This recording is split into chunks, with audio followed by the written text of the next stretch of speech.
or DeSantis, someone who they see as just as bad. Oh man, I can't believe they scheduled this talk like right now.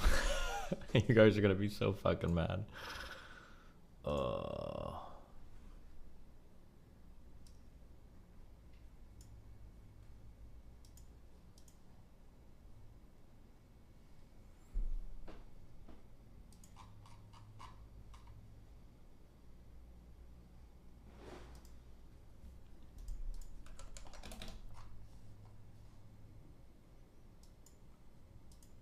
And no one else has that tested record.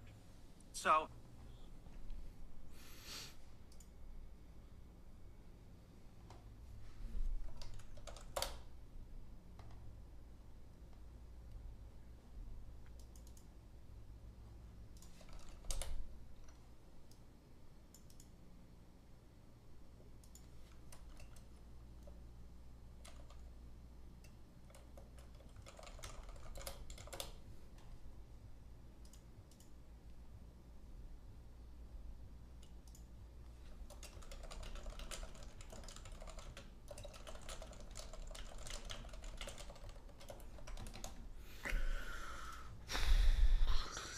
All right.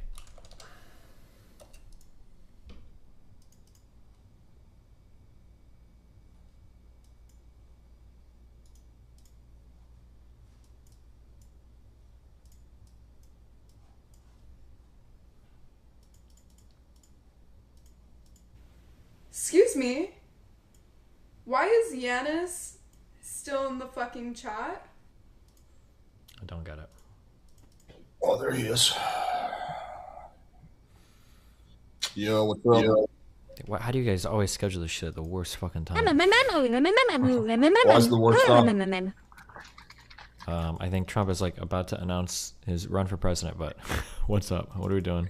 Fuck Trump. Yeah, man. Let me go live and then I'll kind of introduce the concept. Yeah, you're good. Is that really going to surprise anyone? Is anyone going to be blown away when Trump announces he's running in 2024? I knew it was going to happen. What else is he going to do? Get arrested again? Yo, what up, guys? We are live. So the debate that a lot of you guys have asked for, or I guess we can call it more of a discussion, is here between Destiny and TFM. So these are both guys who've been on this channel before many times. This debate actually wasn't my idea. This was Vikram, I think, set it up initially. Then he asked me if I could host it on my channel. I was like, yeah, all right, sure. And then he asked me if I could moderate because he wasn't too familiar with TFM. So here we are. But yeah, are you familiar, Destiny, you're familiar with TFM's content at all? Nope, not at all. Okay. Do you want to just give a little introduction then, TFM? Yeah, let's just jump into it.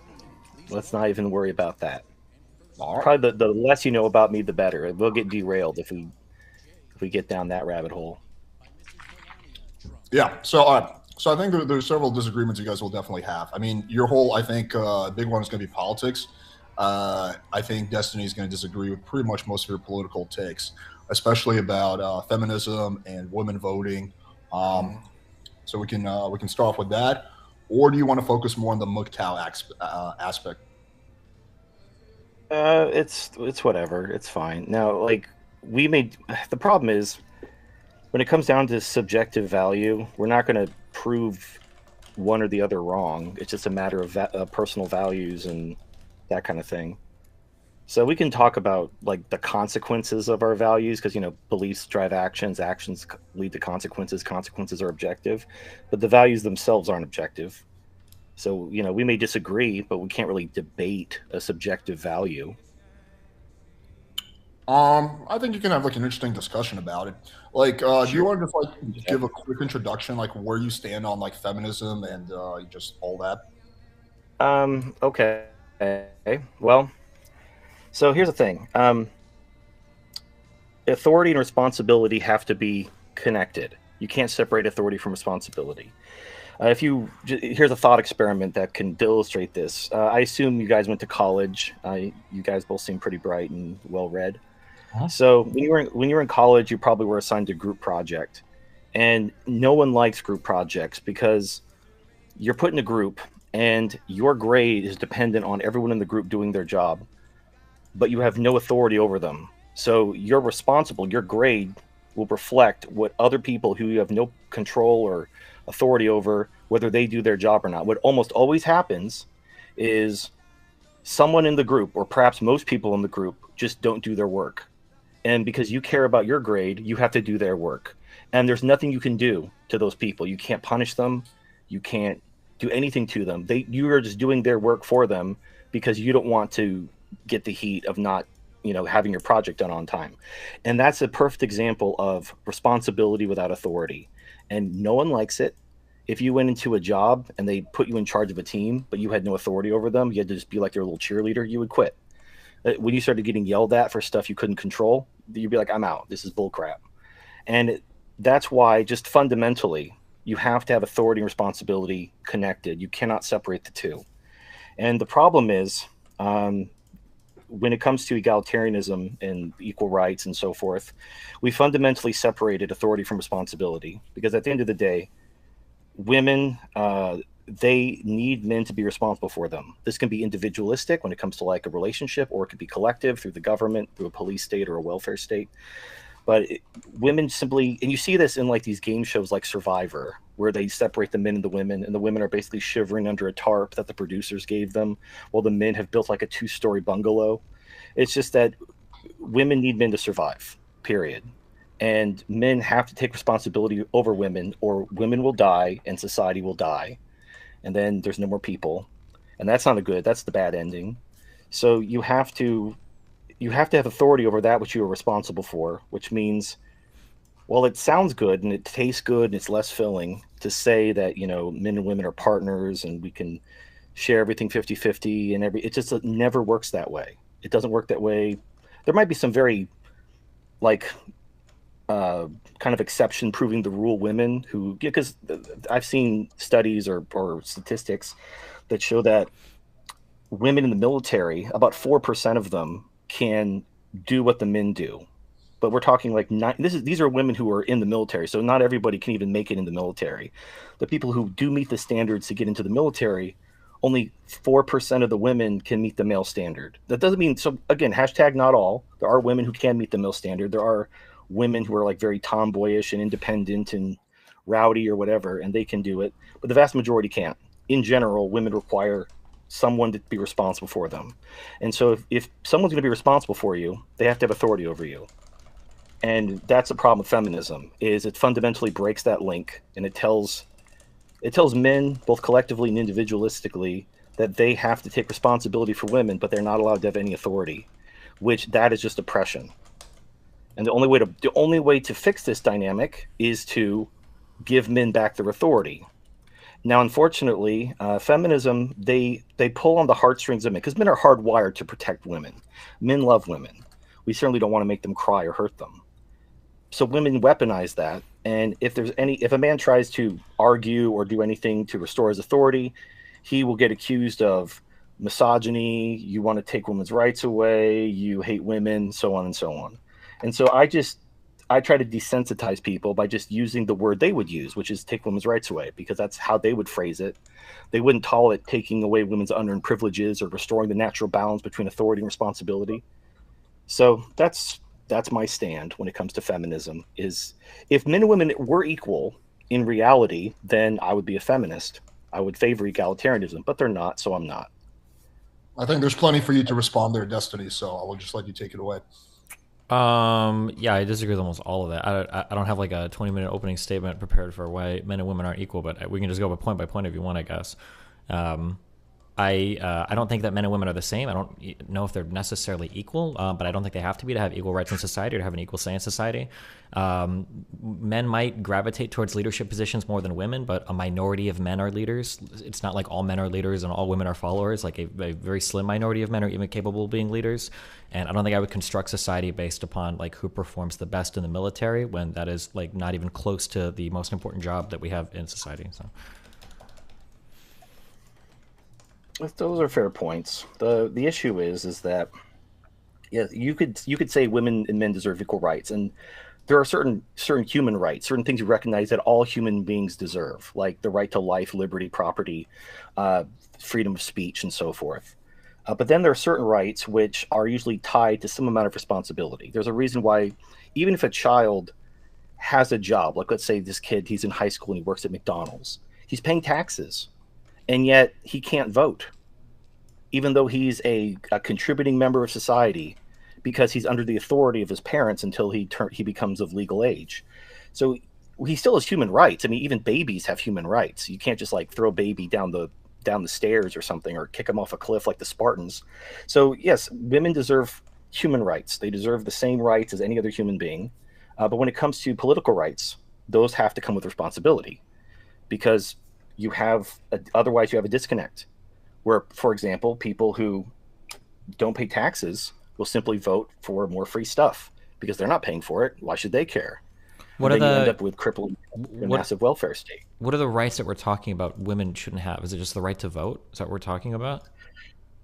Well, okay. So it should, when it comes to political rights, they need to be tied to responsibility. Now, this is how things originally worked back in like the ye olden times when you had the landed gentry, because there wasn't an income tax back then. So the people who owned the land, they were the ones who paid the taxes. What is they were the ones who funded the government. I'm just trying to get fundamentally to work. So when you say when you have the right to vote, it comes with a responsibility. Like why or what responsibility? What does that mean? What is the responsibility that comes with the right to vote? Okay, well, okay, let's look at let's change the context and it'll demonstrate this a little bit better. Think of the corporate system where you have shareholders.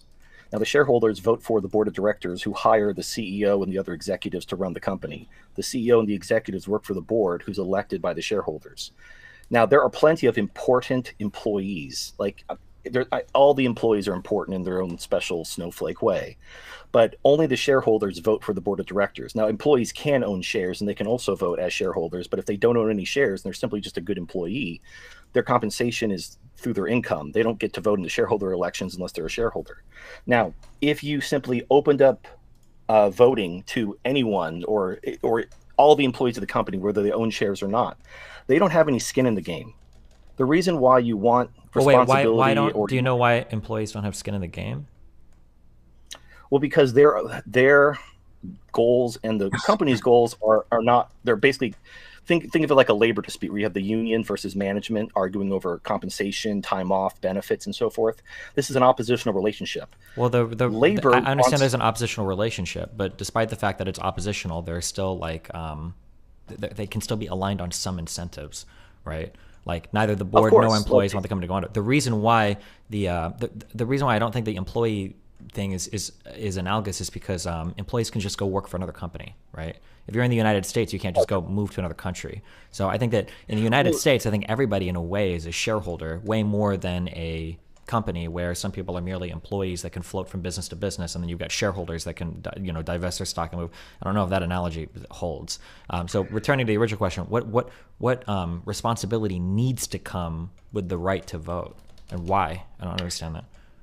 Well, again, I disagree with you that this is not an analogous argument. The shareholder argument, the reason why it's important, the reason why an employee doesn't want to see the business go bankrupt and lose its job, but they want as much as they can get up to that line. Whereas a shareholder, their priority is to see the profits of the company going up. Their interests and management interests are aligned. So if you want a profitable company, and profitable companies are the ones who survive in the long run, you want the people who vote for the board to have the interests of the company at heart, not necessarily to give the employees the most benefits and the highest pay. Again, if this analogy just doesn't work. If we carry on with the analogy, one of the ways that the board can make a company profitable is by firing lots of employees. But again, we can't really do that in the United States. We can't say like, oh shit, we're having a problem with profits. We're going to dump half our population of the Pacific Ocean. No, we're not. I'm not talking about that. What I'm talking about is when you're talking about voting rights.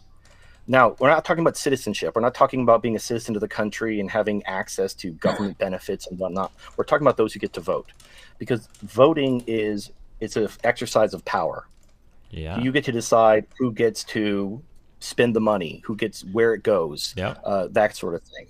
So if you are a taxpayer, if you're a net taxpayer, if you pay more in taxes than you collect in benefits, then your interests you're basically sacrificing for the country. You're not getting anything in addition to what you're paying. You're actually sacrificing for the country.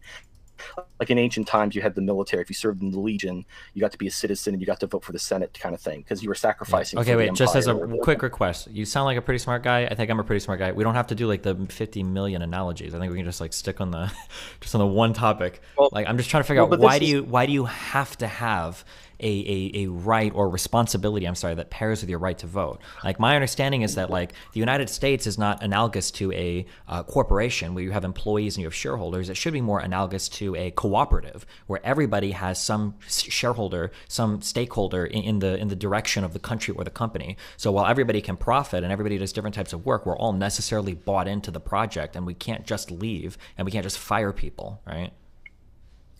Well, there's ways, like there are alternatives to, if you want to do a cooperative model, you can simply make everybody pay taxes. Instead of having only the top 20% pay taxes and everyone else basically profit from the system in terms of welfare benefits. Everyone, like in Scandinavia, everyone pays taxes. They have very high personal income taxes. That's how they afford free healthcare and free college.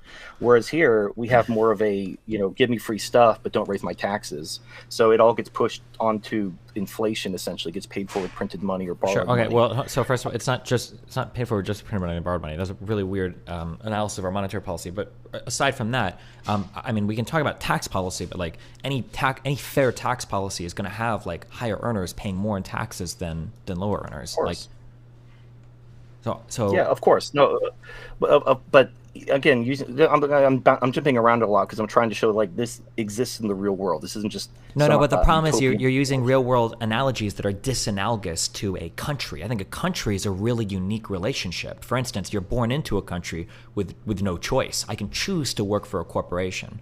A country also kind of requires the buy-in of all of its citizens in ways where a lot of the relationships are necessarily adversarial. Apartment inhabitants might vote differently than house owners, which might vote differently than farm owners, or people that are invested in green energy might vote differently than people that are invested in fossil fuels. Like this is all part of the democratic experiment of running a country that's going to be way different than a specialized corporation that's going to have a board that's only trying to maximize profits, sometimes at the expense of other members of the corporation, like employees. But that relationship, I don't think, is anywhere near similar to the relationship that citizens hopefully have with their country.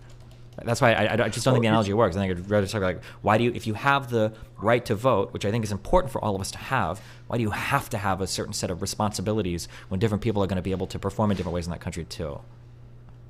Well, if you look at historically, we didn't have universal suffrage. In fact, we still don't have universal suffrage. I don't care about historically. We had slavery. I don't think that's. I don't care historically. Right now, I'm asking the question of why do you have to have a responsibility just because you have the right to vote? Because if you don't. Right, because if you don't, you have $31 trillion of debt, $100 trillion in unfunded liabilities, the worst inflation in U.S. history, and stagflation, because people want more free stuff and they don't want their taxes raised because that's rational for people to do. How do you combat that? How do you actually have a thriving economy in the long run? Like we created the welfare state in the 30s, and we really kicked it up a notch in the 60s. And it's only been a couple generations within living memory, and everything is falling apart. First of all, I don't know if everything is falling apart, but secondly, I don't know if welfare is why we're experiencing really bad inflation right now. That seems to be a highly reductive analysis of the state of the world economy. You've got countries with worse inflations than us, like the United Kingdom, and they've had like 3 conservative governors or rulers in a row, like pushing for austerity constantly. I don't think that just saying we print money and inflation is caused by welfare. That's like I think that's a really simplistic take on the world economy. And then the idea that like only women would vote for that, I guess, is that like the next step? Only women would vote for this and men wouldn't for something? Oh, no, it's not.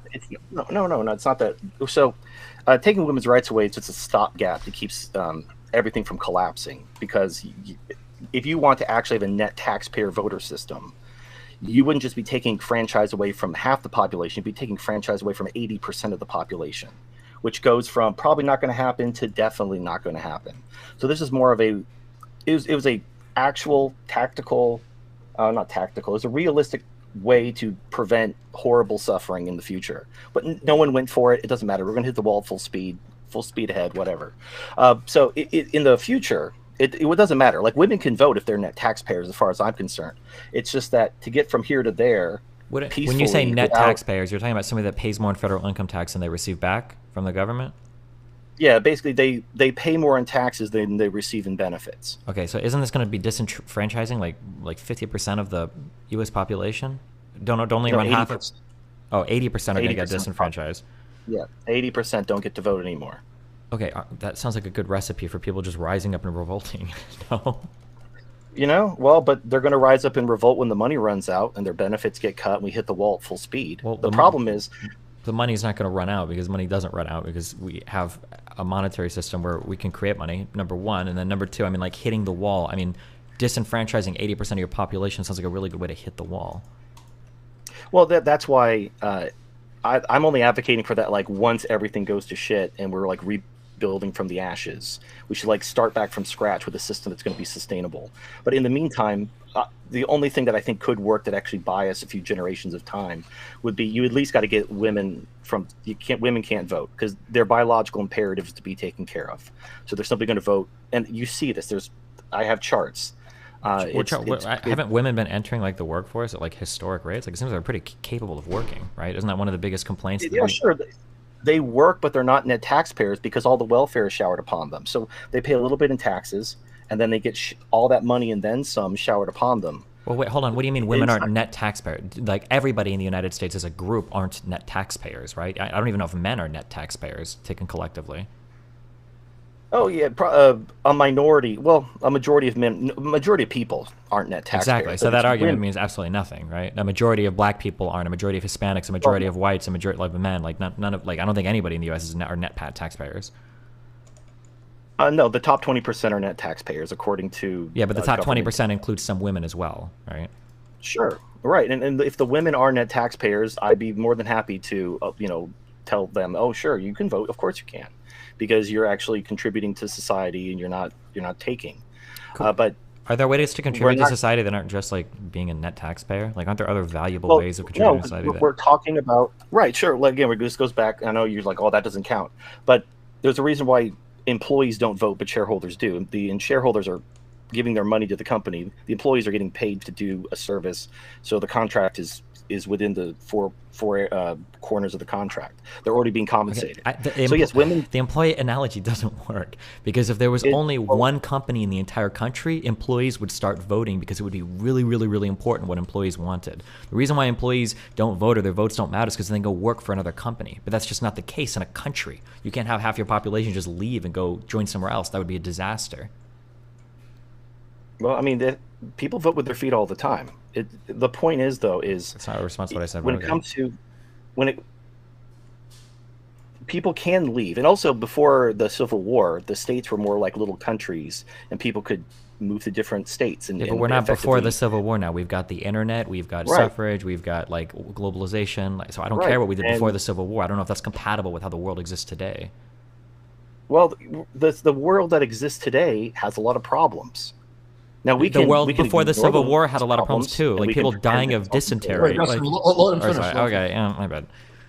Sorry. Go ahead. Well, my point is the system we have now. Like we've spent all the money in our savings, we've borrowed all the money we can, and we're printing money and we're causing inflation. And this is just how financial systems end. This is how countries collapse, and a lot of people are going to suffer and die. And if you look at how this happened, it was because we have universal suffrage. People voted free stuff. I mean, there are plenty of people who warned about this hundreds of years ago, that when you have a democracy, people are going to vote for largesse from the treasury until you have loose monetary policy and collapse.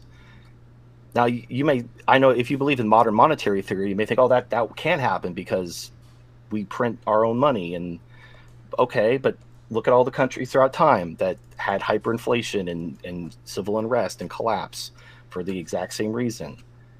So you can deny it, but the system we have now is unsustainable because we're spending too much money. People like it's just give me free stuff, don't raise my taxes, and there's just, again, you can ignore it and you can just hit the wall at full speed. And honestly, I have no power to change the system anyway. No one's interested in buying what I'm selling. So I'm not really trying to achieve anything. I'm just letting you know this is what's going to happen. Here's why it's going to happen. Prepare accordingly. Well, I think it's an interesting philosophical discussion. Yeah, I don't think you're going to change it. But I think this is more of a battle of ideas. Okay, keep going, Destiny. I mean, I don't even know what to say. Like every descriptive claim is wrong. The idea that you could compare the economic system of today that is unique in a lot of ways to like countries that collapsed in the past is just it doesn't fit. There are so many new things. There are so many new ways that we're integrated with other countries today that is disanalogous to things in the past. Like I don't know if I'm going to compare like the fall of Rome to like the United States or like some past civilizations. I think we need a better way to analyze what's going on today than to just say like, well, welfare is causing everything to collapse because of inflation that's happening this year. I don't know how to engage with that point. Yeah. Well, we were on a gold standard, then we were on the Bretton Woods system, and now we're on the petrodollar system. We're not on the petrodollar system. Oh, dude, sorry. Go ahead. My bad. Well, that's how we export our inflation. We're on a debt-based system that uses the Fed and all that stuff, but it's what gives the reason why we're the global monetary system is because of the petrodollar. And okay, no, that's not the reason why we use the petrodollar is because pricing stuff in USD makes the most sense for any other people trading in commodities around the world, right? When you go to trade with another country, they might not always want to hold your currency. They do. Everybody wants to hold USD because we have the longest, strongest, and most stable economy in the world right now, right? That's the reason why things tend to be priced in dollars, like huge commodities like oil. The idea that there's like a weird petrodollar thing because we export inflation is based on a whole bunch of like bunk econ theory that literally nobody believes in. The reason why things are priced in USD is because when you trade something with somebody else, you want to trade in a currency that is stable, that everybody uses. So there is no petrodollar. Gold standards are horrible because you want to be able to influence your monetary policy because it's really important in times of crisis that you have the ability to either increase the supply of money or decrease the supply of money. It also impacts how you trade with other countries as well. It's one of the reasons why people sometimes are hesitant to give up monetary policy in the European Union to Brussels, to the EU, to the Eurozone, right? Because you don't want to not be able to influence your currency if you need to export or import more things. The petrodollar, everything about it is just weird. But again, I don't think this has much to do with women voting. I think these issues can arise for a whole bunch of different reasons. I don't think any of them are tied to there's a lot of welfare.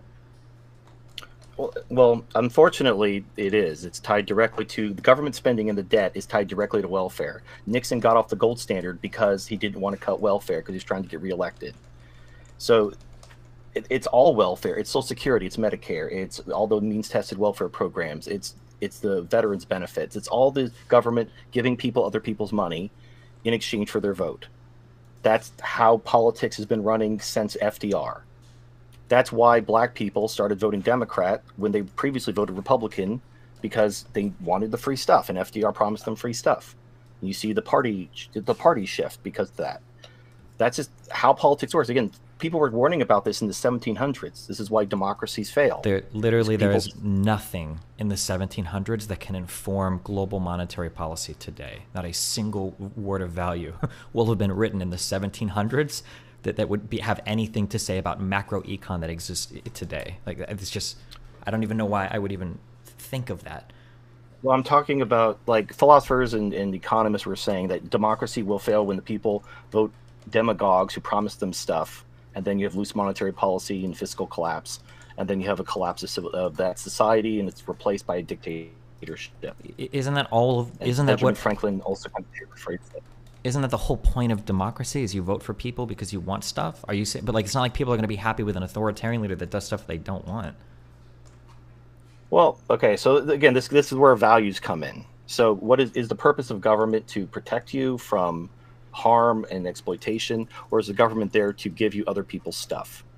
Is the government explicitly there to, like, I'm poor, he's rich, I vote for his money to be given to me? Make it happen, government. And that's the purpose of government, to equalize incomes and lifestyles. I think the purpose of government is probably to, like, protect a certain type of, like, societal existence, and part of that might be the redistribution of wealth. Sure, it's not the purpose of government it's not to take from the rich and give to the poor, but it might be to ensure a stable functioning society where your poor people aren't, like, starving to death and dying on the street. So part of that government operation might be wealth redistribution. But all right. Well, I mean, from what I've read and what I've seen, economic mobility is the secret sauce. Economic equality simply just breeds people who are welfare dependent, and then they don't want to get jobs because they don't want to lose their welfare benefits, so they turn to crime to stay under the radar.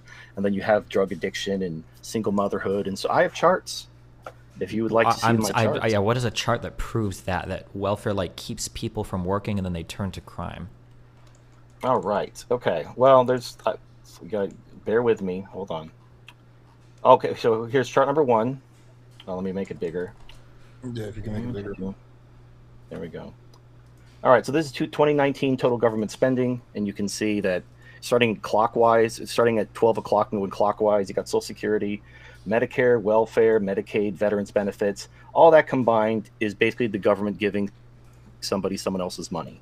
And everything else is the non-welfare portion, like the military is the giant blue slice. Wait, how is it But giving? like Is it necessarily giving somebody else's money? When you talk about like Medicare and Social Security, don't we pay into those things? Yes. No, you don't. So the way Medicare works is you pay 25 and the government pays 75. There is no like your FICA taxes. FICA is just a Ponzi scheme. You pay money and it goes to existing beneficiaries, and then the government promises they're going to take other people's money and give it to you when you're retired. That's why Social Security is going bankrupt. We don't have the workers to sustain the people on benefits. But it was always just a Ponzi scheme. And Medicare, there's not even the illusion of any kind of earned benefit. It's just you reach this age and the government pays 75% of your healthcare costs. And that's just straight welfare. That's the government taking other people's money and giving it to you. Now, sure, you at one point when you were younger and working, you were having your money taken away and given to someone else. So it's kind of like vampirism, like you were victimized and then now so you got to inflict your vampirism on the world. You know, I understand that, but this system, Social Security goes bankrupt in like 10 years and Medicare goes bankrupt in less than 10 years. I don't have the exact years off the top of my head. I don't think either of those are true. We can bet on it if you want, but I don't know if I'll know you in 10 years. I mean, we pay into Social Security and Medicare in our taxes. If you want, we could talk about like cutting benefits because there might be other income that goes into it to shore it up. And then we also have to deal with like an aging population where we're paying for a lot of people that we don't maybe have young people to sustain for in the future. So I mean, we'd have to borrow from other funds to pay for it. But we have $100 trillion in unfunded liabilities. This is money that the government has no idea where they're going to get it, and this is on top of our $31 trillion of national debt. So you know, we could cut the military. We can absolutely destroy the military. No more military. You know, yay. We all hold hands and sing Kumbaya. That there's no way that could even pay for the existing welfare benefits, let alone the $100 trillion in unfunded liabilities. So we either have to put crippling taxes on everyone for decades in order to pay off national debt, or we're going to inflate it away. Let's be realistic here.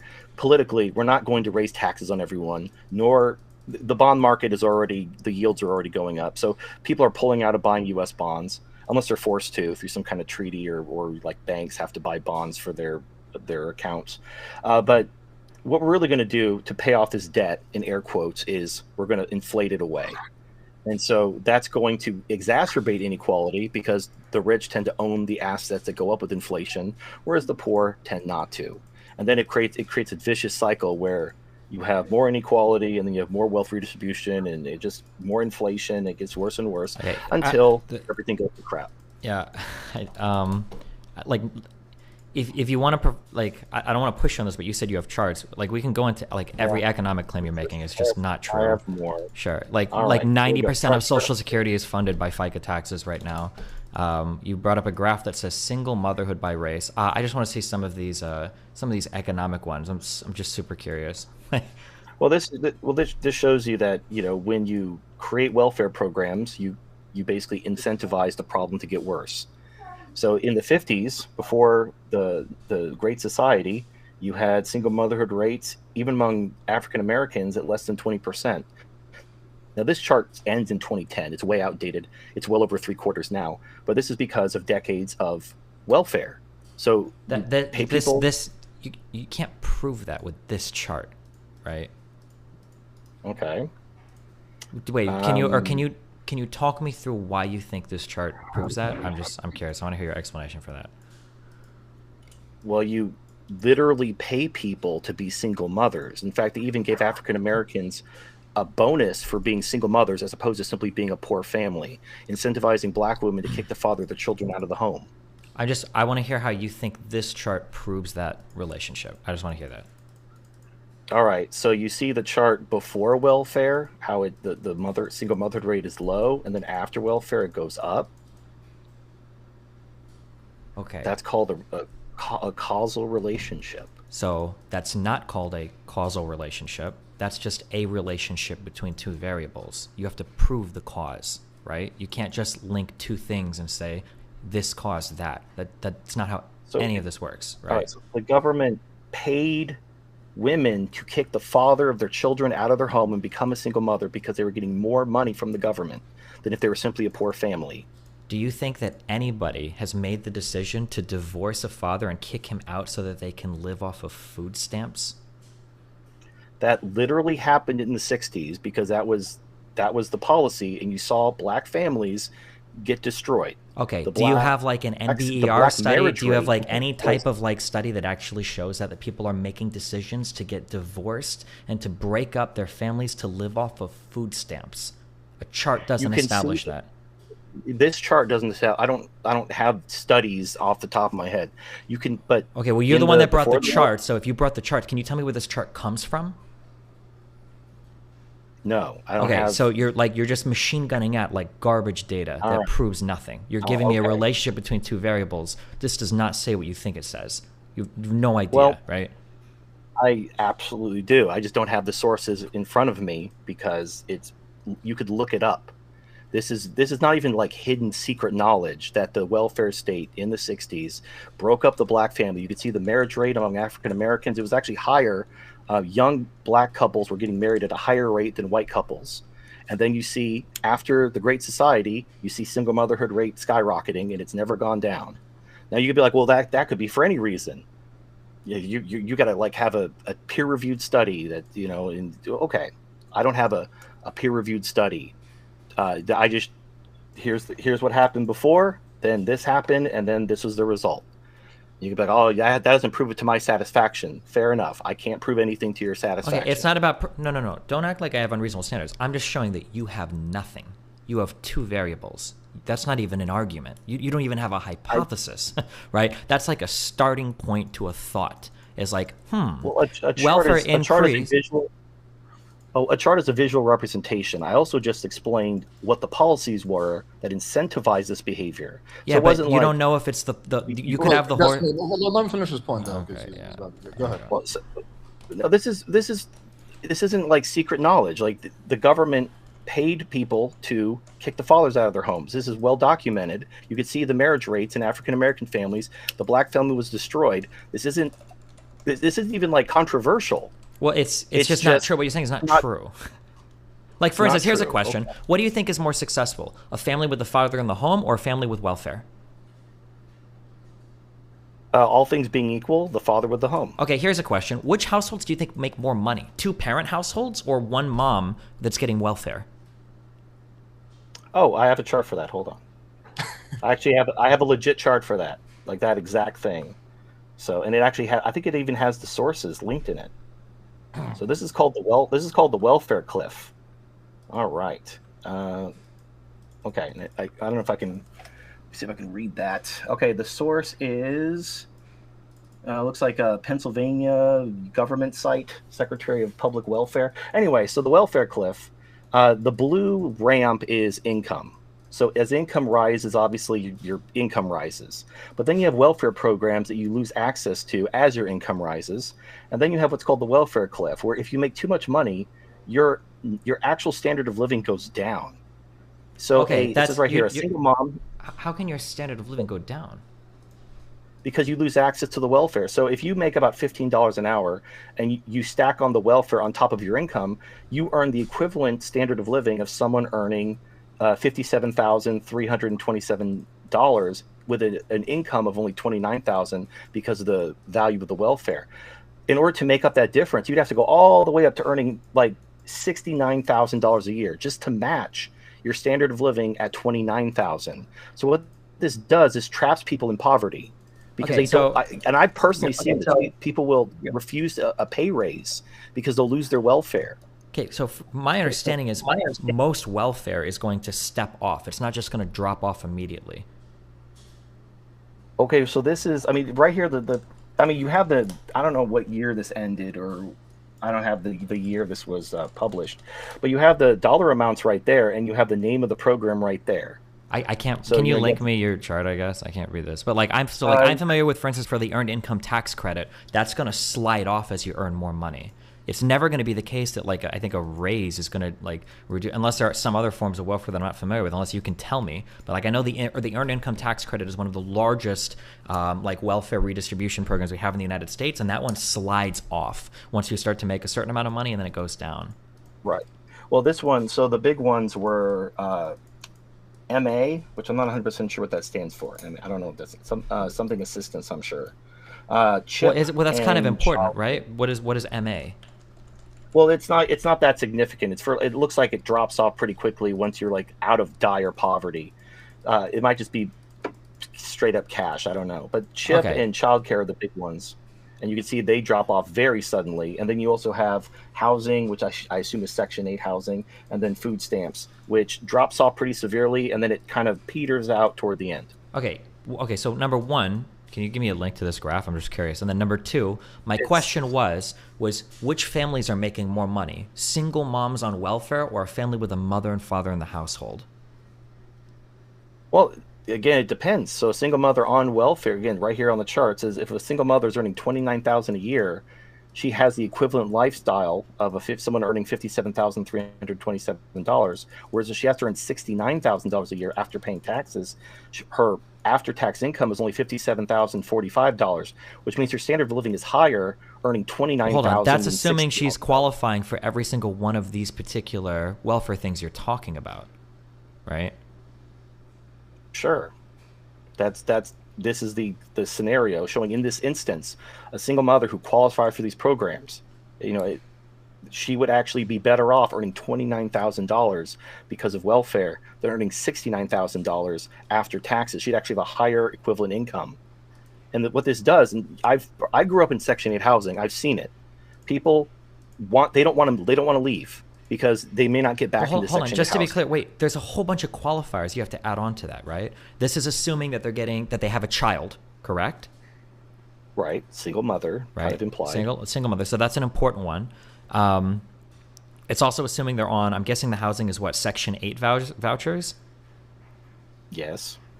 Okay, hold on, somebody linked me this actual graph so I can actually read this. By the way, I'm not denying that welfare cliffs are a problem. I think that these should scale off better. But the question that I had for you, I'll ask it again. I don't think you have an answer. Is do you think that households are more successful with single mothers earning welfare, or with a mother and father in the household? The reason I'm asking this is because your original contention was that mothers were kicking fathers out of the household for welfare, but I think all of us know that households with a mother and a father are probably more successful financially, and they're probably more successful with a whole host of other outcomes too. So the idea that people would choose to kick the fathers out of the household to collect welfare, I would just be really curious if there's like a source on that anywhere. I've heard it from Thomas Sowell and other other books. Is he citing like any economic research? National Bureau, NBR is usually a journal that might be published in, or any type of family or crime stuff, or any like a single, like if it's so well known, if it's so ubiquitously known, like there should be like a plethora of data on this, not just a chart, right? So the answer is no. You have no data to support that assertion. Okay, sorry, go ahead. Well, Thomas Sowell and other black economists have cited this. I don't have their sources on hand. I'm just showing, like, because you questioned, you're like, oh, this relationship doesn't prove anything. And I'm like, well, actually, there's this other data that does prove that it was directly caused by this. However, the thing is, what you're saying is true. Having a mother and a father raising their family together is going to like drastically increase their long-term income and benefits. But generally, people prioritize their short-term benefits over their long-term benefits.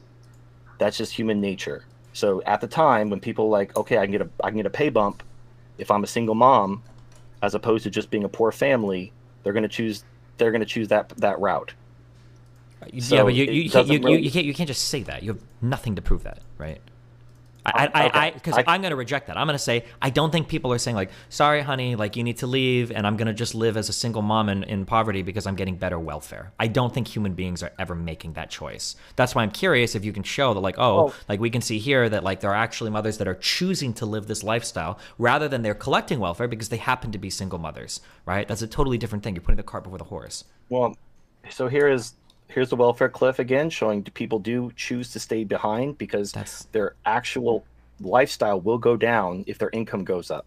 which includes if they have, a 2-parent household, they would lose access to their benefits if them and their husband both worked, because they make too much money. Happens all the time. Now, You can't just say people happens would all be the like, time okay, when you haven't shown it. You haven't shown that.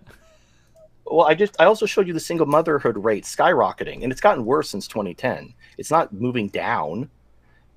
And what's happening? Why are women choosing to be single mothers overwhelmingly? Well, not overwhelmingly, but the rate of single motherhood keeps going up. Well, in the Black population, it's over 3/4.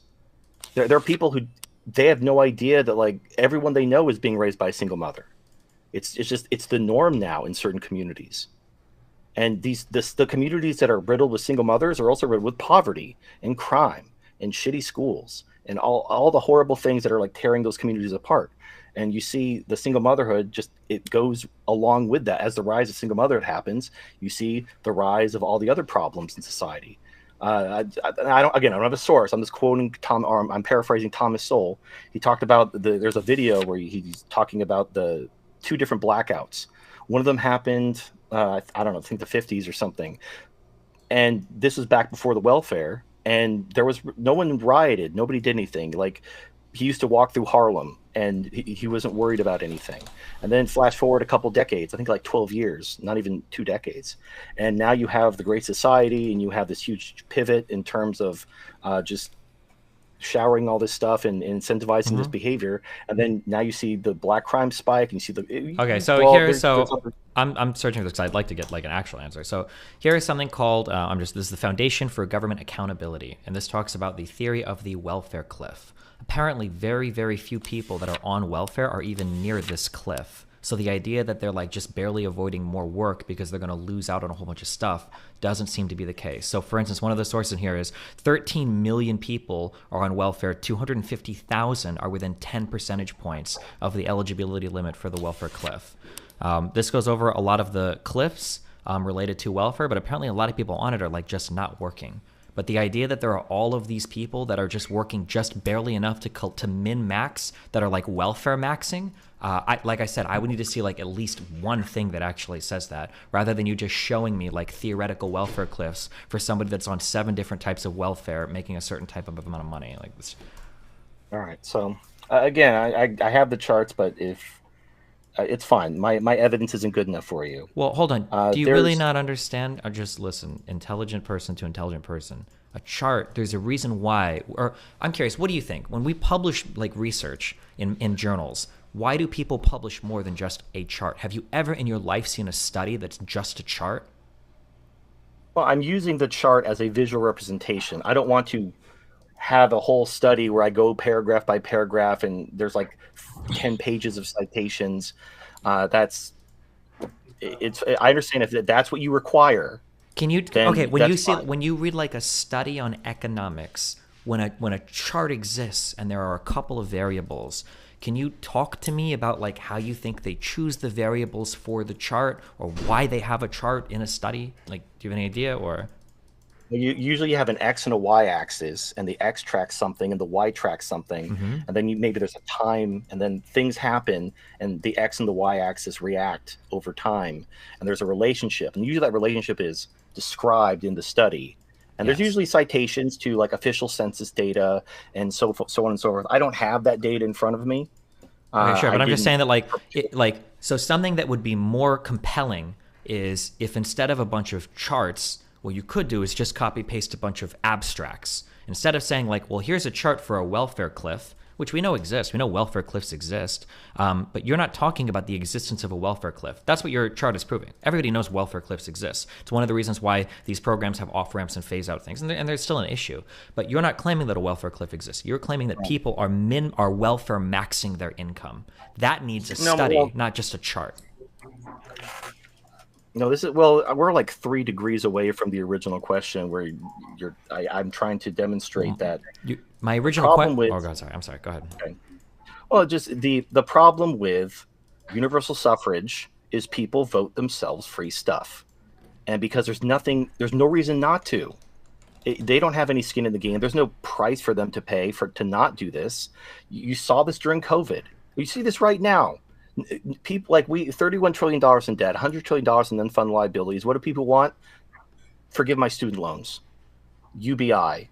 rent controls, like all this stuff. They want more free stuff from the government. Where's it coming from? It's not coming from them.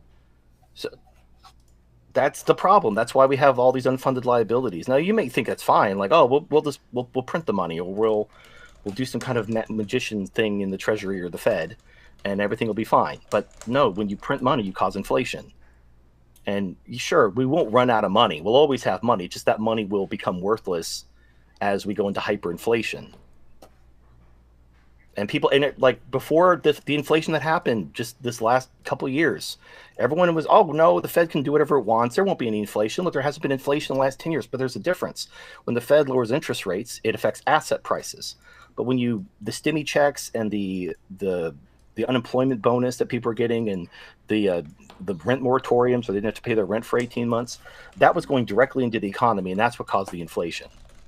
Now it's slowly going away because those programs have ended, but we're not going to go back to like 2019 prices. We're going to just find a new plateau, and that's going to be the new normal. So let me pose this question, because I think you'll kind of redirect. So this is to you, TFM. If the issue is irresponsible people voting, why not have some kind of like merit system instead of making it by gender? So again, ideally, I would have a net. So I look at it this way: the people who control the spending, which is the Congress, they should be elected by those who pay into the system, because they're in charge of the money, and if they're net taxpayers, it's their money. So you have a connection between authority and responsibility. So net taxpayers vote for Congress. When it comes to the president, I think that should be the people who either volunteer for the draft or sign up for the draft, or are veterans, because the commander in chief is the president, and the people who sacrifice or risk their lives in war, they should be rewarded for that. So it's more or less the system we have now, but not with universal suffrage. Now, that the merit system is about responsibility. Who's bearing responsibility for the government purse strings? It's the taxpayers. Well, obviously, if you're getting a bunch of welfare and you're not paying a net tax, you're not contributing anything. You're actually benefiting from the system. So you might pay taxes, but if you get all that money back and then some, you're not sacrificing anything. So you should not have the power to vote for the government. Otherwise, you'll just vote for more free stuff, which is exactly what happens. So the taking women's rights away thing, that's just right now, in the next, I don't know how many decades, it's going to get really bad as the financial system breaks and all these unfunded liabilities. And it's going to be a very dangerous, there's going to be a lot of pain and suffering. And there's no way to come down from this. It's just going to get worse and worse and worse until everything goes to shit. And then whoever survives can build a new system on the ashes. And to avoid that, the only way to really avoid that is to get our spending under control. And the only way to do that is you have to get the people who aren't contributing away from the levers of power. And so women are just like, you look at how many welfare programs just go to women alone. Women are also the majority of the people on Social Security and Medicare because they live longer.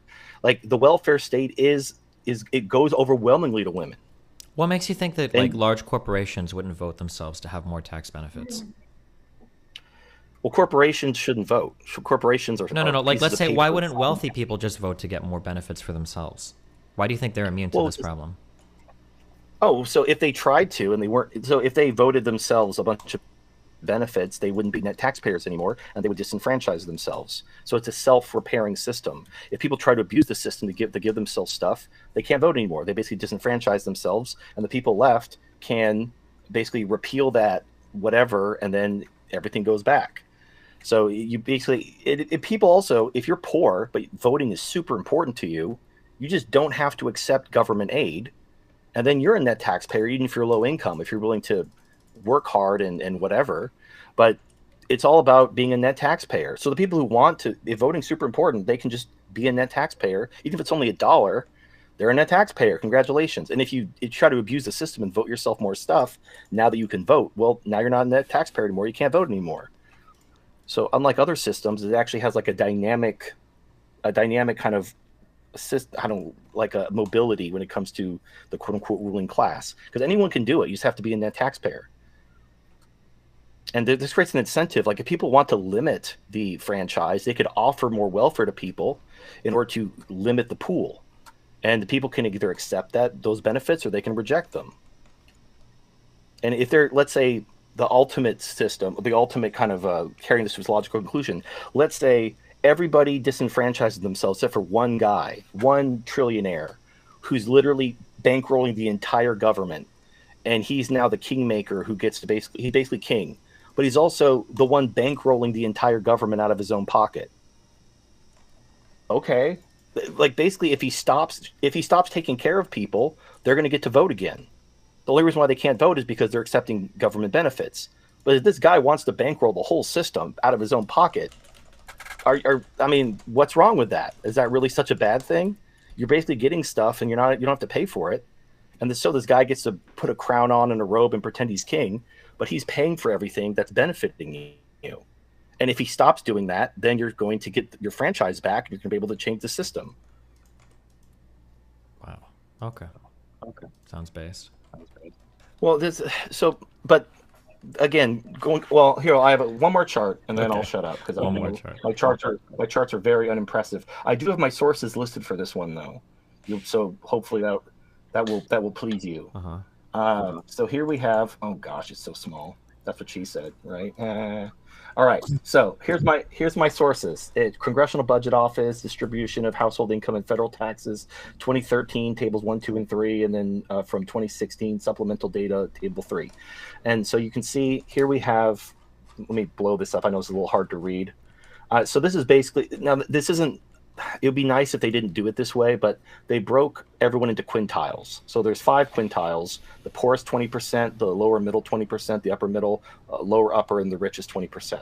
And you have their market income, their federal taxes, federal transfers, which it's right here. It's all defined. Federal transfers are Medicaid, CHIP, SNAP, SSI, and other means-tested welfare programs.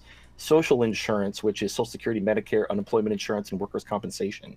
And you can see that nobody pays a net tax other than the richest 20%.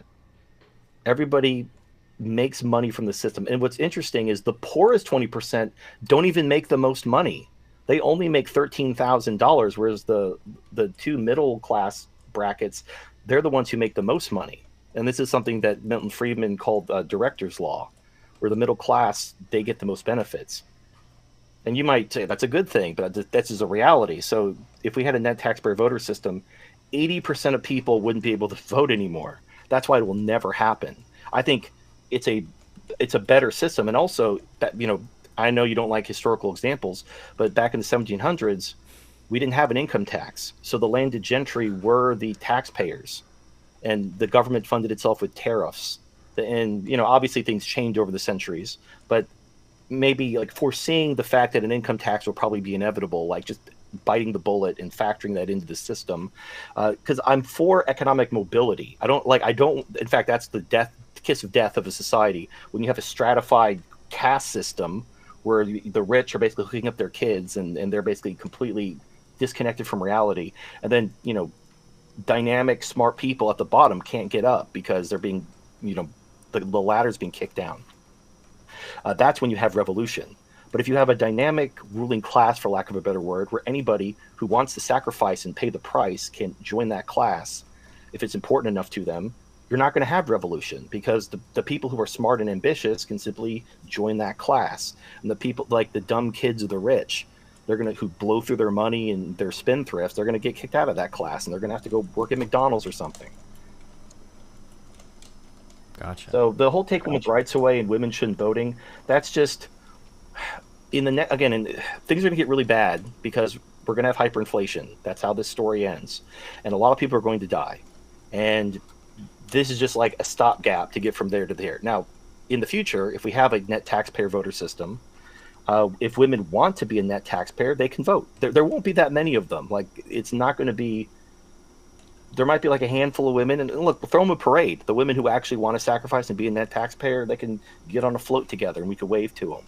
The vast majority of people just want to be taken care of. As long as the government isn't screwing them hard in butt, they don't really care who the president is or which party's in power, as long as their life is good. Like, the only reason why people are so politically active is because both parties want to force their values down the other's throat. So it becomes like, my guy has to win or my life is going to get worse, and the other guy's going to do something to my kids or something, whether it's forcing them to watch VeggieTales or get their penises cut off. Like, something's going to happen to my kids, and I have to protect them from the other party. And that's why politics has become so divisive. So I don't even remember where I was going with that. I'm just going to stop now. Destiny, what's your response to that? I truly don't even know how to engage. Generally, I didn't know who this person was in advance, but usually when people are arguing with charts, you know that they don't have like the prerequisite knowledge or education to have an understanding of the topic they're arguing about. So I usually just avoid those conversations completely.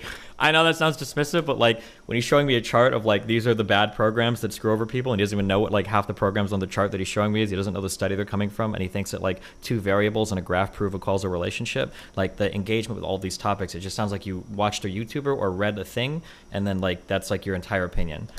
I don't know how you could come to a debate like this, like eager to throw out a whole bunch of like information, and you don't have a single study. That's astounding to me. I would be embarrassed and mortified if I went into a data-driven argument and all I had were like Discord charts. But you don't even realize why that's embarrassing. So like I don't even know how I would try to talk like macro econ with somebody citing me things that people said in the 1700s. It sounds really mean. I'm sorry. I'm kind of intentionally being mean, but like, yeah, like almost nothing you're saying is true.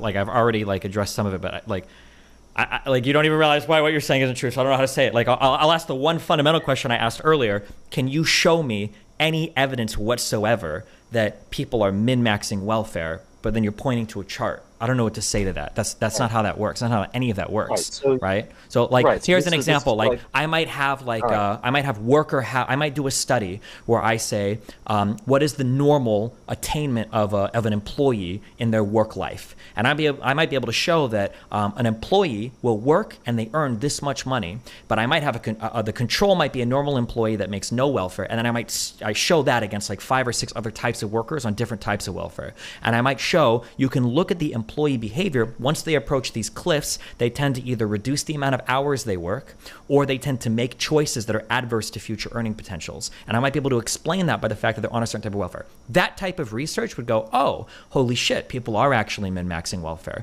But instead, you just show me a chart and you go, well, look at this welfare cliff. Everybody knows those exist. Nobody makes the claim that it's influencing workers' choices. And then you say, well, I think moms are kicking dads out of the household so that they can min-max their welfare, but you have no data or evidence for that whatsoever. I could present to you 15 other hypotheses for why that happens. I could say that one, the chart you're showing me is just going by single mothers. It's not, or by married mothers or unmarried mothers. It might be the fact that more people are living together, but they're just unmarried because shotgun weddings are a lot less popular than they were in the 60s and 70s. It might be that there are other things causing single motherhood, which would cause them to get welfare, not the other way around, that they're choosing welfare so they become single mothers.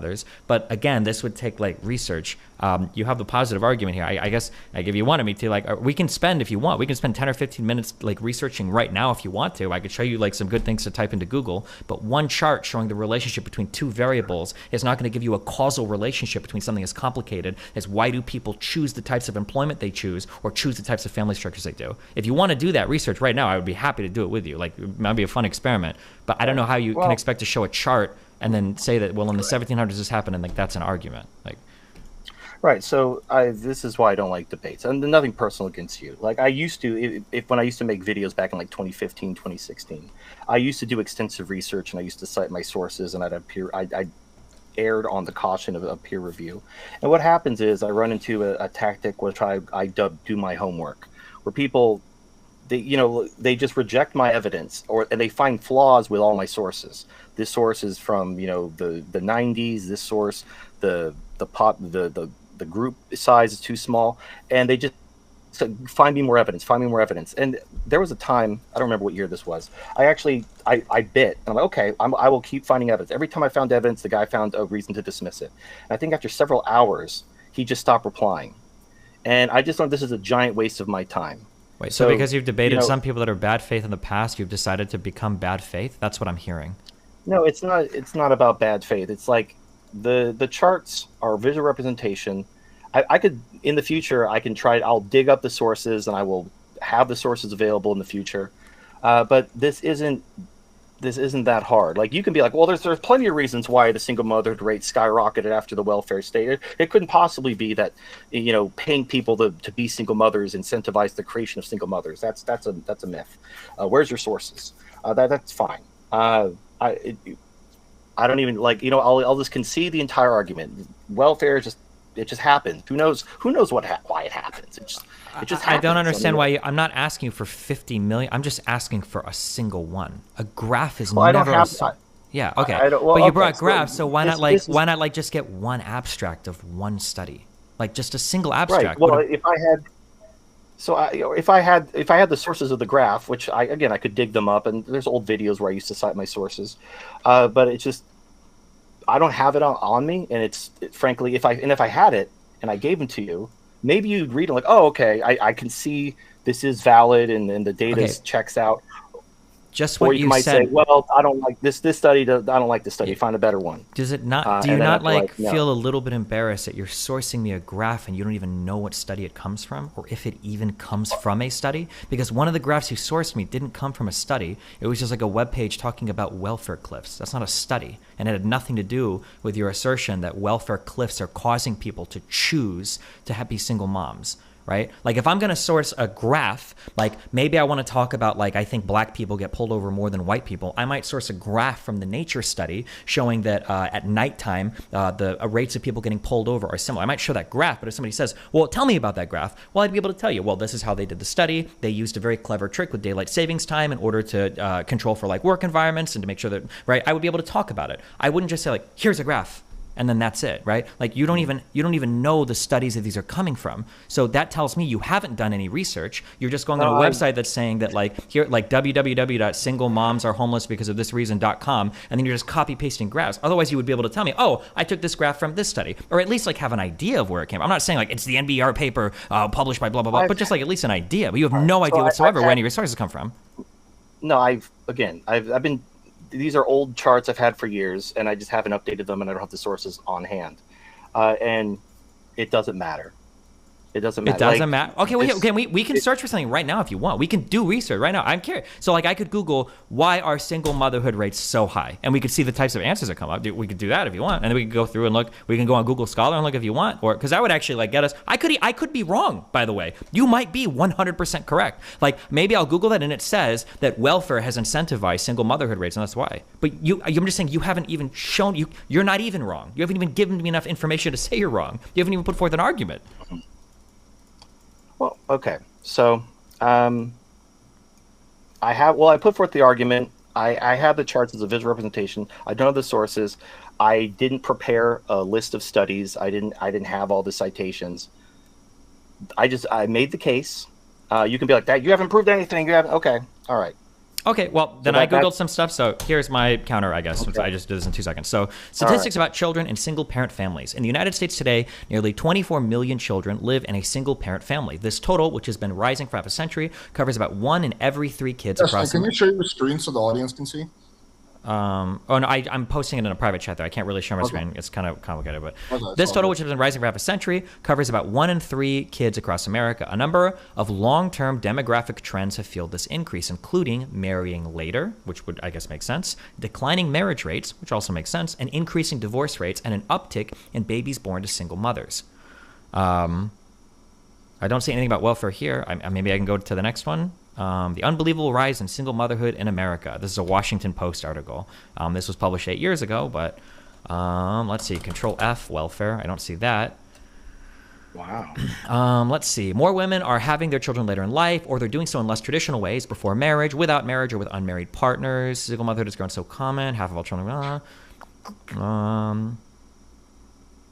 If women are just, for some unrelated reason, choosing to be single mothers just because it's a new hip thing, then why are there so many welfare programs for single mothers? Why do we have all these institutions to make sure single mothers have all this money given to them from, like, in the form of the family court, all these welfare programs? It's not just 1 or 2. It's like the vast majority of all welfare programs go to women. Why do you think that is? My guess is going to be, when you're asking that now, I don't have data. We could look this up if you want, but my guess is going to be the vast majority of welfare dollars go to women, because my guess is going to be the vast majority of welfare dollars are spent on childcare, and the vast majority of single parents are mothers. That's going to be my guess. Do you think I'm wrong on that? Yeah. We could look that up. I think you're right. Okay. Yeah. So why are single motherhood rates? Why are women choosing to be single mothers after the welfare state when they were getting married? Before the welfare state, like, marriage rates were much higher, prior to the welfare state. In fact, again, I don't have the source, but from memory, the young black marriage rate was higher in the 50s than the white young marriage rate. I mean, again, I'm just Googling. I don't know the answers to this, but so here's the thing. Until the 1970s, shotgun marriage was the norm in premarital sexual relations. The custom was succinctly stated by one San Francisco resident in the late 1960s. If a girl gets pregnant, you married her. There wasn't no choice, so I married her. Since 1969, however, the tradition of shotgun marriages has seriously eroded. And then there's a table that's linked. For whites in particular, the shotgun marriage rate began its decline at almost the same time as the reproductive technology shock. And the decline in shotgun marriages has contributed heavily to the rise in the out-of-wedlock birth rate for both white and black women. In fact, about 75% of the increase in the white out-of-wedlock first birth rate and about 60% of the black increase between 1965 and 1990 is directly attributable to the decline in shotgun marriage. If the shotgun marriage rate had remained steady from 1965 to 1990, white out-of-wedlock births would have risen only 25% as much as they have. Black out-of-wedlock births would have increased only 40% as much. So maybe it's people not doing the shotgun wedding thing as much when somebody gets pregnant? Right, because, all right, so like before the welfare state, families took care of each other. Like when someone falls on hard times, when dad dies, mom lives with you. This happens in Asian countries to this day. It's basically culturally expected for the children to take care of their parents. But now we have Social Security. So now kids don't have to take care of their parents. There's no cultural expectation to them to take care of their parents. Used to have churches take care of the poor people. Used to have mutual aid societies that took care of communities. And the welfare state removed all that. No one cares about investing in families, churches, or communities because the government's going to take care of them. And now when people fall in hard times, they turn to the government. I mean, you can still take care of like family and stuff. Social Security doesn't prohibit that. And again, most of Social Security is paid for by taxpayers. So I mean, we could get rid of Social Security and then what? We would just like, do you think that would be better? Like, do you think it'd be better if we got rid of Social Security? Do you think that'd be better that now mom and dad are retired and they have no? Okay. Yes, and I'll explain why. I don't have a study though. Just be prepared. But when in countries that don't have these welfare states, like in Asia, where it's culturally Asia is not a country, to be clear. But go ahead.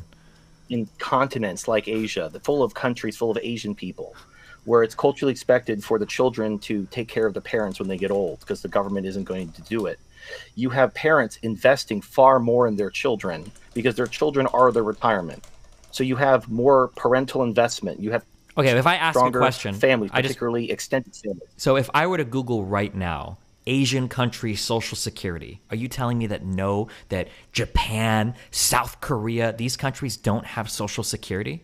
I'm just curious. If I were to check that? Well, no, they do now. Look at their birth rate. Their birth rates are like they're basically going extinct.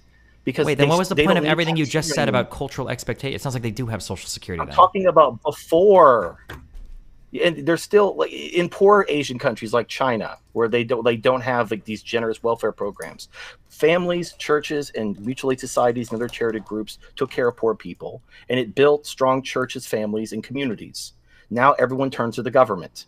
I don't have a study to prove that. It's just kind of obvious. You can't. You're talking about really complicated, like, relationships between citizens and government and welfare. You can't just say it's self-evident. I don't need a study.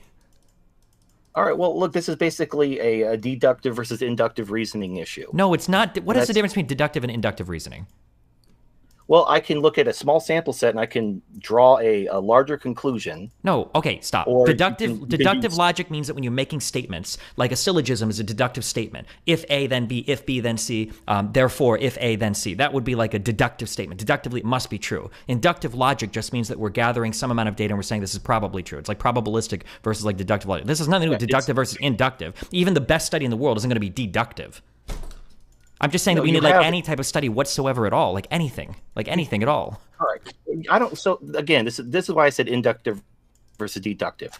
If you're a philosopher, you could just form syllogisms and you'd be like, because this, then this. If you're a scientist, you want to gather evidence, you want to do experiments, you want to make sure all your ducks are in a row and all your numbers match up, and you don't believe anything unless you have a peer-reviewed study.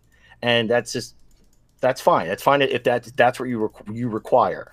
Yes. I do. When we make like statements about economics and sociology and stuff, we generally would like a study for those statements, not it's obvious, because obviously people are going to disagree on what's obvious, right? All right. Well, okay. And I played that game before, and it was a giant waste of my time, so I just don't do that anymore. Okay. No offense against you. That's fine. Okay. So Destiny, what about his main, going back to what he was saying about the net taxpayer system? What are your thoughts? Because we kind of got derailed a little bit. It's just horrible. Like, the people that are voting, in my opinion, should be the people that are affected by the system, not just the ones that are born into an area that are lucky enough to be able to be net contributors to a system. Just because somebody makes more money doesn't mean that they should be a ruler of everybody else that doesn't have the same opportunities available to them. Whether or not you're getting more from the government or not should be depending upon like what's going to build a better country for everybody. I don't think that your voting ability should be tied into that. I think that's insane. All right. Well, I don't know. So generally, people just when they don't have any skin in the game, they simply vote for more free stuff. But I don't have a study. I mean, rich people vote for free stuff too. Like, rich people are voting for their particular corporations to get preferential treatment by the government. They're voting for things that are going, like the Trump 2017 Tax Act. Like, I mean, like, everybody is incentivized to vote for things that makes them happy. That gives them shit. That's everybody, of course. Right. And if the rich vote for tax cuts, that's generally the thing that they support. When you're talking about lobbying and getting government contracts, that's more of a corruption thing. That's not even a voting thing. Like, corporations can lobby government, but corporations don't vote. They can only lobby. That's not a vote. I'm talking about voting. Like, yes, rich people want tax cuts. Poor people want more free stuff. I mean, rich people want government handouts too, right? The payment protection program, the PPP, the Paycheck Protection Program. That was a lot of money that went to pretty wealthy. Oh yeah, I agree. And that was bull crap. And but wealthy people loved it. I mean, like, fuck, like, I cashed on the PPP. Like, everybody that could probably did, right? Like, that's what caused the inflation. The stimmy checks, all the PPP loans, the government basically shutting the economy down and then printing a bunch of money and showering it on people to keep demand up. So you had less supply, more demand. Prices went up. Shocking. It's like, of course, it's not shocking. Everybody knew the price were going to go up. Of course, you have a worldwide pandemic. You're shutting down economies, and then you're using stimulus to float people through it. Yeah, of course, everybody expected that. Well, there were people who were saying that inflation is going to be fine. It's going to be transitory, and here we are. Well, are you saying that inflation is permanent? Well, as long as the government keeps printing money and increasing the money supply, it's not going to. Now, the rate of increase is going to go down because we're no longer giving people stimmy checks. We're no longer allowing people to live rent-free in people's homes without paying rent. So certain programs have ended, and so the rate of increase will go down. And then, of course, the war in Ukraine happened, which affected supply in other ways, the sanctions against Russia. But things there are worldwide economic problems that are causing inflation, right? Like, inflation is going to be a constant battle that you fight. That's the whole reason the Federal Reserve exists. That's why all central banking exists, is to combat inflation and unemployment. That's just the game that we play with our worldwide economies, right? You're never going to eliminate inflation. There's going to be a little bit expected to happen every year, depending on policy. Sometimes it'll be a little more, sometimes it'll be a little bit less. But I mean, I would prefer that world to like the gold standard world and no welfare, where if you're poor, you just die if you have like a disease or something. That sounds kind of a shitty world to me. I didn't say no welfare. In fact, I just said that in order to limit the franchise, you want to offer welfare where people take it and have their basic needs met. But it doesn't even matter if their basic needs are met, because people are going to want more. Yeah, but those systems are going to suck shit. Well, who's going to be incentive? Like, why would wealthy people vote to make like fucking like Medicaid better if the system is only like for poors? Like, I would vote to give them money and then just have those systems be corrupt and garbage the entire time. Why would I care about what a poor person says? They can't vote, right? There's just so many like horrible incentives in that program. Okay. So there are plenty of there are, like, you look at the Singapore system. They have a better system than we do. What is the Singapore system? What are you referring to, just real quick, in particular? So the fact that, so when they tax you, but they put your money in accounts that you control. There's 3 accounts. One account is for retirement, one account is for home ownership, and one account is for medical costs. Now, it's very paternalistic. The government is basically forcing you to save for a rainy day, which you should do on your own without the government forcing you to. But human nature is people generally spend all the money they make, and then when they fall in hard times, they hold their hand out and want someone to save them. So Singapore basically takes a paternalistic approach and says, okay, you're going to save money for healthcare costs, for retirement, for home ownership. And now they do have a safety net, but everyone has to pay a little. Nothing is free. Like, when you go and their healthcare system is cheaper than the US. They have better outcomes.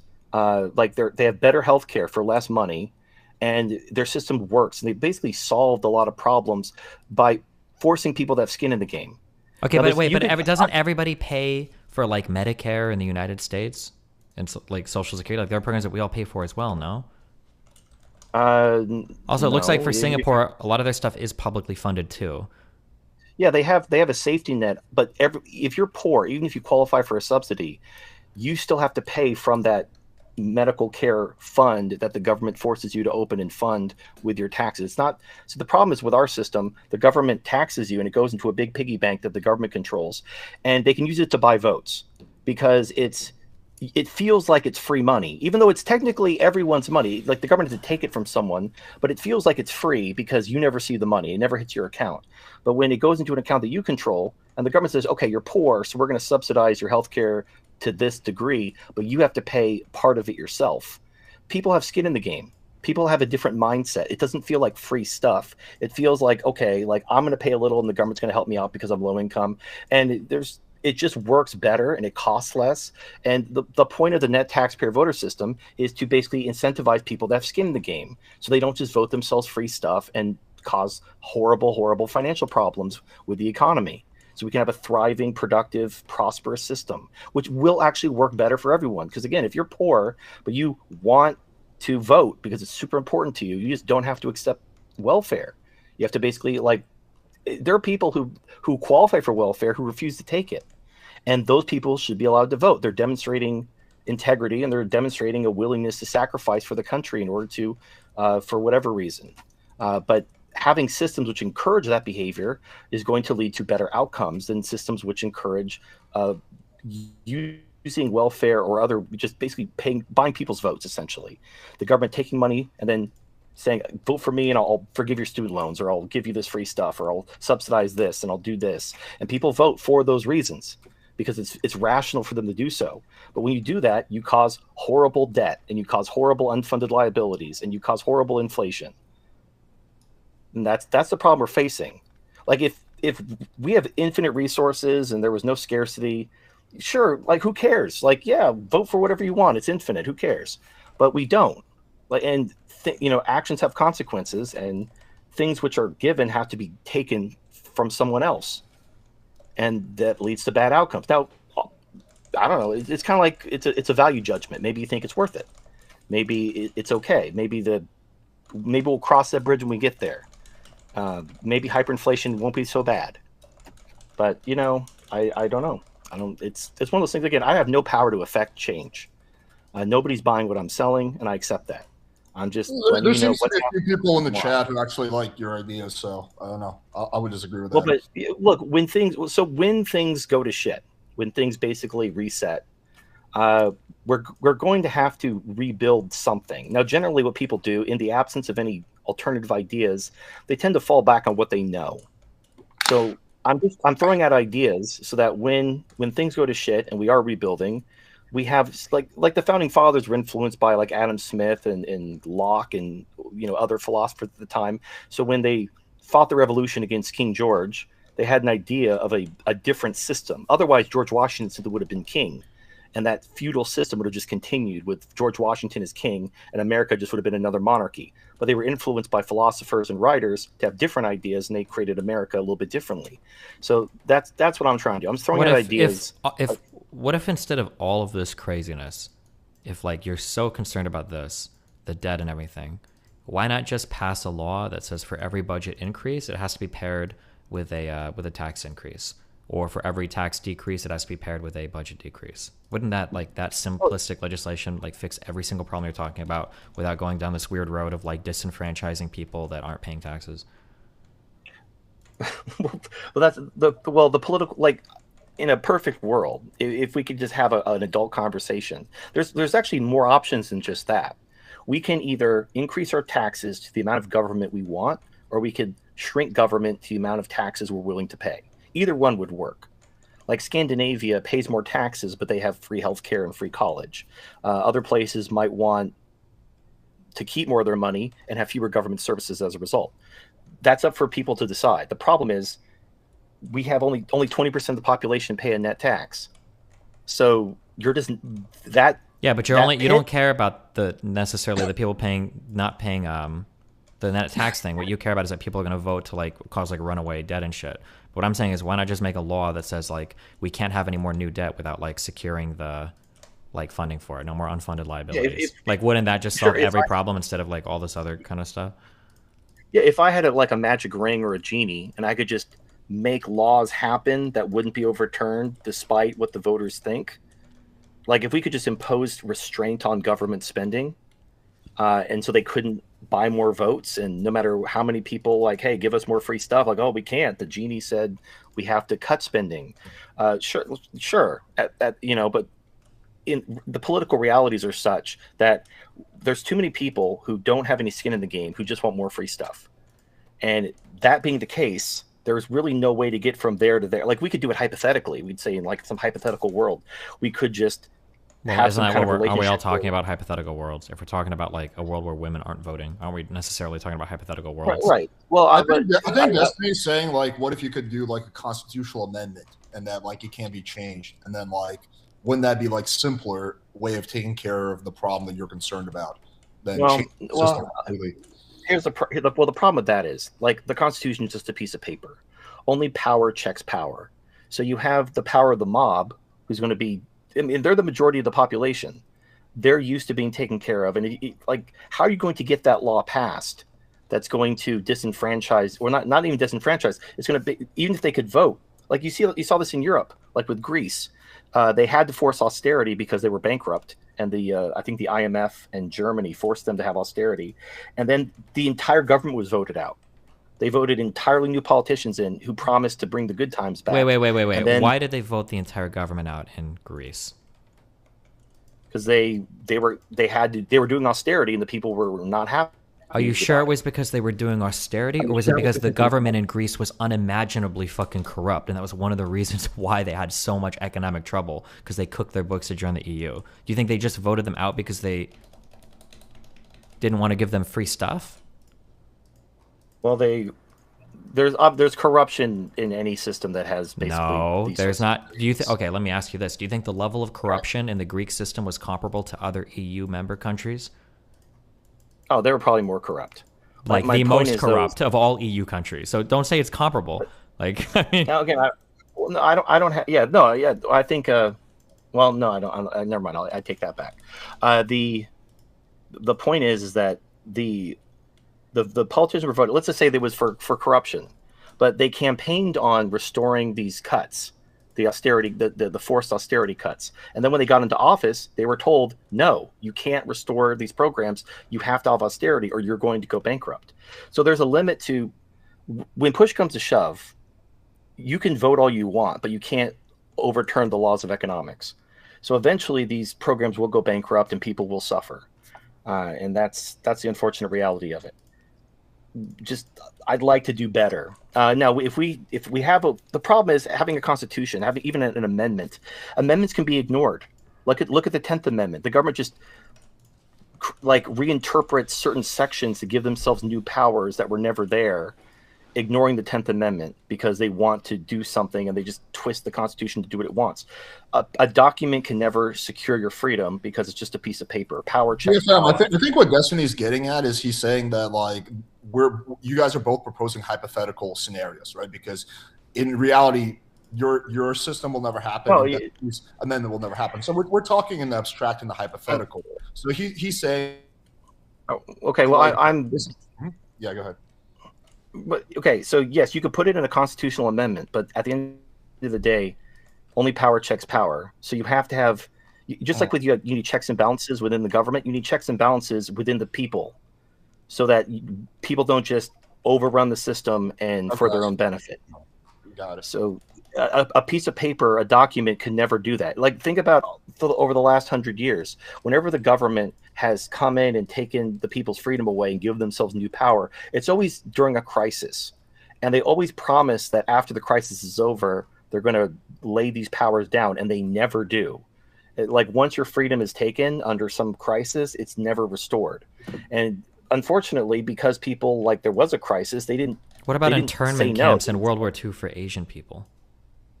What about the draft that happened for multiple wars? Yeah, what about the government has done things and taken power and given it back, but I mean, it's going to depend on what people vote on, no? Well, yeah, I think they acknowledge that the Japanese. Well, yeah. I mean, what about the easing of COVID restrictions that people said would never change? Like, Well, those are okay. Those are very extreme circumstances. Like, yeah, the COVID restriction thing, that's a whole other kettle of fish.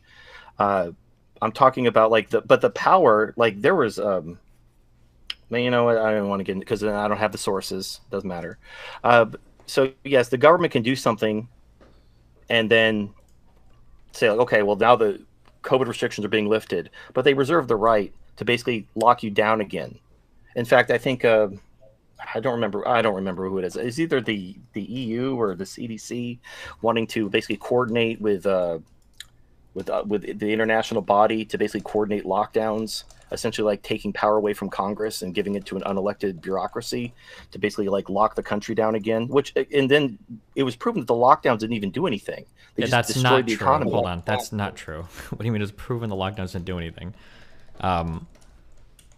Like, also the idea of unelected officials. I mean, like, we don't elect every single official in our government, but like most of them are nominated by like elected officials. So, Well, they're usually just hired. Like you have these branches of the government, not even branches, they're departments, and they're staffed. And I understand why. Like Congress always wants to empower the executive because they don't want their fingerprints on it. And then the executive, they pass things on to these bureaucracies, so they don't have their fingers on it. wait, no, hold on. This is just called the basic division of powers in the United States government. Congress doesn't pass things up because they don't want their fingers on it. Congress passes things up because they're not the enforcement mechanism of our government. That's what the executive branch is for. But they don't want to they don't want the people to be mad at them. They want the people to be mad at someone else. You're talking about every single human in existence. But I mean, like, what? But they don't pass things off. Like, of course, Congress doesn't enforce laws. That's what the executive branch does.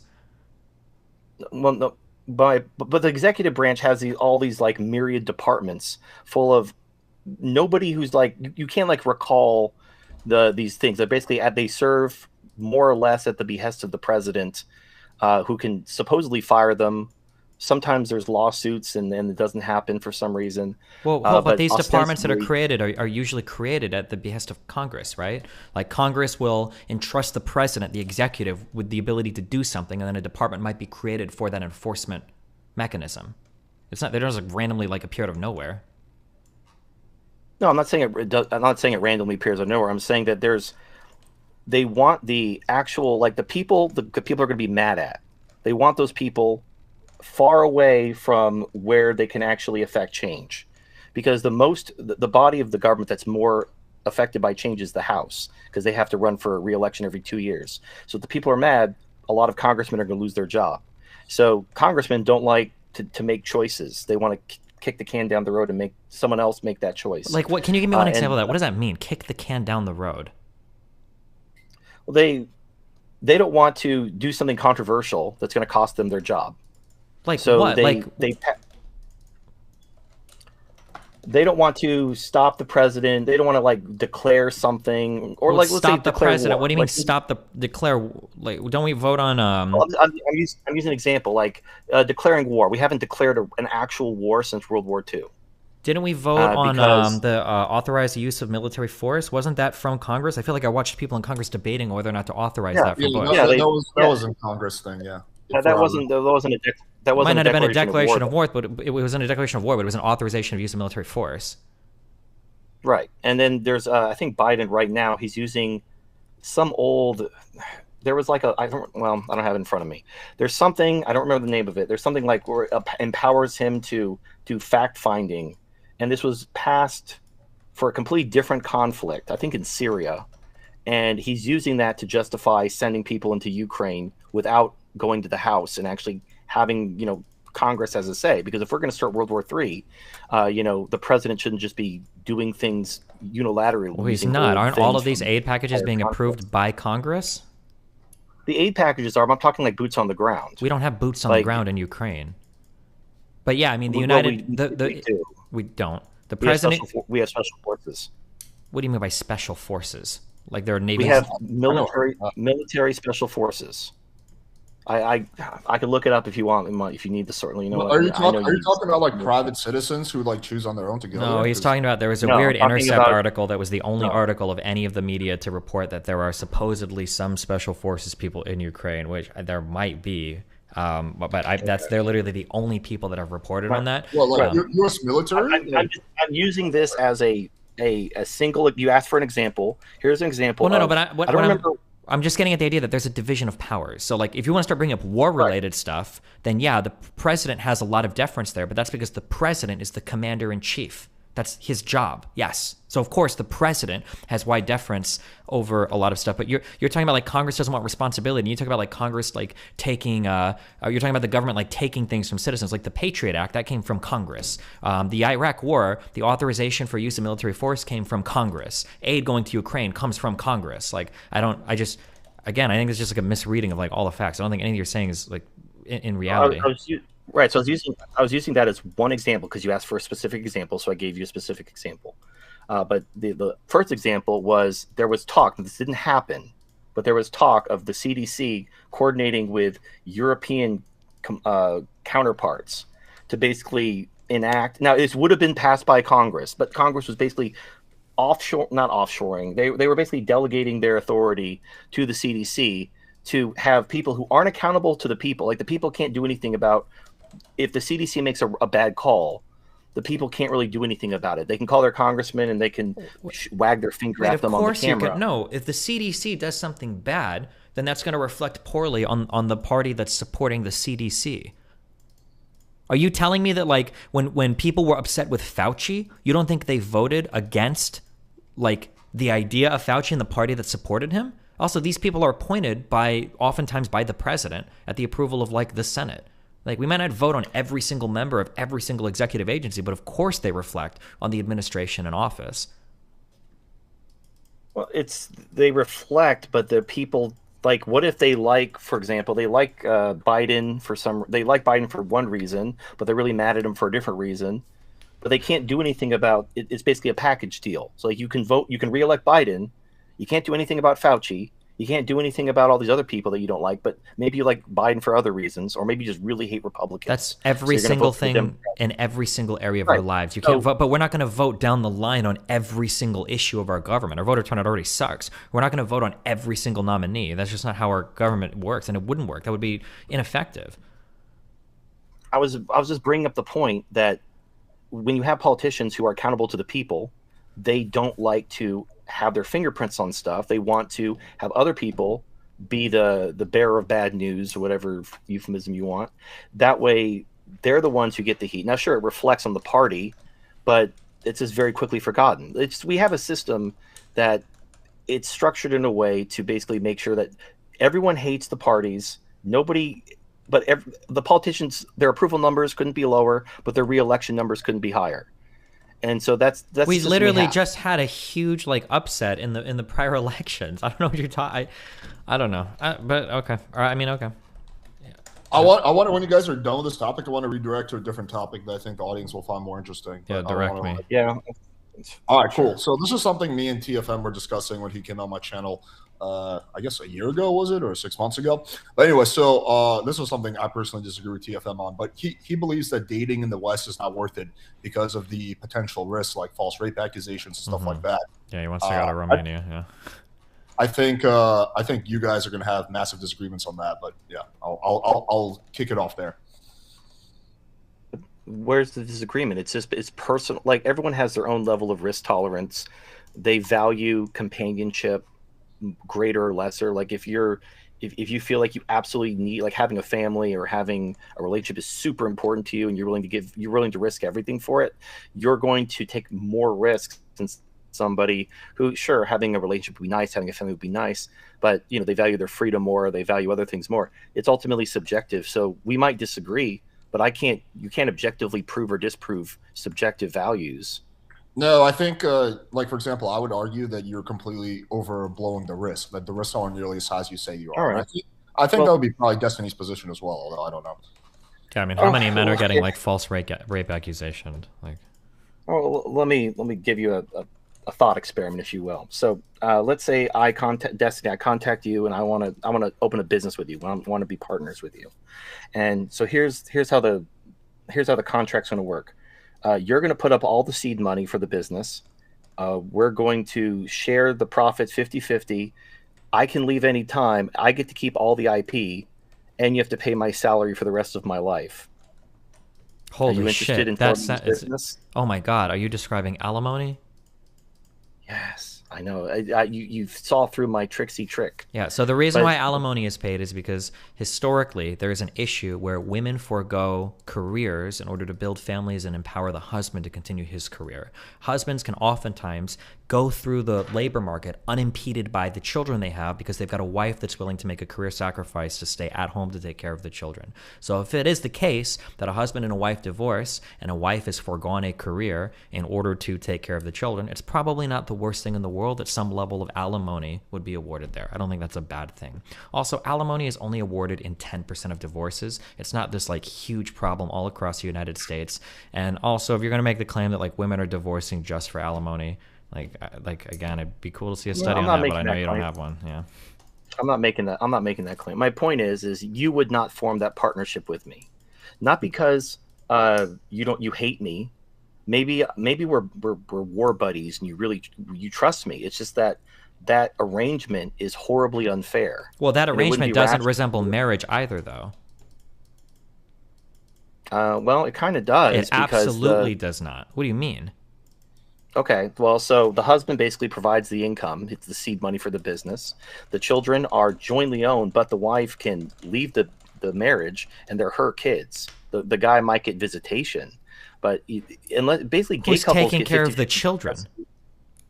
Well, the mother is. Now, historically, it didn't work out, but it's fine. I don't even want to get into. Well, so hold on. So if the mother is taking care of the children, how is the husband providing the income? Mm-hmm. Why is the husband able to provide the income? Well, because he has to pay child support. No. In a marriage, in a nuclear family marriage, why is the husband able to provide the income? Because he's the one working. How is he able to work when he's got 2 kids? Right. Well, there's different arrangements they could have, but generally the wife will stay home and take care of the kids, so the husband can work. That's why when you look at the income made by a family, it's really stupid to say the husband earns that much money. It's not the husband earning it. This is why marriages are partnerships. It's the husband and the wife. The only reason a husband is empowered to his maximum earning potential while still having children is because the mother is empowering him to have that job by staying home and foregoing her career to take care of children. The only way the husband is not making $150,000 on his own while the wife stays home and takes care of the kids. He can only make $150,000 because the wife is staying home and taking care of the kids. Mm-hmm. So the thing is they're still her kids after the divorce. Like, I know gay couples is different. Straight couples, it usually is the mother gets primary custody and the father gets visitation. Whereas with gay couples, it's usually 50-50 joint custody. That's just how it works. I don't have a source though, so you can call me a liar or something. Sure, we can talk about like the unfairness or et cetera after divorce. Right. Typically, when a divorce court is ruling, though, they're probably going to rule what's in the best interest of the child. The father hasn't taken care of the kids at all. It's not surprising that the mother's going to get them, and there might be some like welfare arrangement, whether it's alimony or child support after that. But that's a separate conversation. I'm just saying that how you originally described marriage was not at all like a business where one person is providing all the seed capital and everybody else is just a fucking leech. That's not true. The wife is an equal partner and equal worker to the husband. No. So, in the business analogy I used, if I form a business with you and you provide the seed money, I'm working at the business. I'm earning a salary. I'm working. I'm helping grow the business. I just didn't bring any of the income into the relationship. You brought the income, but then the IPs we create, the intellectual property, I get to take those with me if I leave, and then you have to pay my salary. It's very analogous. And the thing is, no one would take that deal in business. Everyone would know that's a really biased, unfair deal. Now, maybe if that's the law and like you really trust somebody, maybe you're willing to take that risk. Like, you know what? I trust you. We've been through thick and thin. I know you're not going to do me like that. So I'm willing to take this risk and enter in this relationship. And I trust you that it will all work out. And there are plenty of marriages that don't end in divorce and they last for decades, and their great-great-grandchildren dance with them at their 75th wedding anniversary. But then there's also the opposite where you do have divorce, and it's a bad system. But if it's important enough to you, you can go ahead and do that. You have to subjectively determine how important this family, this relationship is to you. and what you're willing to risk and what you're willing to pay. Just like everything is subjective value. Like some people may want a sports car or beachfront property. Some people may not care. Like if they're offered a free sport car and beachfront property, they take it. But when they see the price tag, they're not willing to pay that price. Other people would be willing to pay that price. So there's really there's really no room to disagree. It's just subjective value. If you want to pay the price, pay the price. If I don't want to pay the price, I'm not wrong. It's just I don't value that enough to pay that price.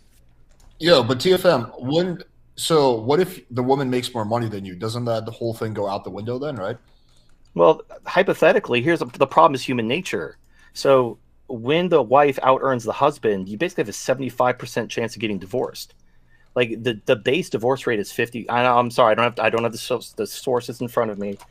You can disbelieve everything I'm saying, but the base divorce rate is about 50%. But then when the woman out earns the man, and this could happen down the road, like maybe the husband and wife met at work and they were both more or less earning the same amount of money, but due to like diversity quota hires, she gets promoted above him. She ends up out earning him. The likelihood of divorce goes up by 50%. Now you have a 75%. But then wouldn't you benefit from the divorce, right? You would think so. And in some rare cases, usually with celebrities, like with Britney Spears' ex-husband, he got a nice settlement because he was just like a backup dancer and she was Britney Spears. Hey, what's up, but lead generally, attorney? Even if the wife is the breadwinner and the husband I might drag you in after. less We'll money, see. Hold on. even if he's a stay-at-home husband, I can only deal he's with so very much rarely red pill awarded the stuff in kinds the of things day. that women get awarded if the roles were reversed, simply because the system is biased towards women. And in cases where guys do get a settlement, women just raise hell, and there's all kinds of articles about how the family court system is broken, needs to be reformed. It's just and I understand it's human nature. Like men are hardwired to want to protect and provide for women, and women have kind of an own group preference. So it doesn't surprise me that society cares about the needs and desires of women more than men. I'm just saying that's the system that exists. And all things being equal, if human nature were, if men and women were just, different genital versions of each other and didn't have different natures and wants and desires. Yeah, being a sugar baby to some, woman who's making a lot of money, that should work. It just doesn't. Because when women out earn men... So just curious, when women out earn men, why are they more likely to break up? Well, the word is hypergamy. It's when women they want to... Basically, men want men are attracted to a woman's attractiveness, youth, fertility, like basically her form. Women are primarily attracted to a man's function. They're looking for not just a man who's attractive, but a man who can provide a certain lifestyle, who has, status and wealth and so forth. There's nothing wrong with that. If you look at animals, it works the same way. Okay, so this is this is just random stuff you've read. Okay, so the paper that you're pulling this from, you have no data for any of this, but that's fine. Crazy. Okay, so there is a 2013 paper by the University of Chicago. The researcher's name is Marianne Bertrand. Okay, and she's the one that developed this number that you have a 50% higher likelihood of divorce if the woman is outing her husband. One of the findings of this paper, though, is, moreover, I quote, wives who earn more often end up doing more of the household chores, not less. Data from the American Time Use Survey covering the years of 2003 to 2011 show that while husbands spend an average of 20.8 hours a week on non-market work and childcare, wives spent 33.5 hours on those activities. One explanation for this, the researcher suggests, is that a wife making more money is doing more chores to assuage her husband's unease. But serving as both the primary breadwinner and the primary homemaker may be draining. That, the researchers point out, may be one of the mechanisms behind our results on divorce. Do you think if I go through the rest of this paper, I'm going to find anything on hypergamy? Oh, probably not. Okay. Do you have any research showing that the reason why women who out-earn husbands are more likely to divorce is because of hypergamy, or are these just more like YouTube talking points? Well, I mean, there are anecdotal. I don't have the studies. Okay, so gotcha. They're right. So it's fine. Here we are again. It's fine. But yeah, it's human nature. You can be like, "Where's the study? Where's the study?" It's okay. Why would you need a study when we can just say it's human nature, right? I know, it's crazy. So yeah, it's fine. That's just, you don't have to believe me. Okay, I won't. I'm good. There you go. Fair enough. Yeah, apparently. Go ahead. I guess we're done here. Well, there's nothing else. I mean, that was the topic. I don't have the peer-reviewed studies in front of me. So I guess hypergamy doesn't exist. Are you denying that hypergamy exists, Destiny? What is hypergamy? That women tend to marry up when it comes to monetary status? Yeah, the women tend to date up. They tend to, but that's a trend that's been reversing pretty significantly over the past, like, I think 20 years. Really? It's been it hasn't reversed, but it's going lower and lower. Like, if somebody can link me the I think it was a PubMed one, but I think it was like I want to say like 20 or 30 years ago, it was like 50% of women would never date down socioeconomically, and I think that number's down like 33% now. So it's slowly following the. If somebody has the link in chat, I can find it. But I don't have that offhand. Because everything I've seen is that it's actually going the other direction. It's getting worse, not better, due to unrealistic expectations, social media, and whatnot. But I'd be curious to see what study you're referring to. I'll try to find it. Tell me the facts. Okay, what about this TFM? I don't know if this came up during our first debate or not, but this is kind of one thing that I take issue with the MGTOW community. I feel like they really greatly over-exaggerate the risk of false rape accusations. Whenever I kind of deep dived into this, I looked at the statistics. Apparently, it's something like you're as likely to get struck by lightning as you are to get convicted of false rape charge. Right. I was falsely accused of rape. I wasn't convicted. Right. But I was falsely accused of rape, and it ruined my social life, and my entire social life was ruined. Now, I wasn't arrested. I wasn't convicted. I didn't go to jail. But she spread these rumors that I had raped her, and it completely destroyed my social life. People who were my friends just automatically believed her. People were trying to jump me, and nothing happened to her. The reason why I stopped it, I actually get on my knees and apologize. 'Cause I called her some names because she cheated on me. And so her revenge was to spread this rumor that I had raped her, to try to like get random guys to kick my ass. And I had to basically apologize and grovel. And she admitted, okay, it didn't happen. But even after she admitted it wasn't true. It's like the lie gets halfway around the world before the truth puts on its pants. So my social life was still destroyed. So yes, the conviction rate is fairly low. It's fairly low for a man to go to jail under a false rape accusation. Usually women don't go that far. It's super low, right? It's pretty low. I don't have the study. I don't have the numbers. I'm just talking out of my ass. The thing I linked you is a 2016 from the population. I think it's Population and Development Review is the journal. But in this, they basically look at trends around the world of women that are marrying men that are earning less than them.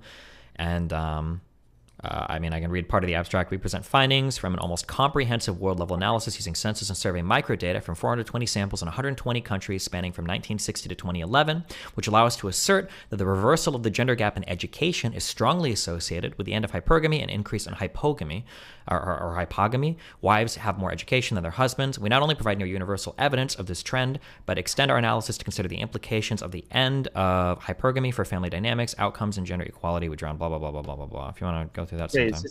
That sounds though like it's just saying that women are making more money now, which obviously everyone knows women are getting better education. But I don't think that's indicative of women changing their dating preferences, right? I have a question. Now, is it just looking at educational attainment?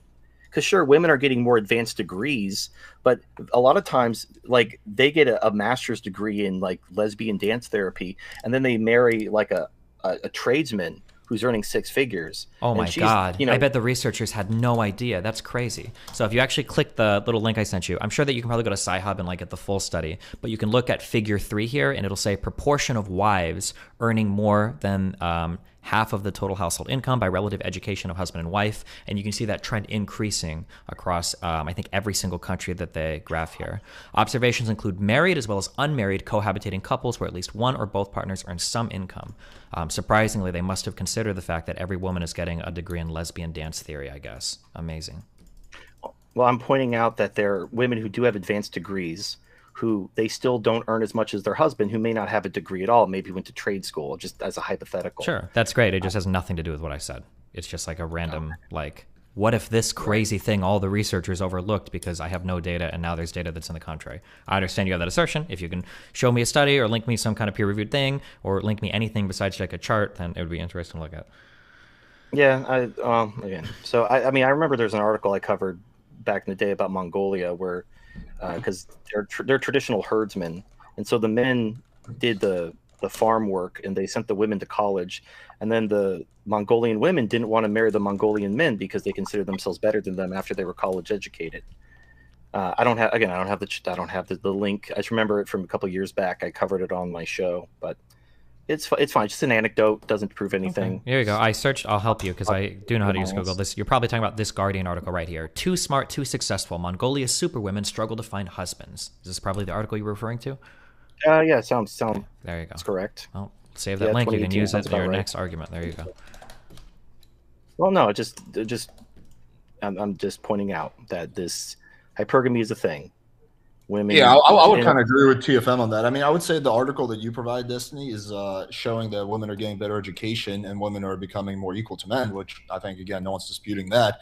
But I don't think it's indicative of anything of women's dating habits. I mean, this kind of it literally shows that women are earning, that a greater percentage of women are earning a majority of the income of the household. So that is a reversal in trends of women are earning. Men were here, women are here, right? Now they're getting over here, right? But that doesn't mean that women don't want to date over here, right?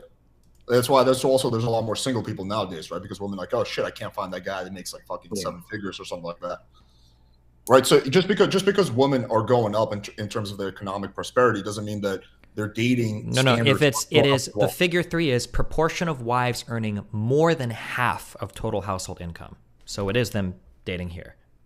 Oh, okay.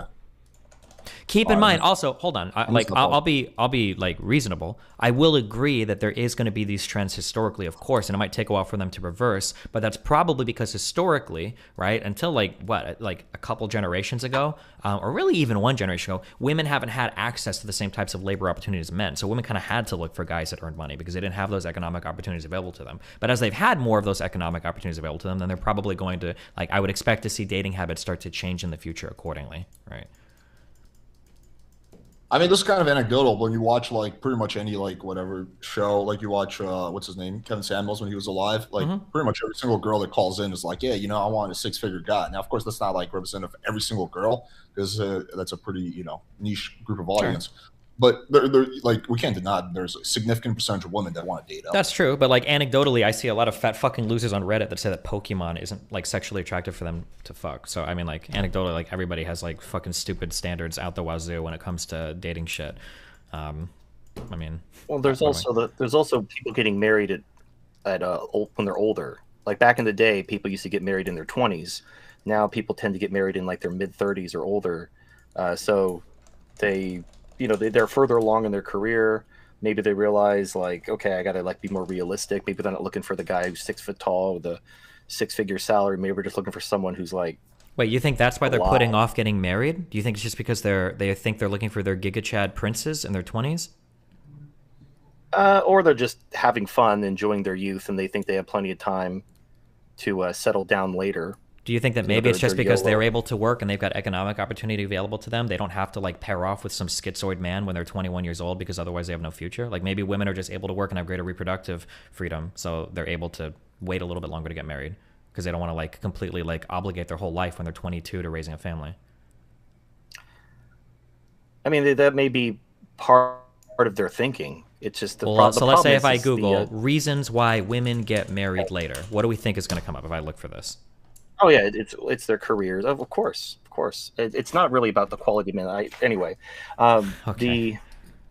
No, I lost my train of thought. Never mind. I was going to say something, but I got derailed. So well, take a second, think on it. I think Lead Attorney wants to jump on too. He's in the chat. I'm curious whose side he's going to take here.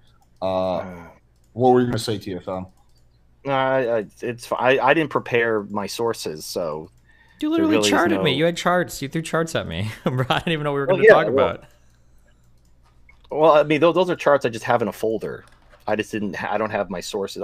I should dig them up. I'll have a nice indexed Word document next time.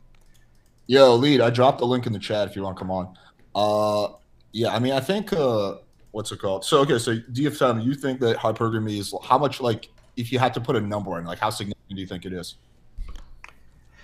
Well, I think that men and women just have certain, like, it has to do, well, again, it has to do with human nature and the reproductive roles. Men are the protectors and the providers. Women are the bearers of children. Women look for someone who's going to protect and provide for the offspring, and men are looking for someone young and fertile and healthy in order to produce healthy offspring. These are just instincts. You see this in animals. You see this everywhere. So the problem, oh, now I remember what I was going to say. Fertility windows haven't changed. Like, you see this big uptick in women freezing their eggs because they're getting higher education, but this is literally like they're, I wouldn't say wasting, but they're using up their prime fertility window. And maybe they spend their early to mid 20s going to college, and they spend their late 20s getting established in their new career. They start thinking about, okay, now that I'm established and I'm ready to go, now I'm ready to have a family. But now they've missed their prime fertility window, and now they're going to have less healthy offspring. They're going to have fewer kids. And educational attainment doesn't change the facts of biology. Like, the fertility window, it's fixed. You can freeze your eggs, but a lot of women are finding out that their frozen eggs don't work even after they try to have the procedures done with IVF. So that's not really a women's fault. I've seen articles about women saying that they were misled and they weren't told, like, they thought they had like the silver ticket. They could just bypass their youth and build their business, and then when they were in their late 40s or 50s, they would be able to have kids no problem. And now they regret it. It is what it is. There's just consequences for that. Like, I mean, this is a little bit of a digression. I think would be a better system personally is if women, they basically had their kids when they were young and healthy and fertile, so they could have healthy offspring. And then once your kids are in school, like, when your youngest turns 5 and he's going to school, now you have several hours during the day. You could start your career then. That's not even possible. Why? Well, it is. You just have, instead of going to college in your 20s, wasting your fertility window, you go to college in your mid 30s after your kids are all grown up and going to school.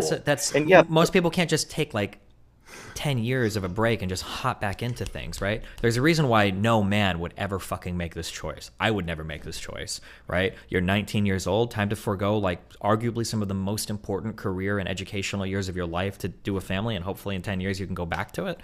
Like, that's a pretty unrealistic expectation. Adults go to college all the time. No, they don't all the time. Children go to college all the time. Sometimes adults return to college, but right. Well, no, I went to college in the evening. I didn't go for the college experience. I went in the evening, and most of the people I was in class with were adults who were furthering their education. Because you're in evening class, yeah, of course. Right. So they were, but that should be the norm. That women have healthy families. Wait, when they're you can young have and fertile. children when you're 30 and 35. You can still have kids. They don't come out like deformed, right? I think like 35 is when like what? Well, yes, but the likelihood of complications increase, and you have fewer kids, and that's affecting all kinds of things. Hold on, not everybody wants to have like 12 kids. I think most people are okay with like 2 or 3. If you want to have a fuck ton, then yeah, you got to start early. But you can start having kids at like 30, 35 years old. They're probably going to be okay, right? Once you start hitting like 35 and beyond, it starts to get a little bit sweatier. I'm kind of curious what lead attorney wants to. Yeah, sorry, go ahead. No, it's interesting. Shout out to you guys. Y'all might not know who I am. I'm the lead attorney. I'm a 20-year divorce attorney down here in Atlanta, Georgia. My whole adult career, I've been dealing with these issues of parenting and divorce and alimony. So it's interesting to hear how you guys talk about it. Destiny, one of the things that I hear you, it seems that you're pretty persuasive when you talk about these studies and things like that. And I understand the impetus to really look for hard data when you talk about things. And generally, I think that's very important. But when you start talking about data for these types of issues, the reason why people get divorced, the reason why people have children, things of that nature, how many people cheat, when you rely on this self-reporting, it's amazing how unreliable the data is. And so I don't know if you can really quote any study that would be conclusive on these issues. What do you think would be a better metric, in your opinion? Well, that's the issue, right? Because you certainly don't want to rely on anecdotal evidence, right? But relying on self-reported studies is crazy. And I can tell you that as a 20-year attorney, having to talk to women and men about their relationships. I mean, you can ask somebody how much they make, and maybe they'll tell you the truth. You know, maybe if you have to look at their W-2s. Judges don't even believe people when they tell them how much they make. Like, judges insist on taxes, insist on W-2s, insist on 1099s. So if you have these studies that don't insist on anything, like, there's no reason to rely on those at all. Then do we just make up whatever reason like fits like the YouTube channel narrative more, or what? I don't know what I'm supposed to do with that. Like, we use self-reporting for like crime victimization is on self-reporting. Like, we use self-reporting for a lot of studies in psychology. I guess, do we just throw all of that out? I agree with you that there might be some limitations in the data, but I mean, like, if you do study after study after study and there's trend after trend after trend, and you can't find like any other explanatory thing for why people report the things they do, I mean, at some point it's like, okay, well, self-reporting is kind of the only way, you know, to go forward other than stories. Well, I mean, you can say that self-reporting is the best that we have, but that doesn't mean that it's accurate at all. That doesn't mean that it's deserving to be relied upon.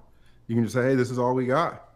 You know, back in 2000 BC, you know, hey, religion, that's all we got. So we're going to rely on that, and fine. But, to that maybe point, there's this thing called gravity. Maybe there's this thing called, you know, astrophysics. Maybe there are things going on that we don't know yet. And so that's what I'm telling you. Like, judges don't even rely on the stuff that you guys are talking about. Not you guys, I'm talking about Destiny specifically with these studies. Well, hold on. For me specifically, income was not, I don't think that was, I don't actually know if it was self-reported. Are you saying that they're lying about their income on the studies? Are they showing the scientists or the data collectors their W-2s and their taxes?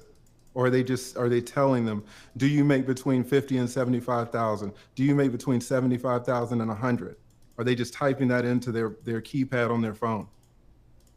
I mean, my guess is going to be it's self-reported, but like, we attorneys, we don't even believe our own fucking clients, to be honest. Okay, comparing an attorney to a study is a totally different thing, though, right? You're litigating it's a specific. Because it's all data collection. No. It's not data collection. You're not collecting data as an attorney. You're getting specific information about a specific case, That's right? data.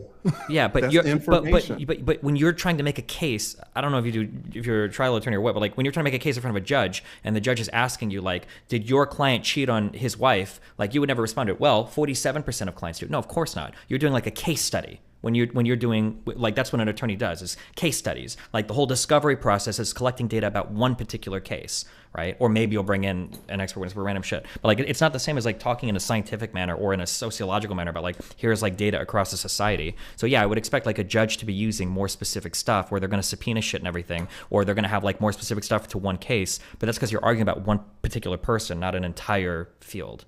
Yeah, but the entire field is made up of each individual case study, if you want to call it that, Destiny. That's all data is. It's just a collection of individual case studies, if you want to call it that. That's all it is. Like, you're elevating it to something higher than what it really is. I think there's to defend Destiny. I think relying on hard data, that's a very healthy thing to do, because Let me jump in though, because you said to defend Destiny. I don't know if you heard when I first began. I said that there's a reason to try to rely on this stuff. I love relying on science. That's what we should rely on. My point, TFM, is that there are going to be certain areas where just the data is inconclusive. The data is not going to be there. I agree. I totally am in favor of the scientific method. I think it's awesome. But what I'm telling you as a 20-year divorce attorney is that when you start asking people how much they make, or why they cheated, or if they cheated, or how much sex they get, you're going to start getting some self-reported information that's not reliable. Okay. Well, it looks like this study that I was citing earlier, the gender identity and relative income within households, seemed to be using census data. So at least we didn't have to rely on self-reporting for that one, I believe. So I'll post that in the chat. Here it is. All right, Lead. So, as an attorney, what's your take on hypergamy? Like, how often when you do divorces do you see that at least part of the reason is the woman wants to trade up? 100. Yeah, it's hard to say 100% of the time, but I think TFM is exactly right. Just because the environment, well, let me specify that because I think TFM has said a lot of stuff that I don't necessarily agree with. But when he talks about just so because, close. what's that? You were so close. I was so close, right? Just because the society has changed and women have more power in the workplace, more economic power, they're getting, higher education, things of that nature. It does not change their genetics at all. And I totally see the reflection of how men will put women on pedestals. Men will really want kids, and the majority of men, not all kids, not all men. Some men hate kids. All right, some men hate women. But just talking about, if you look at a bell curve, kind of what's in the middle, I see all the time how men will kind of focus in on the actual woman and feel a certain way about her, whereas the women will focus on other things. The women will focus on the kids, and they'll focus on the husband's resources. And I don't think that's a new occurrence.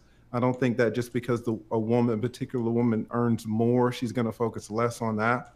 And I deal with women who make $2,000 a month and women who make $80,000 a month. And, the hypergamy is there. It's just there. It's biological. Now you can say, well, can you cite a study to this? And I can't. And because I don't trust those studies at all, because I've been doing this for 2 decades. Right.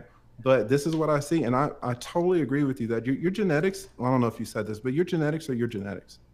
And it doesn't matter kind of what your economic prowess is for a man or for a woman. Would you say hypergamy is getting worse or getting better? In your opinion? I don't know why it would change. Why are we saying that it's changing? Constant. There could be any number of reasons why it would make it change. Like, for example, now that you start practicing law before social media. Right now, there's social media, so girls are seeing, their friends on Instagram going to Dubai, and they're like, oh, maybe I should date myself a guy who's whatever higher status or something like that. I mean, there could be any number of reasons. Yeah, no, I disagree. I have a take on this. All right, so I look at women and men have different natures, and it's related to their reproductive roles. Men have what I call a dominance instinct, and women have a hypergamous instinct. Look at animals. The males will fight each other to establish a habitat, some kind of like area that they control. They'll drive all the other males away, and then the strongest males will have the best kind of area, and then the females will go where the best area is, and they'll settle down with those males. And that's just how animals are, and you can kind of see the similar behaviors in humans, where males compete. I call the dominance instinct. It's why men are always competing with each other, wrestling, climbing mountains, doing speed runs. It's just they want to feel better than other men. And I don't think women. Has there ever been a history in human society where males are driving away other males and ruling over like legions of women? Has this ever happened? Yes, called harems. So you're talking about like the ultra wealthy elite, like less than 1% of 1% of society is where it happens. Well, it's because they're the warlords. So you have the warlords. Men. Yeah, so the men who control the most martial power, they're the ones who acquire the harems. Yeah, but they're not doing it because they have resources and the women are attracted to it, right? They're doing it because they can essentially like enslave the women. But the women go for it. Like that's they have to. They had no rights. Look at sister wives. You don't see the opposite. Well, look at sister wives. Like women are fine sharing a husband. The inverse isn't true. Like these whole brother husband deals where all the guys share a girl. It usually doesn't end well because it's basic biology. If a man has many wives, he can potentially impregnate all of them each year and have one kid per woman. I gotta leave. I gotta get out of here, guys. Or I'm gonna lose my fucking mind. I can't do the incel science. It drives me fucking insane. And he's Holy gonna shit! Feel like completely like he wasted his time in this relationship. It's eggs are more valuable than sperm, and women are a commodity. And we can always like appeal to the biology, but the reality is women were part of those harems because they had no rights. A lot of them couldn't own property, they couldn't vote, they couldn't work. So of course the guys with the resources are essentially allowed to like enslave like tons of women and say like, hey, you're like the protected aristocracy. Now you're going to be like part of this particular protected harem because the men like had all the power. But it's not because they were attracted to it. Like, and I don't think you see very many successful relationships where it's like one guy and multiple women. That's an incredibly, exceedingly rare thing. That's like a 1% of a 1% thing. So to just say that it's just biology when it's unimaginably rare, it seems to not be the case. That seems to be the exception more than the rule. But could it be exceptionally is it- rare because a very few percentage of guys are actually able to maintain that because they have actually the kind of game, status, whatever? It's probably exceptionally rare because I don't think most women want a guy dividing themselves between 5 different moms, between 5 different kids. I don't think most women would want that. If he can Most afford women it, don't want that, but it's not exceptionally, exceedingly rare either. That I mean- one man has multiple wives at the same time? Okay, not in wives. Western countries. Well, because Correct. during In the United it started States, with, it's usually illegal, right? Legally, you can only go ahead, TFM. well, yeah, like you have the Mormons who have their own little compounds, but this actually started with the Roman Catholic Church in the Middle Ages, because originally you had polygamy in the Bible, but then Rome had monogamy, and so that was kind of superimposed over Christianity, and that's just been the Western tradition. But if you go to Muslim countries, they could have 4 wives. That's like part of their culture. You have plenty of guys with multiple wives. It's not even. Can you name one just so I can look that up? Which Muslim country right now has like a lot of people with multiple wives? So I can look this up. Pakistan. Go with Pakistan. Or also, just to help you out, Africa, it's super common in Africa for a man to have multiple wives, for a man to have the first wife, which he treats as the best wife. That's the first wife. But then you'll have the second wife and the third wife. It's super common as a culture over there. Gotcha. Just checking this real quick. Many of the countries that permit polygamy have Muslim majorities, and the practice is rare in many of them. Fewer than 1% of Muslim men live with more than one spouse in Afghanistan, Pakistan, Bangladesh, Iran, and Egypt. All countries where the practice is legal, at least for Muslims. It seems to be like it's really I think it's rare. more common with like celebrities and shit like that. Like pretty much every like ultra rich person has some kind of the resources. It's not like most people have trouble providing for one family. They can't support multiple families.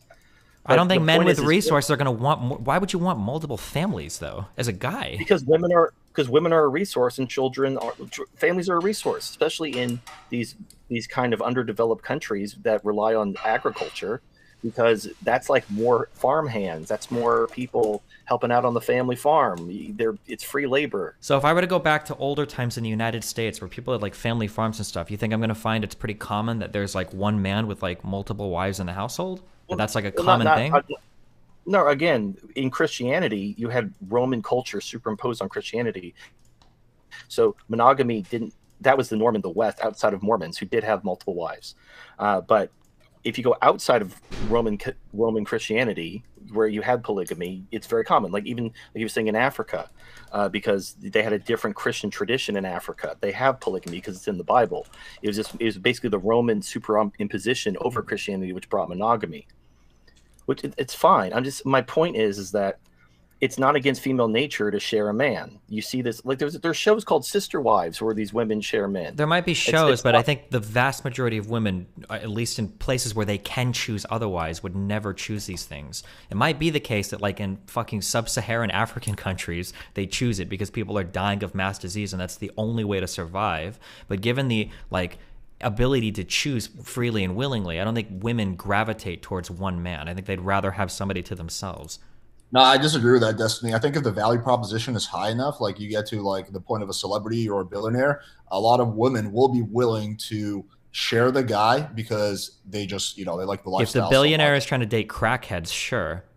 But you think Leonardo DiCaprio was hooking up with like crackheads? Like, come on. Well, hooking up or dating? Wait, hooking up or dating? Those are two different things. Leonardo DiCaprio probably fucks a lot of people, but I don't think he's dating multiple women at the same time. Okay, like let's take like Hugh Hefner. Would you say the Playboy? Yeah, I was gonna say Hugh Hefner. Why are we going with a guy that's literally a Playboy? Those women weren't exclusive to him. Those women were fucking around with everybody.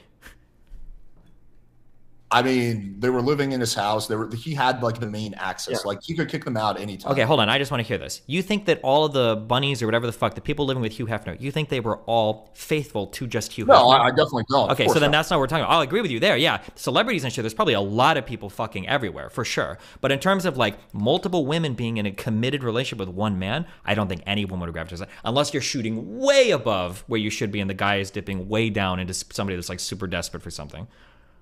But if people are generally dating on level, like illegal.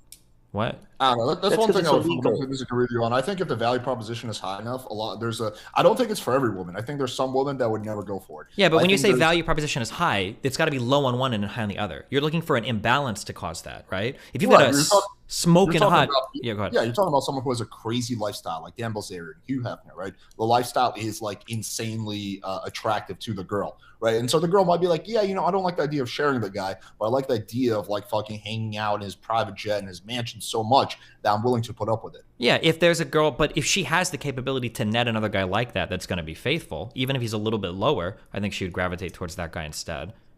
But this is like sub 0.001% of people. Like, this is incredibly rare. Like, a girl's not going to be like, I could date this guy making 100K, or there's that other guy that makes 400K, but he's got 3 other girls. I'm going to date that guy. I don't think women would choose that. Well, there's a hierarchy. Well, you're assuming the mating preferences are logical. It's all emotional. It's not logical. Women aren't thinking logically, I have these 2 options. It's usually emotional. It's like, ooh, I don't know. Like the emotional is going to be like, ooh, that guy's dick smells like another woman's pussy. Get me the fuck out of here. That's going to be the emotional. The emotional is going to be like, my guy's with another girl right now? Fuck that. Like, I'm going to stab this motherfucker. That's the emotional. Like, That's not the emotion. The emotion is I'm going to take that guy away from all those girls because I'm the best. I would agree with Lead on that. Okay, that's just delusional. Do you really That's what women are. I'm just teasing. It's a joke, but I just see this so much. Women think that they are the best. Women think that they can take a guy and change him and become number one in his eyes. And the fact that that man is with other women just underscores the fact that that's a man of value, and that's a man that they should try to go get. Yeah, I agree with that. That a man can signal value by having a lot of women around him. But the woman's goal when she gets that man is to pull him away from all the other women. She's not going to be happy. That's true. Yeah, she's not going to be happy being with the guy with all the other women. I agree with you that a guy with a lot of other women around him is going to be more attracted to a woman, but her goal is to lock him down solo, like one-on-one. Yeah, but just like look at like both of our relationships. We both fuck other girls, right? And both of your wife, my girlfriend, they're both cool with it, right? So it's like we're not even like that fucking high up in the status hierarchy. Certainly, I'm not, and like. You and I can do it, so why can't like? Firstly, no. You guys are different. Yeah. That is not the common thing. Yeah. One, our lives are exceptional. 2, my relationship is open on both ends, not just one end. Okay. So these are 2. Our situations are totally different, and then also we live like exceptional lives. Also, we make a lot of money. We're like, yeah. Yeah, you guys. I don't make that much money. I don't know. I think you're. I think that's Destiny's right. A normal woman is not going. But I don't think like any guy making less than like $1 million a year is like a guy making $400,000 a year is not gonna be like, oh, I'm gonna go net me 2 wives. I think it's rarely 2 wives or 2 girlfriends. Yeah, I think Destiny, that's wrong. Guys that make 400,000, they absolutely want 2 girlfriends and 3 girlfriends. I mean, hold on, I'm sorry. Let me qualify it. They're not gonna have 2 girlfriends that know about each other. Quite often, sometimes they do. Yeah, sometimes they share them. Sometimes they have threesomes. Yeah. It's not that big of a deal. It is a huge deal. Most women don't want to share their man. Okay, no, there's a hierarchy. So women can earn their own money, and they can even raise children by themselves as single mothers. So that's one level. Now, obviously, a woman would prefer to do better than that, but if she can't find someone in that status, she'll take what she can get, and it goes up and up and up. If a woman is attractive enough that she can pull a very rich, successful man, and she has a lifestyle that she couldn't get with a lower status man, but she has to. The price is she has to share this guy with his other girlfriends or something. She'll be fine with that if that's her best deal, because it's just business. Like, men are the romantics. Women are actually much more like mercenary, I guess. This just doesn't happen where there are all of these guys dating multiple women, like in committed relationships where they all know about each other and they're having families. That may be like the 0.0001%, but this just doesn't happen. Like you don't have like all these rich neighborhoods in San Francisco. Even dating multiple women and having children with multiple people and them all living together, or whatever. This doesn't happen. Oh, like the Tate brothers would be another example. In the West, the what? In the West, it doesn't happen because it's illegal. Like hypergamy or not hypergamy. Well, even in places, I even looked in places in the Middle East where polygamy happens. It's less than 1% of the population. It seems like the only place where it happens is where a whole bunch of people are dying of fucking disease and famine and shit. Then it could be the case there. But again, those women aren't making selections because of like, this is what they would prefer. They're doing it probably out of survival. Yeah, I agree with you. The 2 wives thing in the West is like super uncommon, but the like having 2 girlfriends or 3 girlfriends is like not that uncommon at all. Like, just look at the Tate brothers. Like, how many fucking girls are they dating? Look at who? How many are they? How many are they like actually super dating though? Like where they're dating those women and they're exclusive. Okay, and are you comparing the Tate brothers to the regular guys in America? Who, me or Destiny? The Tate You brothers. said look at the Tate brothers. Are you Yeah, I'm not comparing saying the, this is I'm not saying this is something that's like super duper common. I understand that it's something that's fairly exclusive. I'm just saying that's not as uncommon as I think Destiny thinks it is. And I but think then you that use the Tate brothers as an example, and they're like super uncommon. Yes. You would need to, if you want to disprove Destiny's point, you need to use a more common man. the thing is that Destiny won't know the people. I know a dude in Australia who's just like a pretty charismatic dude. He's not that rich, right? But he's not going to know who he is. He has like, he's living with, I don't know, like 3 or 4 girls. He's dating all of them. They all live together. And but, like, all he's of not those gonna- women are faithful to that one guy? I mean, dude, I'm not like fucking hanging out with them. But as far as he's told me, yes.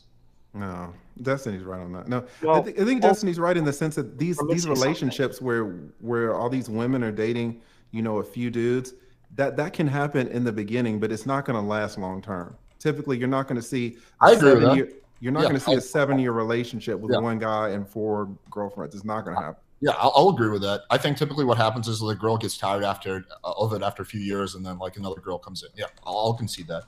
Yeah, that's what Destiny's trying to say. Okay, I thought he was I trying think to it's say also that it's weirdly, like, super duper rare and like never happens. Almost People never talk about happens. like biology, like reproductive strategies, and like people always want to like get into like the biology and everything. Like my guess is going to be is that like biologically, like women are probably going to be drawn towards more faithful men than less faithful men. Like if you've got a guy that's willing to lock himself down with one woman, because women have to make high investments in children, right? K series versus R series reproductive strategies. Chances are the woman's going to want a guy that's not going to leave her for somebody else. That'd be my guess. No, There's I competing- would disagree on that because women do want to have a man provide resources for the child, but they also want a genetically gifted child. If that's why you have all these women that are clamoring after these 6'8", you know, athletes, right? They know they're not going to be faithful, but what are their kids are going to be fucking monsters, right? Wait, when Women- you say 6'8" athletes, is it because they want children that are monsters, or is it because they're after like those fat NBA alimonies? That sounds like a I thought you were going to say Cox. no. That sounds Well, like I a mean- hyper specific, like women chasing NBA players. Sounds like you're shopping for alimony there, right?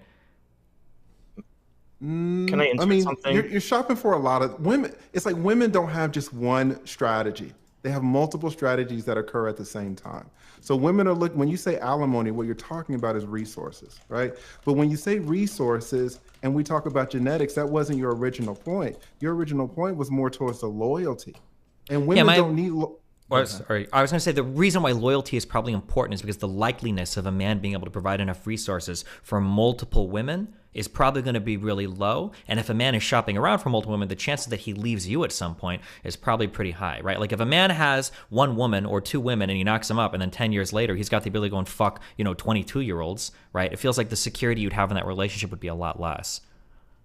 I agree with that. I didn't know. I thought you had won the argument about women not wanting to share guys long term. I totally agree with that. And I think Alex came around to your point. No, well, like, okay, here's another example. The Tiger King guy, like, he's not particularly rich, but I think he had like multiple fucking chicks that he, if not multiple girlfriends or Wasn't he multiple gay? wives.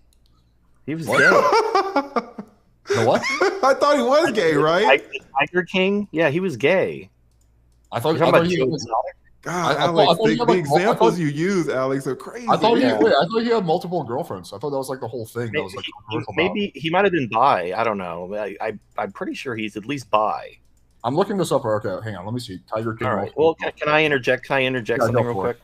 So, Yeah. if you look at primate mating behaviors, because humans are basically in between chimpanzees and bonobos in terms of sexual dimorphism. So, humans are not tournament mating. They're not like gorillas and stuff like that, where you have like these, because gorillas have harems. They have multiple mates. There's no government. There's no marriage certificates. It's just animals having families. Now, if you look at chimpanzees, they don't mate for life. They don't really have harems. They basically form troops. And the alpha, he gets first crack at the females, but the betas can get crack. They can hit that pussy too. And the children are basically raised communally within the troop.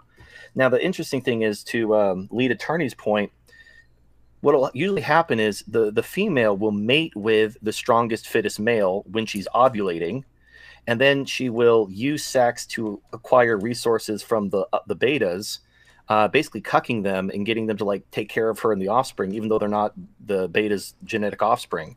And it's like that's just evolutionary behavior. And there's nothing wrong with it. Like genetically and evolutionarily, it makes sense because you're maximizing genetic fitness by reproducing with the strong fit males, even if they're not loyal. And then you're using the loyal betas to take care of you and to help raise your offspring. It's the best of both worlds because you get all the resources from the betas, but you get the strong genes from the alphas.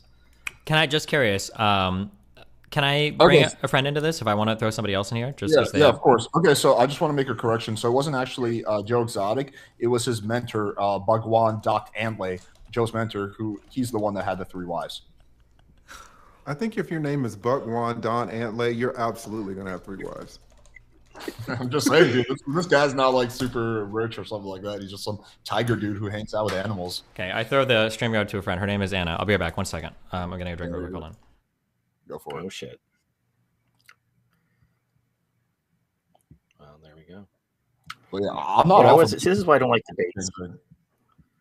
I don't like have all my sources. I used to do that. I generally used to have all my sources listed, and what I found was I would present my sources, and they would just pick them apart and try to find a reason to dismiss them, and they would demand more sources, and they would just do that indefinitely until I told them to go fuck themselves, and then they would declare victory. And I just learned that's a giant waste of time. So yeah, the sources thing, and that's what I came in to tell. Now, to be honest, TFM, like Destiny was fucking you up on the whole political thing, to be honest. But him insisting on sources for this type of stuff, it doesn't make any sense at all. And that's what I had to tell Destiny. And I don't know if he accepted it or not, but it's absolutely true. Looking at aspect of the political thing. Oh my God! Like you were fucking it all up. Like he was asking you specific examples of things, and you couldn't come up with one. Like he was asking you to like one example of kicking the can down the road. Like, what does that mean? Now, to be honest, Destiny knows exactly what that means. He knows exactly what kicking the can down the road means, right? But he was trying to pin you down to see if you knew, and you couldn't explain it. Like there was a lot of. Go ahead. I was trying to come up with a specific example. Like, hold on, like, because I just assume. See, I'm not used to like debating these professionals.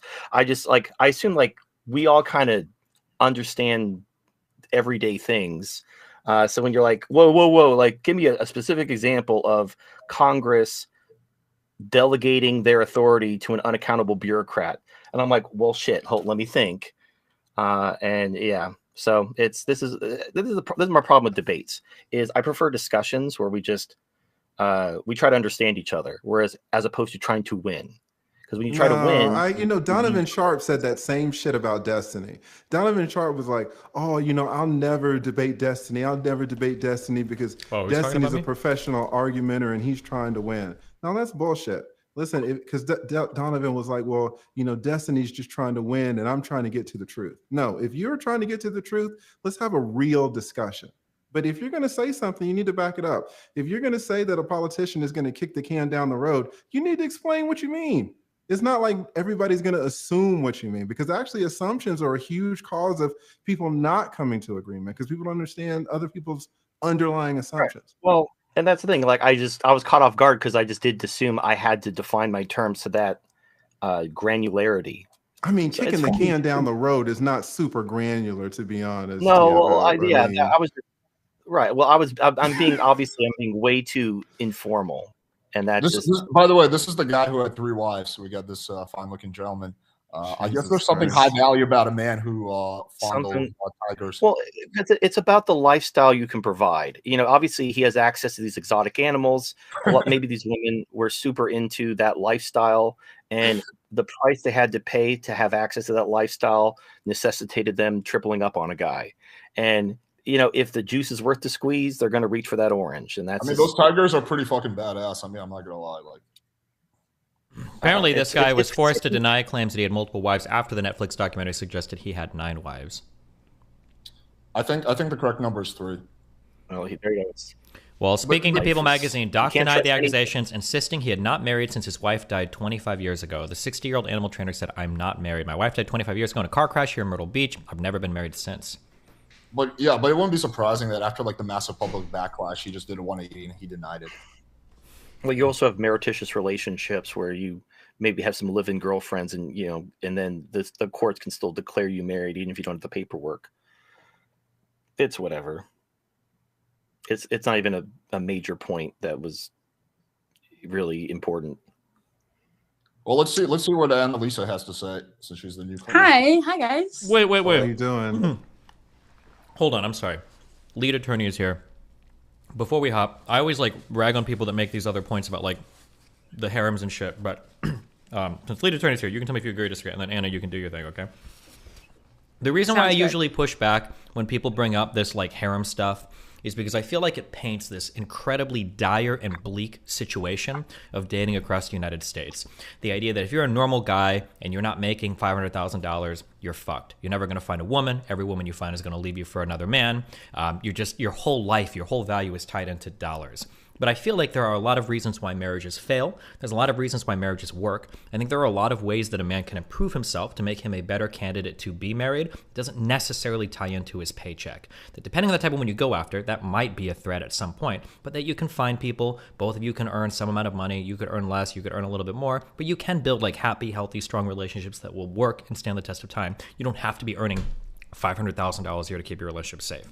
That's usually why I push back against that. You can tell me if you agree or disagree on that for Alex and the lead attorney. Yeah, that's the only reason why I push back against that like generalization of how the relationships work. Yeah, let me just quickly respond to that. I think you know me well enough to know that's like completely not position. I don't believe in any of this doomer shit. I think the average guy can actually do pretty well. This is why I teach game and pickup and all that. And I actually don't think it primarily, I think money is a factor.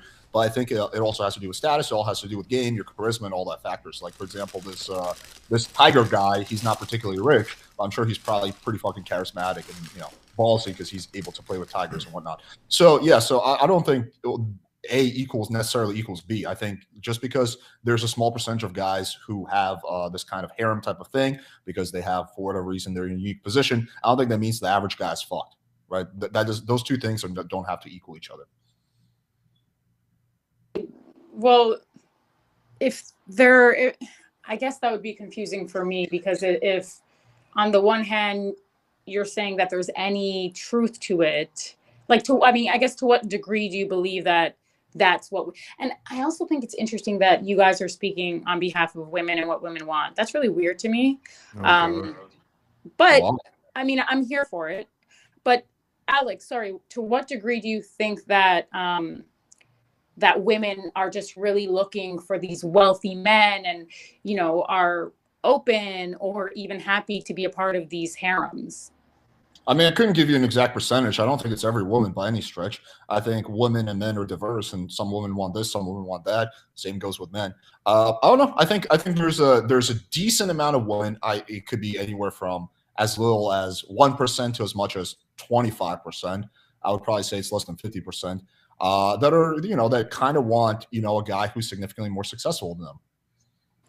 But does significantly more successful, does that sort of by de facto, does that mean he's going to be unfaithful? Does that mean he's going to have a harem? Is it mutually exclusive? Is that what we're talking about? No, they're not mutually exclusive, but I think there's a significant portion of women out there who will be part of a harem if they like the guy. Now, for whatever reason, maybe because he has really, really good game, he's really charming, maybe because he's a really good musician, or maybe because he's really, a successful celebrity who offers them a really cool lifestyle. So I do think there's going to be a significant percentage of women that will do that. Doesn't mean the guy's unfaithful. Usually those guys are actually really upfront. They're like, yeah, this is what I want. I'm not going to be exclusive to you, blah, blah, blah.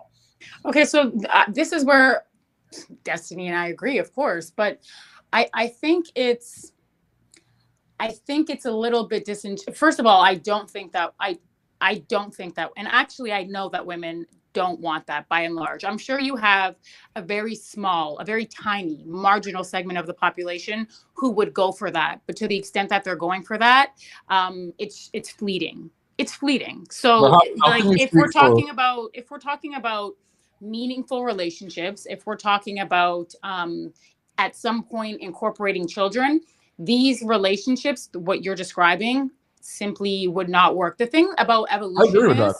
Yeah, I agree with that. The thing about evolution, because I heard someone, it's incel evolutionary logic, and it's interesting to me. The thing about evolution is monogamy is it became an evolutionary imperative. That's kind of the way that it worked. Did you have something else to add, or what is incel evolutionary biology? Can you guys hear me? You broke up there for a while. Okay, so what I just want to talk about. You're breaking up again. Well, I'm kind of curious too what incel evolutionary biology. Yeah, what the hell is that? It's like a new field that I haven't heard of. They didn't have this when I was in high school. Maybe that's the Lord trying to save us. Like, come on, guys, we're not gonna listen to this. Like college, like incel evolutionary biology 101. Like, God damn fuck, it. yeah, I got my incel evolutionary biology test today. I haven't studied for it. I need to go research some incels. It's so ridiculous. Steven, can you guys hear me? Yeah, we can hear you now. You're breaking up, Anna. We're losing Okay, you. so let me just say this, and then you guys can giggle and laugh and attack the point. What the thing about evolution is, obviously it changes, right? As the environment changes, we change, we interact with the environment in a symbiotic way. And monogamy, it has been it's been an evolutionary imperative. That's what my position is. And at some point in history, we've realized that you need two people, to ensure the survival of our offspring. Two people are needed, and you're needed long term. And so, because of that, monogamy has been it's been adopted in the Western world, and most of the world, I would say. Stephen pointed to 1% or less than 1% of the population, even in third world countries, that actually actively practice polygamy. So yeah, obviously monogamy works, and it is an evolutionary imperative. So the idea that you guys are talking about female nature and evolution, it's counterintuitive to what is actually imperative for what all women want their children and their offspring to survive and to do well. So like when you're talking about female nature and evolution, like you kind of missed the mark. And I think I'm talking to TFM actually. Yeah. So, yeah. All right. I didn't write anything down. I don't have like a notepad or anything. Okay. So yes, evolution is always it's a dynamic relationship between the organism and the environment. Back in the olden times where you had men died in war a lot more, there's usually at least one war per generation. You had a lot of dead guys, and you had basically the women were left behind. And so the women needed someone to take care of them. So they were a lot more open to doubling up on a guy because that was their survival. Now you have government programs which allow women to be single mothers, which would have been unheard of centuries ago. But now women, due to various programs, they can raise their children by themselves, and they don't even need a man anymore. Are you saying that women are single mothers because programs exist? Are you saying that are you like, is this the chicken? That is what he is saying that, Anna. Yeah, Get him. Without the programs, these women would be. Is he serious to you? No, he is serious. He believes that the reason why that women are kicking fathers out of the household is because of those welfare programs. That's exactly what he's saying. Do you have any, can you bolster your argument with any data whatsoever? So I have a chart, but it doesn't count. I can pull up data right now about monogamy. Slightly different discussion, but in 2011, Emma Nelson at the University of Liverpool and her colleague looked at finger bones of ancient hominid fossils. From what they found, they conclude that hominids 4.4 million years ago mated with many females by about 3.5 million years ago. However, the finger length ratio indicating hominids have shifted more to monogamy. Our lineage never evolved to be strictly monogamous. So this is from New York Times. But that doesn't count. Wait, hold on. Wait. Can you read that again? It seems like that was the exact opposite. It sounds like 4 or 5 million years ago it wasn't, and then 3 million years ago it was. It's saying that our lineage, like where we are now, is like somewhere between where we're not. Well, but it sounds like it was literally tending in that direction. Wait, can you bring that up again and read that? Yeah, read read that. that. Sure. Yeah, 1 second. Monogamy ancient times. Here, you can speak at TFM while I look it up. Okay, so. Single mothers wasn't a viable strategy centuries ago before government programs allowed women to basically provide for themselves via assistance. So that's why you had shotgun marriages. That's why you had families, Sorry, TFM, I'm sorry. I'm so sorry. I didn't hear what you said. You said, okay, so before welfare, families basically had extended families take care of each other. Before welfare, were families intact? Is that your position? Oh, yeah, marriage. Well, you had shotgun marriages. You had people getting married younger because they didn't have the government. That's not what I asked you. I asked you whether or not families were intact, because you've heard of desertion, right? Like you can be a married single mother. You could be married, and men can desert families and start new families. That was actually a common theme in specifically in the Black community in the 50s and 60s. So what are you talking like, were there intact families before the advent of welfare? Do you know what welfare was actually implemented for and to whom it was originally? Do you know who it was for? Widows and orphans. Right. So do you see how maybe your argument doesn't really, maybe you're holding it together with like bubblegum and strings? Well, no, except for the Great Society in the 60s that expanded welfare to single mothers, and then you saw the single motherhood rate take off. So hold on. So, okay, wait a minute. Existed. Wait a minute. One it second. Still existed prior to that. Well, that's my point. So if absenteeism existed before the advent of welfare, that's your entire argument. That's what I'm saying. It's not that welfare made it permissible for mothers to have children and for fathers to leave or to have children out of wedlock. If it was already happening, that's my point. Is you don't have an argument. I disagree with you. I think that it's a cause and effect relationship. I know for a fact that Black men specifically were getting welfare before any group, actually, because they were just because of the rates of unemployment, because they were so far down the socioeconomic strata or ladder that because they needed more help, they were getting more financial help and subsidies from the government even before Black women. So the thing about that, I mean, with your argument is it doesn't really make sense. If you're going to say that welfare made it okay to be a single mother, I would argue that single mothers had no choice but to rely on welfare because the men were deserting them and or not providing for their children. If you think in your mind that having a man provide for your family and be there in the home, which we know statistically it creates the best socioeconomic and psychological and emotional outcomes, if you think that people are actively choosing to shirk that or to like, if you think that women are choosing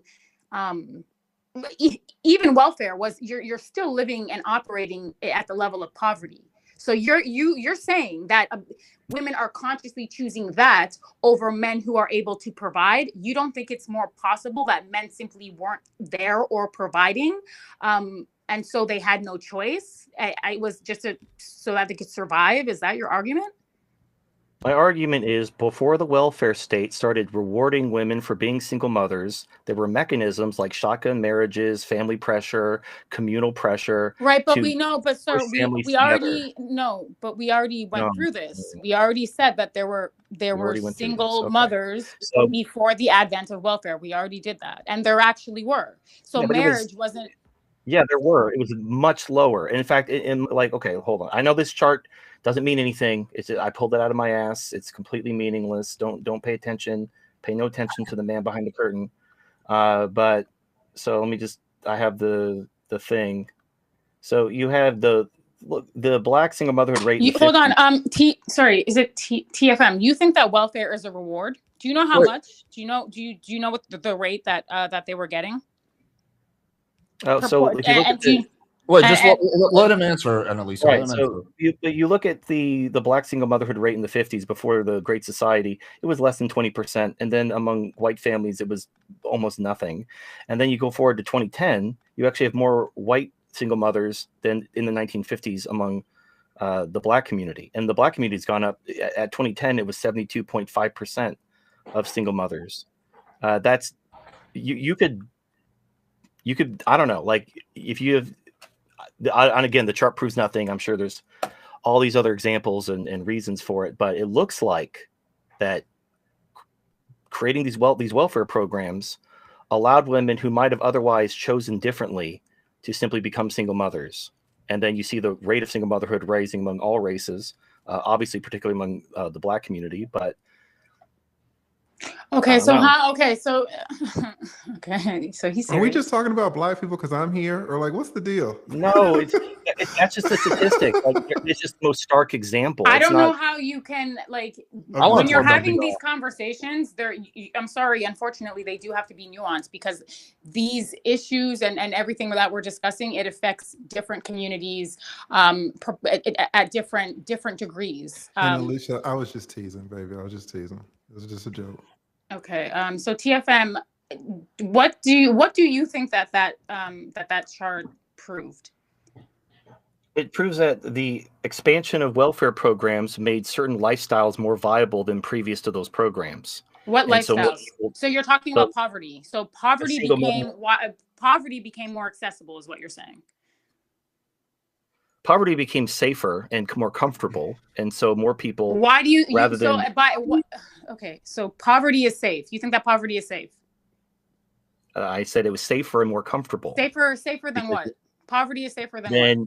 Before the welfare state, when you had to rely on family, extended family, church, charity. So you think that welfare is more is Wait, more... Annalisa, you got to let him finish his points though. Just let him finish his points. Oh, that was my point. That was it. I'm done. So welfare is a safer social or safe is a safer safety net than father at an intact home, a nuclear That's home. not what I said.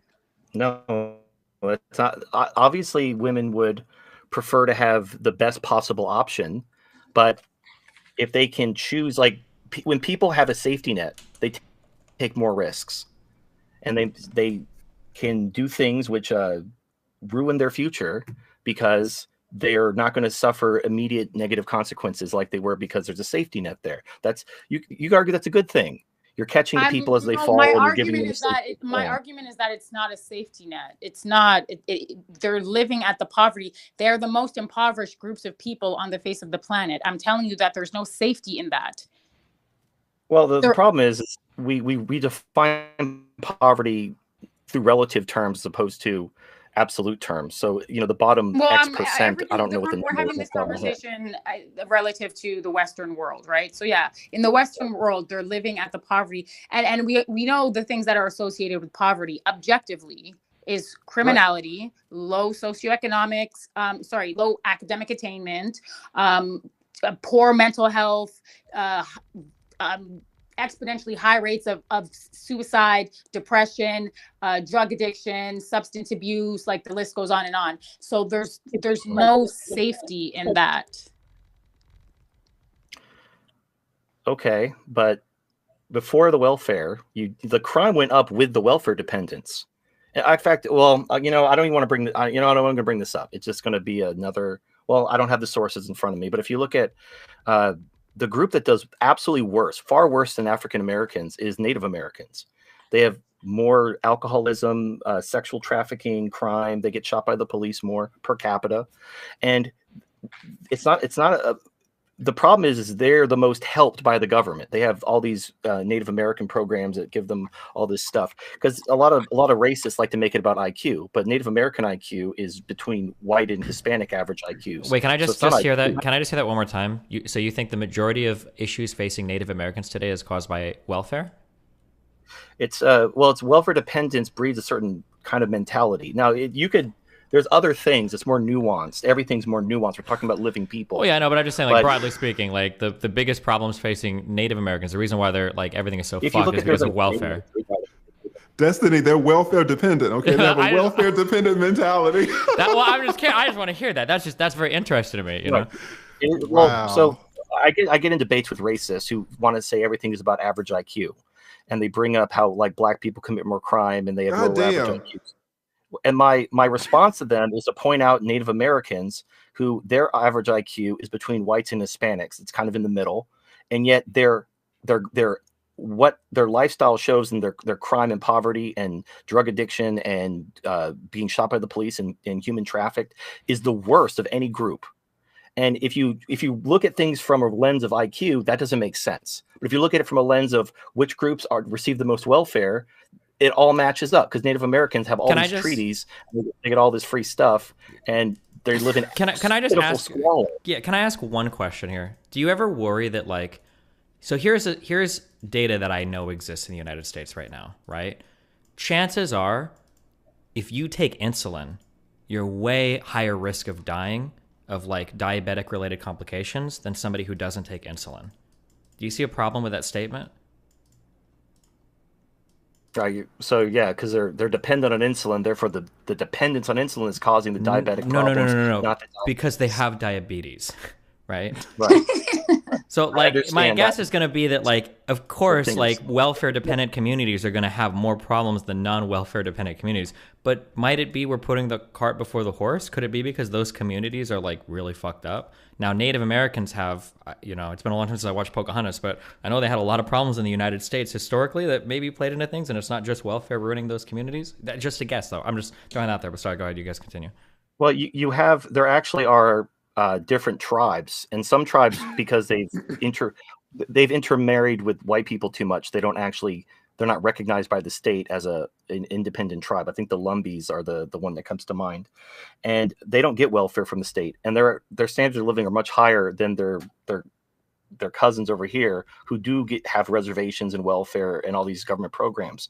They live in squalor, whereas the tribes, which are basically just, you're too white, you don't get anything, they're just normal people, and they don't live in the squalor of, and they're all Native Americans. They have the same culture. I think you say, I think it might be, it's a little slippery for you to make the assertion or to use welfare as the single variable that's responsible for those outcomes.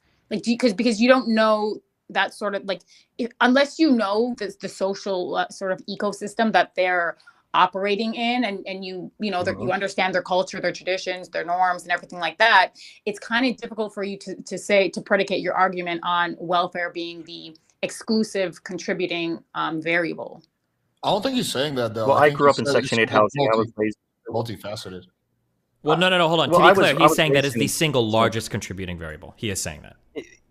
I am saying that it is. If it's the single largest contributing, if you isolate the variables, the problem is and I've seen it. I've lived it. I grew up in Section 8 housing, raised by a single mother, and the people who they get in Section 8 housing, they don't want to leave because they're afraid they're going to lose their place on the list. They don't want to get out of it because they're comfortable enough. And so they just stay there, and their kids and you have intergenerational poverty because they understand that system, and they're basically punished for trying to get out of the system. Now, I brought up that chart about the welfare cliff, and then that started a whole thing. I'm not even going to bother doing that again. But this is something I've lived, just like kind of like lead attorney. He's been a divorce attorney for 20 years. Wait, so I can understand this point that you're making. So you're telling me I grew up in poverty. Yeah, so there are people that were around you, and they had the opportunity to be like engineers and doctors and lawyers, but they were like, oof, I don't know if I'm going to lose my Section 8 voucher, so they decided not to go to law school. Is that like the decision that's being made? They made choices to basically keep their income levels down to not lose their welfare benefits. And they didn't want to leave Section 8 housing because they weren't sure they could get back in. So it was the safer, rational choice to just stay there. And yes, if they went out there and crushed it, maybe they could have lifted themselves out of poverty. But the risk was they could lose their benefits, and then they could find themselves at the bottom of a wait list and never get back into Section 8 housing. So people just settled, and they just kind of gave up on life, and they didn't want to get out of there. And I saw it growing up everywhere. Now you could be like, I don't have a study. I just have my own lived experience. But I see what welfare dependence does to people. It breaks their spirit, and they just give up on themselves. But is it the welfare itself, or is it sort of the?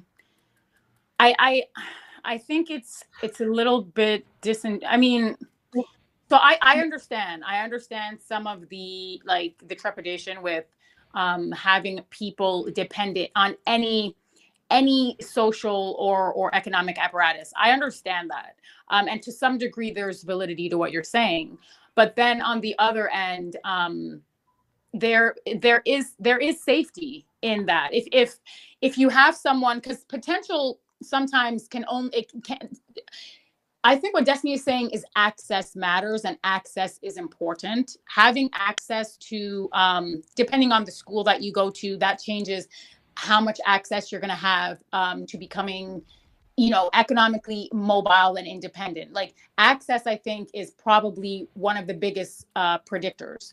So if you're talking about a demographic of people who are in marginalized and criminalized communities where access is not readily available, in some cases it is the smart thing to have what it's not safety to me, it's poverty to me, but for them obviously that's the life that they know. But there is safety in it, especially if you don't know where you might land, if a job doesn't work out, if something that you're trying to do, if it doesn't work out, then what's the alternative for people in those situations?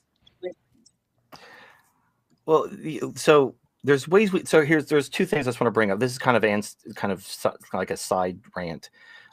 Destiny brought up a while ago about like having the systems taper off more gradually rather than just falling off.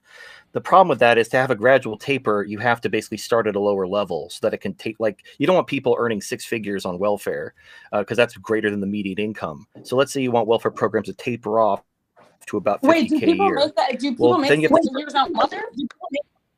Wait, just no. But that's if you wanted a gradually tapering system, you'd have to basically start it out much lower, and that would actually hurt the poorest people. So you want to lift the poorest people up to a certain standard of living, but then if you taper it off, it's going to taper off all the way to like 6 figures. And then you're going to have people who are incentivized to go on welfare, similar to during COVID. You were getting more, some people, not everyone, obviously, but they were basically getting a bonus to unemployment. In some cases was greater than the money they were actually earning at the job before they were laid off due to COVID. Well, let's say they were getting more money than anything. And when the COVID restrictions were lifted, they didn't want to go back to work because they were getting paid more to not work. It was only when that program was over and they had to go get a job that they finally starting to look for a job. There were periods, people were calling into my show, and they were getting all these offers for free training and all this stuff. They were like changing careers because there was such a huge labor crunch. And then once the program ended, all of a sudden everyone was like desperately trying to look for a job, but they were milking this as long as they could because it's rational for them to do so. They were better off sitting on welfare than getting a job. So we have 2 years of data due to COVID about when you create a program which pays people to not work, they choose the path of least resistance.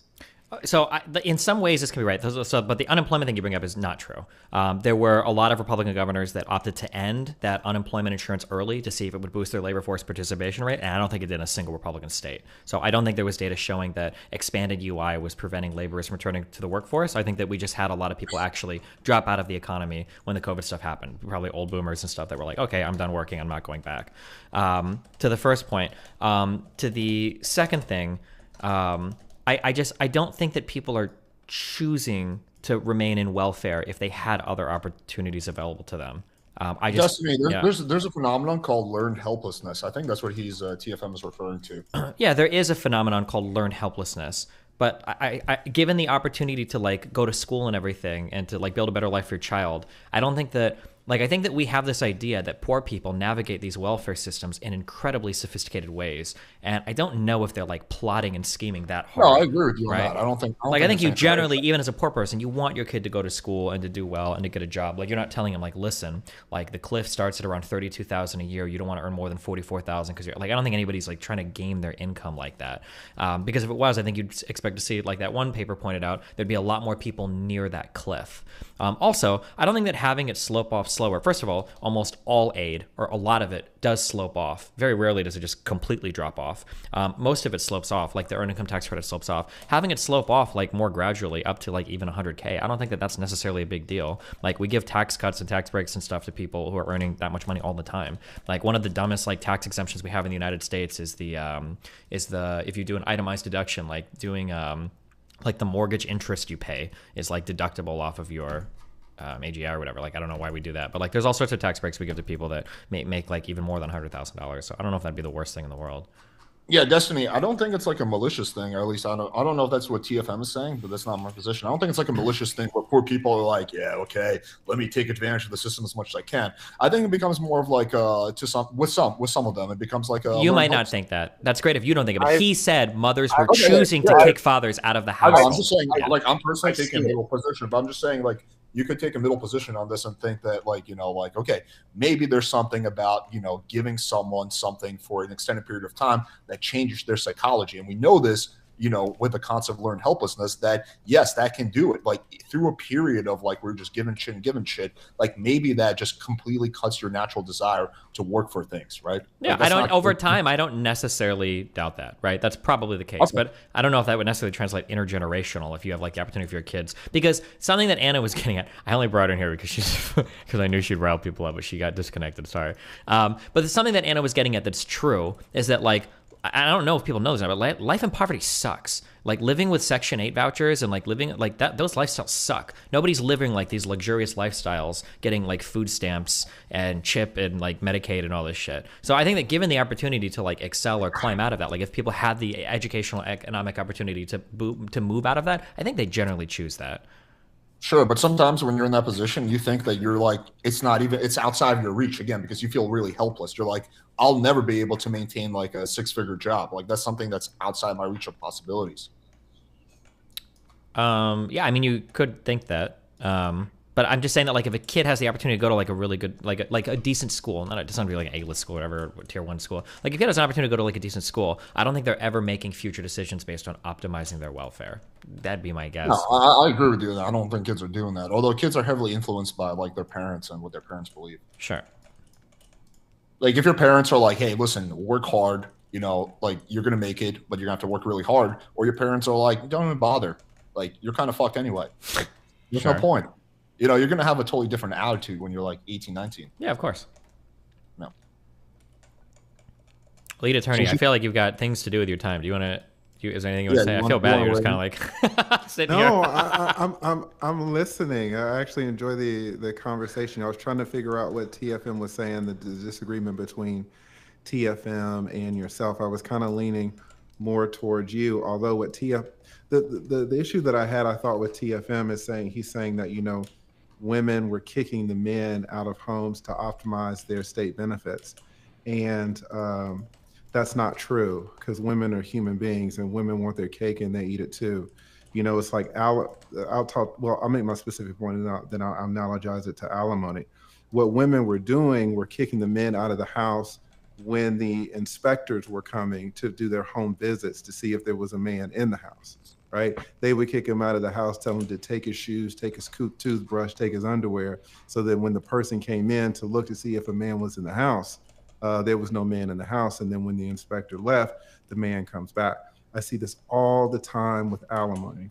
That's something, yeah, I believe that 100%. That people would dump their husbands for welfare, no, but that people would hide it to scam it, yeah, I could see that happening for sure. Absolutely. Yeah. Women I would agree with that. Women do this all the time with alimony. In most states, alimony ends when the wife gets remarried. So millions of women do it. They just don't remarry. They will have a boyfriend for 20 years. They will be 70 years old with a boyfriend, but they will not get married because they don't want those alimony checks to stop. And so then attorneys and judges started putting in this cohabitation principle. And so that alimony will stop when the wife gets remarried or when they cohabitate with a man. And now you have all these cases where women are trying to hide the fact that their boyfriends are living with them. 2 years ago, I went to the Georgia Supreme Court to argue a case because a woman was trying to hide her boyfriend. And we could prove that she had a boyfriend, and we ended up stopping that alimony. So they're just human beings. They want to optimize their results. They want to have their cake and eat it too. I agree with that. I think people are usually like a lot less malicious and much more like emotional intuitive than people think. Like, like these women aren't like these like kind of like masterminds for like plotting along. They're just kind of going with their feels. And they're like, I want to, okay, get out of the house, Bobby. The inspector is coming, right? But they're not going to like actually break up with their boyfriend for the sake of like keeping money going. Yeah. Men and women, we're so different, but our goals are exactly the same in the sense that we're trying to optimize what we want. And you can say that men try to do it in a more logical way. Women try to do it in a more feeling, emotional, comprehensive way. But it's the same thing. We're all on this planet running cost benefit analysis. That's all we're doing.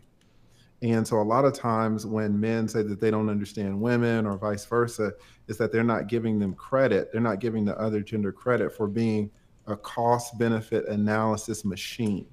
Right now, you might not agree with what their calculations are in this machine, but everybody has their own goals and desires. And a lot of times those goals and desires, there can be multiple, number one, and sometimes they can conflict. So we were talking about, do women want to optimize their resources with the alimony, kind of what Destiny was saying.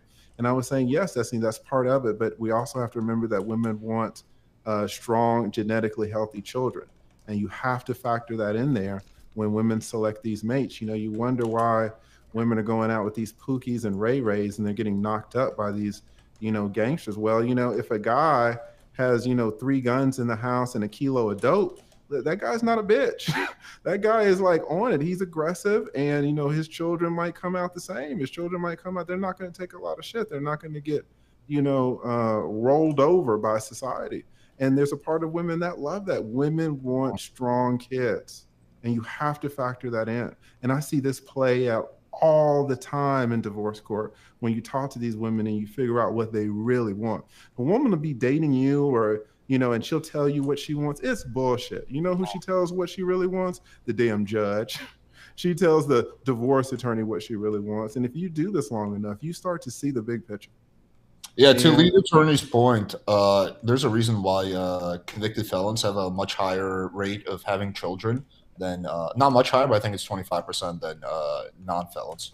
I would fight against that. My guess is going to be that one of the reasons why convicted felons probably have higher rates of children isn't because their chads are attractive. It's because people in lower socioeconomic status have less to do in life than to just fuck, right? Like if you go to like a well-off school, and you're like in a well-off family, like you're going in at 6:30 a.m. to do like theater or band. You're staying at school until like 5 or 6 because you're playing football and soccer. And then when you go home, like mom is picking you up. Somebody knows where you're at all times. Like generally there's shit going on. But like when you're in poorer families, you don't have as many people with eyes on you. There's not as many extracurricular activities people are handing you over. Like when you're 15, 16, 13, whatever the fuck, like, well, as soon as you got nothing else to do, people start to fuck, and that's just what happens. I think that's probably why like felons and shit are more likely to have children. Yeah, that's a possible explanation. I can't dismiss that. I'd have to do more research before I come to a conclusion on that. Yeah, that's possible. That's why, like, I think, like, in countries, like, not to do the black thing, I'm sorry, but, like, for the sub-Saharan African countries, for, like, the really poor African countries, like, the reason why these people have so many kids is for a lot of them, I don't think they're necessarily optimizing for their farms. It's just because oftentimes, like, depending on how poor your community is, you just have nothing else to do but fucking have kids. Like, that's just what people do. I mean, it's a pretty classic human activity. And a lot of the women who are having children, I think we might be surprised at how young they are when they start having children in these countries. So, I mean, there's a different element to sort of the reasons as to why they're having children when we discuss how old they are when they start having children. I have a question for you and Alicia, unless someone wants to respond to that. Yeah, sure. Going back to when you first came in, so do you think that harems like don't exist, or do you think they're just a lot less common than, for example, me and TFM are making them out to be? I don't think that they are common. I don't think that it is prevalently. I don't think that it's something that's commonly practiced, and I also think that in the sort of like to the extent that they're not going to render successful outcomes, especially if it involves children in any capacity. I think that when it comes to children, monogamy and nuclear families render the best outcomes, and that does have a lot to do with evolution. It has a lot to do with obviously, living in in this economy. I would agree with the second thing you said. I think you get better outcomes for children when you have like one mom, one dad. Yeah, 100%. It's probably better than having like fucking 5 moms. Can you inform me what exactly is the argument that you and TFM are putting out? What is the harem argument? I don't even know. We kind of got derailed, but Oh, I well, think, shit. Then what are we talking about? It's the I think idea that it's- like women ideally would gravitate towards these relationships where there's like 2 or 3 women with like one successful guy. That's no, like, not exactly Destiny. I think some women would. But okay, that's hold not on, wait. When true. you say some women though, because because I would Exactly. agree with you when you say some women, but when I say some women, I'm thinking like 0.1%. But it sounds like when you guys say some women, you're thinking like 45%. No, I'm thinking like, again, I don't have an exact percentage, but I'm thinking like 5 to 20%. Okay, Like 20, and one that- out of 5 I- women being okay with those types of relationships, I would say that's wild. I don't That's think so. yeah. To me, that's statistically. That to me, that would be a statistically relevant number. If you're talking about anything between 5 and 25%, that's something I'd have to like really look into. I don't have to because I know that it doesn't happen because I know. And then what types of women would fall into these relationships? If you could describe, like, because it has to be a specific type of woman that we're talking about. It's not going to be like it. I know for a fact it wouldn't be like a highly educated woman that is just. Well, To me, I think you have to be careful, like, not to shame women who have like different like preferences and lifestyle choices. No, I'm not shaming. That's I'm gaslighting. She but was not you're shaming women. You're qualifying the men who would engage in this lifestyle, and I want you to qualify the women who are Yeah, more likely to. they can really run the gamut. They could like look at the. I mean, if we look at, I don't know, like the Playboy buddies, right? What did they have in common? Well, they were all physically attractive. They were all on the younger side. That's about it. But they came from different cultures, different like fucking hair color, different everything, really. Wait, But- let me jump in. Wait, let me jump in. So you said from 5 to 20% of the women. Let's say, are you talking about 5 to 20% of the women in America? Are we talking about the women in America?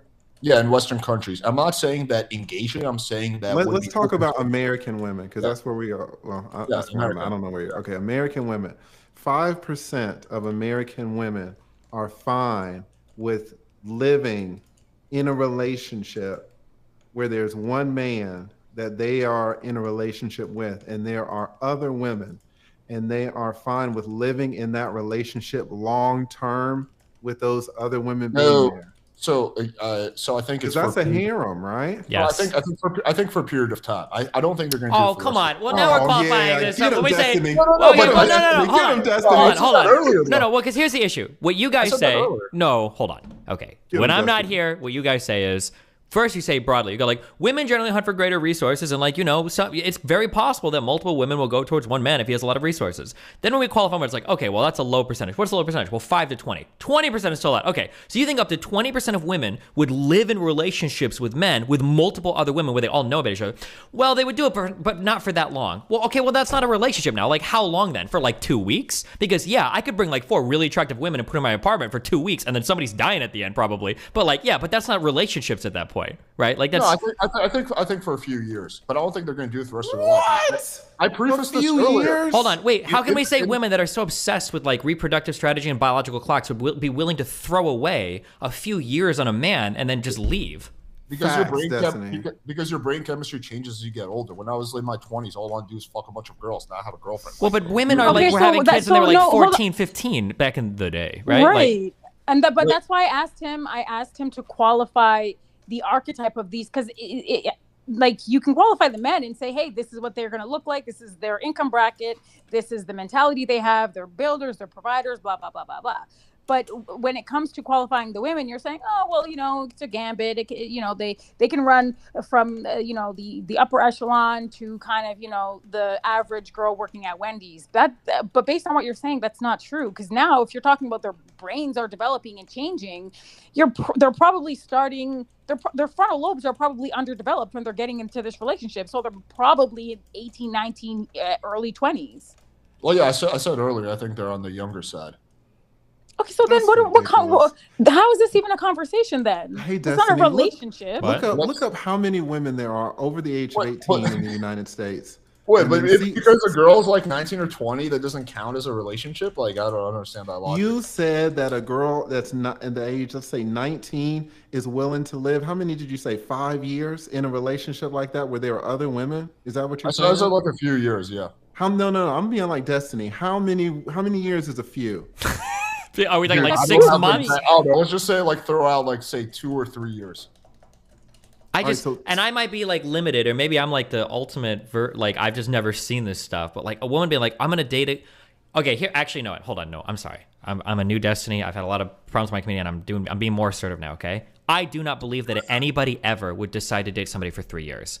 Nobody makes that decision. You're either there for like a week or two, or you're like hooking up and having fun, or you're there to try to build it for the long haul. I don't think anybody makes a decision like I'm gonna date this person for 2 or 3 years. Who does? That seems insane. You don't decide up front you're going to date them for 2 or 3 years. I'm just saying that's how long you wind up dating them. I think when you go into it, you're like, oh, this could work for long term. And then 2 or 3 years in, the girl is like, yeah, I think I want something Alex, different. that's the point. I've had many relationships in my life Oh that my were like 2 or God. 3 years. But Destiny, Alex, that's such a great Alex, point. that's the point, though. If you know that going into it, they are going to want something stable, secure, and long term, until they realize that it's not sustainable because of his lifestyle and his promiscuity. That's the point that we're making. Like it doesn't make any sense at all. It's So not, I'm agreeing. And to be more specific, that means that their dating and mating strategies would have less to do with being with being with a man of that caliber. If that was all women were looking for, even that type of woman that you're characterizing, that archetype, then why would she leave? Why 2-3 years? Why not stay? Why doesn't it have the legs to go the distance? Because I agree with you earlier that I don't think this is like a stable long-term relationship that's like a lifetime type of thing. So I'm fully willing to like grant you that point. But isn't Okay, that so what a then where harem does is? Isn't women a nature- harem stable? Like the fact that you label this harem, this is like when black people talk about defund the police. This is such a bad name. The fact that you're calling this a harem argument, it's the worst word in the world for your argument, because harems are supposed to be more stable. What you're talking about in America does not exist in a stable. I feel like you're kind of like nitpicking my words here. I mean, like stable. We called. What do you mean nitpicking your words? Now you sound like TFM. Like we're in a conversation. We're talking about. But I think you're smart enough to know that when like stable. Smart enough. Shit. The black guy is smart enough. Oh, come on. I'm just teasing. But listen, don't be like TFM. Like your words mean something, right? If you say something out of your mouth, you red pill guys are always telling women. Well, first of all, I'm not red pill. Okay, you're not red pill. Okay, then I take that back. You guys who talk about men, the relationship between men and women, you guys always say that words matter, because women just talk shit, right? And you guys are always like, words matter. And so when Destiny talks to TFM and it's like, wait, well, so what are you saying? Then TFM says, well, no, I'm not a good debater. I'm just talking. Well, that doesn't work. Or when Donovan Sharp says, oh, well, I'm not going to debate Destiny because he's a professional debater and I'm just tell the truth. No, that's not how men communicate. And so, Alex, when you call this the damn harem argument and I say, okay, well, let's look at a harem. Now you're saying, oh, well, you're nitpicking my words. Yeah. But words, you guys tell women that words matter.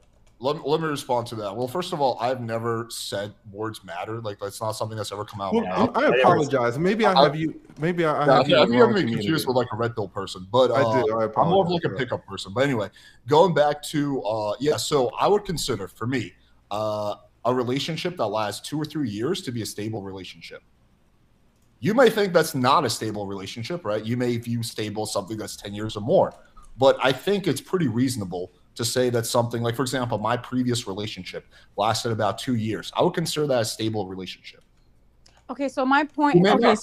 My point is that you guys sort of underpinning the idea that female nature is driving women into these relationships, when really it's just because they're young and they don't have the experience. And then the 2-3 years they spend with you gaining that experience and they realize this is not what they really want, means that this whole female nature thing probably is like just nonsense. Yeah, it doesn't sound like female nature. It just sounds like the kids fucking around. Right. Well, I think there's different. You know, when you're at a different point in your life, you want different things. Like when I was like in my early 20s, Yeah, when you're a kid, you want to do kid things. That's why these relationships have a shelf life. That's why Well, I wouldn't call it like doing a kid thing. Like when you're in your early 20s, you're not like a kid. You're not like a legally a child. Well, in terms of relationships, in your early 20s, you're a kid. Maybe you've had 100%, maybe 2 serious relationships if you're like mid 20s. Sure, but like, yeah, but again, I'm being hyperbolic, but your frontal lobe is underdeveloped. You're not like you wouldn't make the same decisions that you're making in your 30s that you made in your 20s.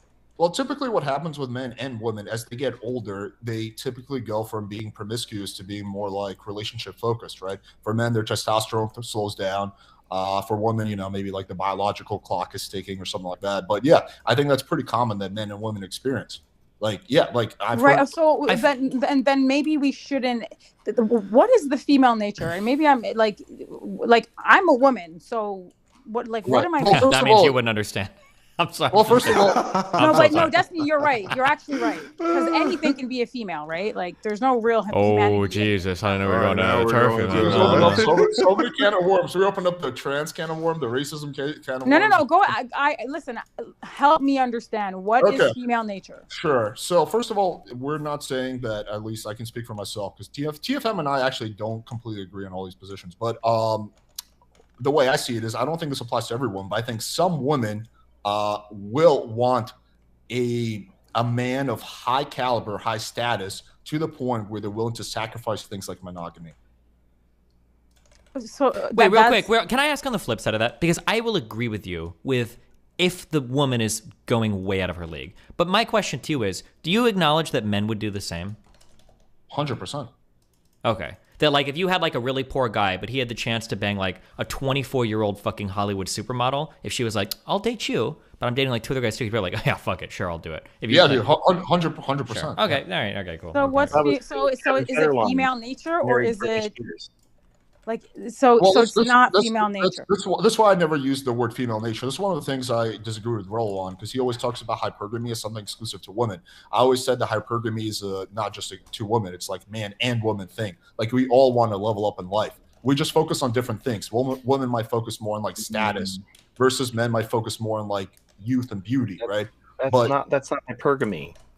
Hypergamy is specifically status. It's a social status thing. Okay, but real quick. The lead attorney said something really true earlier, that when we talk about things like status and whatever, or actually he said that all of us are constantly doing calculations for what's more valuable to us, but different people value different things. This is one of the reasons why I don't like it when people frame women as like, oh, women always date up and men always date down. No, people date equally. It just depends on what they value. So for instance, when we say women date up, they date up socioeconomically, but when we say men date down socioeconomically, sure, but that's because men oftentimes don't value that. So they don't see it as dating down, right? A guy that's making $200,000 a year that finds like the hottest fucking woman in the world who's ready to have kids and take care of the house and is a banging awesome housewife and everything at 24, he's not thinking like, man, you know, I'm dating down. He's like, I'm dating exactly where I should be. That's why I don't like the term like dating up and dating down, because I think it just depends on what we value. That's the problem that I have with these arguments. They become reductive, and it kind of sucks the humanity and the individuality out of the human species. Like, we're all different.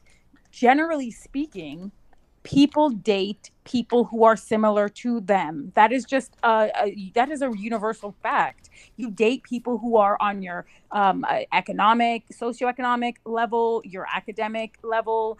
Like, that's generally what people do, and it's like when a person deviates from that. That's not true for men. No, the whole socioeconomic level. A lot of times that is so not true.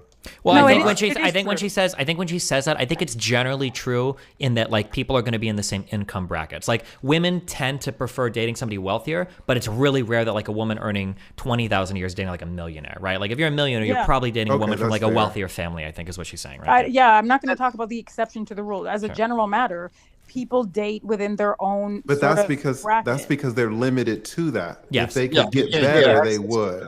Yeah, if they could, they would, of course, yeah. Well, that too, but also relationships what the research actually supports is relationships with those kinds of disparities, whether it's academic or economic. Those relationships don't tend to work out because, again, Listen, you're dealing with people who are not going to have as much in common, who maybe don't have the same tenacity, the same drive, the same commonalities. So it's not just access; it's also sort of the position in life that these people are in, and the differences that can sometimes impede that relationship's ability to go the distance. It's not just access. Yeah, but Annalisa, people make their partner choices not logically but emotionally. So it's not like That's not true. If that was the case, then you would not see birth rates going down. You would not see marriage rates going down. True. I was going to say marriage especially is usually predicated on economic success. It's one of the things that triggers me the most. I hate bringing up black stats, but like everybody argues things talk about black people. I'm so sorry. Like, do y'all talk about this when I'm not here? Jesus Christ. Listen, okay? We're you might not know diverse. this, but like white people on the internet are like black researchers, okay? That's literally all we talk about is black people and whether we can say the N-word, okay? That's literally it.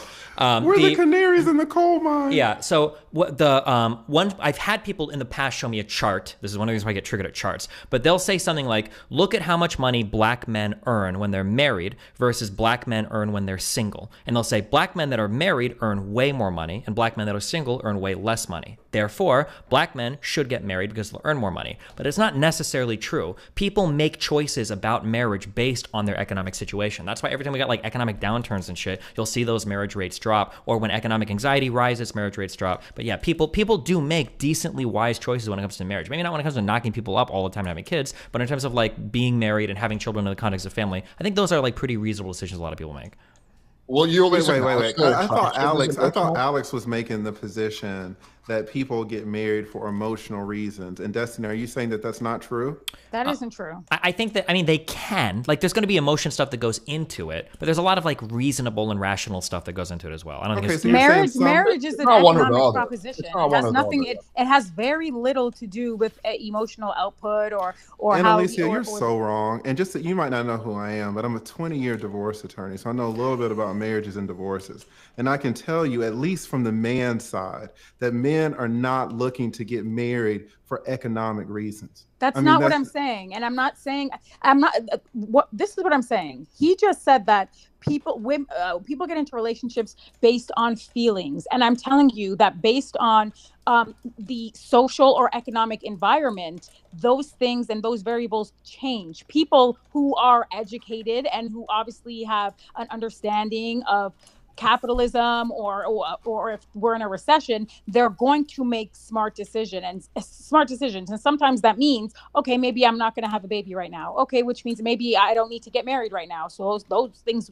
we can wait to do those things. People are not going to rush into marriage when there is social or economic, like he said, anxieties. They're just not going to do it. It doesn't matter how much they love. Let me jump in here. Because I can tell when I'm talking to a person who's basing their knowledge on theory, right? When you say that people, what did you say? And I wrote this down. People are going to make smart decisions. You have no idea what the regular population is doing when they get married. It's so not true. I'm speaking to the lowered birth rates and marriage rates. So I'm not talking about theory. I'm actually talking about something that's statistically provable. I don't know. I don't care what you're referring to. You're talking about marriage birth rates. I'm talking about marriage, the rate at which people are marrying, which is lower in every community among every race, and birth rates. So I'm not talking about how does birth rates. But I'm talking about practice. How does birth rates relate to your quote that people are going to make good decisions? You're talking about people getting into relationships because of the way that they feel, and they're getting married because of the way that they feel. And I'm telling you, I'm pointing to data that is saying people are not getting married as much. People are not having as many babies. And I'm only speaking to Alex's point. Like, I'm not speaking Japanese. Okay, Annalisa. No, you're just not speaking logically. That's why I'm not following you. And you might not know who I am, but again, I mean, my whole adult career has been based on listening to people's arguments, right? So I'm pretty good at it.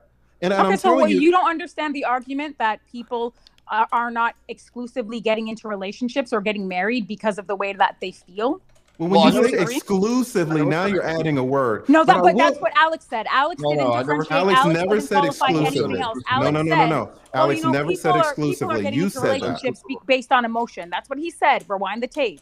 He Yes, didn't say exclusively. I You didn't say added that. exclusively. It means Now, primarily emotional, but of course, Okay, there's a little right, bit right. Primary, But- secondary, fiduciary, whatever it is. I'm saying that Listen. if it was just emotion, anybody could get married. I'm telling you, it's not happening like that. And for a Alicia, reason. do you think that when people haven't eaten in a while and they get hungry and they want to eat because they're hungry, do you think that hunger is an emotion that's driving them to eat? Is that an emotion?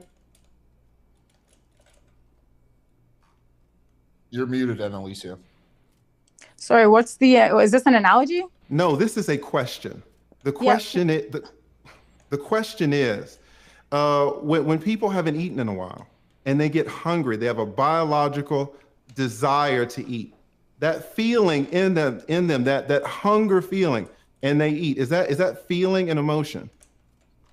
It's a biological imperative. It's an Yes, imperative. it's a yes or no question. Honestly, is the hunger a feeling? Yeah. Okay. What Alex I think is saying is that people get married for feelings, right? So some of that is love. Some of that, oh, I really love this woman. She's got nice areolas. I want to keep them around. Some people get married because, hey, he has $186 million, right? And I'm Anna Nicole Smith. Maybe I can use that money. Maybe I really want resources. That's a feeling. Right? When Alex is saying that people get married because of feelings, he's exactly right. You're talking about birth rates. I have no idea how that relates. I was talking about marriage. So marriage rates are going up. Like, why you're focusing on something? I'm focusing on what you said. Right, but I focusing also on what said marriage rates, and we're talking about marriage. We're talking about people. The proposition that was on the table was were people getting married because of feelings. No, that's not what he said. That's not what he said. Okay, Destiny, Alex, can you rewind the tape? Alex, yes, please rewind the tape. I'm not gonna be I've been doing this for so many years. Okay, hold on. I think hold on. I think you guys maybe agree, but we're just in a weird world right now. Okay, people obviously get married because there's some feeling involved. It's not. Anna, you might have used the term business proposition. It's not just a business proposition, right? People, there are feelings. But I didn't say that. Okay, maybe you didn't. My bad. I'm sorry. Right? But like when people get married, it's because there's feelings there, but the decision to get married is also going to be spurred on by like economic opportunity. So for instance, like when a man and a woman, or we'll say when a boy and a girl, okay, 19-year-old boy, 19-year-old girl, when they decide to live with one another because they love each other, there's going to be like an amount of love there because they want to live together, but there's also going to have to be some economic impetus too. Like they both have to have jobs, for instance, right? If they want to go out and get an apartment together. So the love is there, but it's also like economically related as well, right? It's marriage is absolutely an economic proposition on both ends. Jesus. That's what I'm saying. I think And I wasn't saying that I think it's predominantly an emotional decision. Like, what is your background in, Elisa? Like, what sorry, do you do? said it's predominantly an emotional decision. Marriage, you said? Yeah. Okay. I disagree with that. He's 100% right. Alex is 100% right, especially from the man side, but even from the woman side, because this is what Destiny was talking about. Referring to what I was talking about. Humans are. You can define a human as a cost-benefit analysis machine. All right, but once the machine analyzes the factors and the considerations for the cost benefit analysis, it comes out with a result. You say, hey, I should do this or I should not do this. What is this result? What's the characteristic of this result? It is an emotion. It's an emotion. Okay, so wait, let me finish. So if a person hasn't eaten in a while and they have a biological desire to eat, the person feels the emotion of hunger. If you haven't drunk any water in a while, you have an emotional urge to drink, right? And men have had and women too, right? But let's think about men for a second. Men have emotions for love, for legacy, for creating a family. These are emotions, and when men act on these emotions, they get married. For you to say, no, it's not an emotion, for you to like take it one notch back and just say it's a business, it's totally unrelated to reality. Right, but that's not what I said. I said that marriage, among many other things, including love, including emotions, is Oh, an including economic emotions now. Hold on. Okay, we're Wait, can I? including Wait, okay, wait, emotions. real Hold quick, on, because let me wait, no, hold on, no, because I think we agree. Okay, there's a term called necessary but not sufficient. Okay, emotions are Yes, thank you. necessary but not sufficient for a marriage. Economics are necessary but not sufficient for a marriage. You need like both of these things generally, right? That's what I'm saying, and Okay. and my point, I would and so that, reject- and just so that I'm clearly understood here. While I understand that marriages are, well, I guess he's saying that they're predominantly initiated because of feelings and because of love. Wait, no, I would he's just saying that say- that's a necessary component. That it's not that people need to be in love with each other generally, probably to get married. No. I'm saying that no, she's right. I'm saying that marriage is primarily an emotional decision because I will say this: if it was a logical decision, the vast majority of men would not even get married. No, wait, hold on. You're just Okay, wait. This isn't even an argument with him. You're completely wrong because you can absolutely watch marriage rates change depending on like economic status, economic anxiety. Like it tracks so hard. Unless you think that like less people fall in love That's when what there I are was saying recessions. the whole time, right? Destiny. Yeah, I know, I understand, but you Well, say it yeah, so I absolutely think- right. I mean, again, is there a correlation or causation thing? Like, is it like when there's an economic recession, maybe people take more jobs, they have less time to date. Maybe they're like I can see that happening. Yeah. Okay, and so again, but you guys, so go so ahead. this is my that's exactly what I was saying. I guess okay, I didn't make myself clear, but I will also argue that people who exclusively marry or date based on the way that they feel and negating the economic elements, those relationships I think are destined to fail. And you see that in the Black community where Black women are marrying down and these relationships are their train wrecks. Okay, I have a question for you, Annalisa. Do you think attraction? Let's just dial it back. Do you think attraction is logical or emotional primarily? I say think it's it's logical. both, to be honest. Wow. Both. So you think it's both. So for example, you think like if I show up on a date and like I just start telling the girl while I'm like cool, like yeah, I make a lot of money, I'm good in bed, I have a big dick, like that will like do something for her, like she will be attracted to me. I wouldn't. I don't know what she would do. Right. It would turn her off because that's an emotional turn off because I'm bragging. Attraction Right, but is also completely logically, like if emotional. I think about it logically, like it's not emotion. That's logic. I'm like she's using logic to turn you down, not emotion. If it was logical, then the people who are the smartest would have better success dating.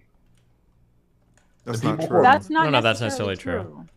The people who are best at logic, let me rephrase that, would be Well, because it better might at be dating. that like the people that are the best at logic like Are the socially awkward. Yeah. Maybe they're socially inept. There are other variables that you have to consider. Like Okay. it's not. I'm not sure what your IQ has to do with.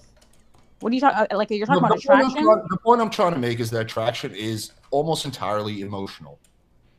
It's how you make a girl feel. That That's will not determine true. whether I she's mean- going to call you back or not. Well, like- it's not some logical thing. She's not sitting at home and thinking, yeah, this guy's pretty good on paper, so I'm going to go on second Yeah, date. no, how are you speaking on behalf of women? There are Oh my people, gosh. not just women. There are people who consciously make decisions and who actually think before they get into a relationship, regardless of the way a person looks. Or here, I Like, think they- that I like- think that it's a really hard one too because I think like some of these things are going to run together, right? Like I logic do, and I, do, emotion. I do think there's a That's little why I bit of said that, it's but- both Yeah. earlier. Well, because Or like for make example, like you let's say that you tell a predominantly girl that like I work at like a big company, like and I make a lot of money. Like you can say like somebody might argue like, well, emotionally she's attracted to a man with resources, but like logically she's probably like, oh, cool, like my future will be like pretty secure. Like I feel safe with this guy because he's like driven. Like, but is that like an emotion or is that logical? No, Like, That's that's they're gonna- logic. She's going to actually be turned off because it's going to seem like you're bragging if you do it in a braggadocious No, way. I know if you do bragging, but I'm just saying like just knowing that fact to say whether or not is that like logical or emotional is I mean like they I feed don't into know each how other, you're gonna, right? Yeah, I I'm think- not I sure how think- you're going to be able to. Okay. identify. Yeah, fair enough. I mean, I do think it's more of like a feeling the girl will get. It's like, like it's just like Right, a but feel- see, Alex, the problem that I have with you is you're Oh, okay. not with you. Sorry, not with you, Alex. No, with you're him. fine. With him. Not He's with not you. fine. Yeah, stay on it. He's Stay on not it, fine. Annalisa. Stay on Fuck it. this Don't dude beat him up. Saying.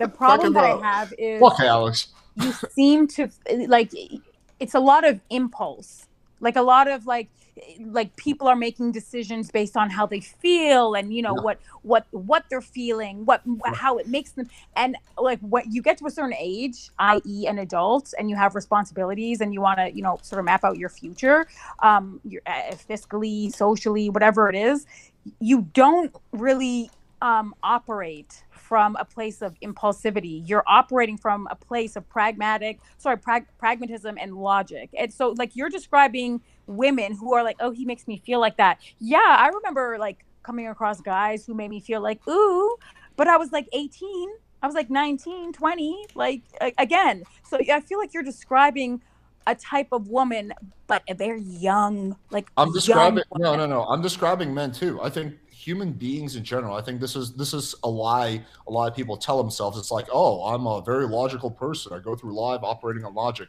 In reality, that's not the case. That's me. I think the majority of people make emotional decisions.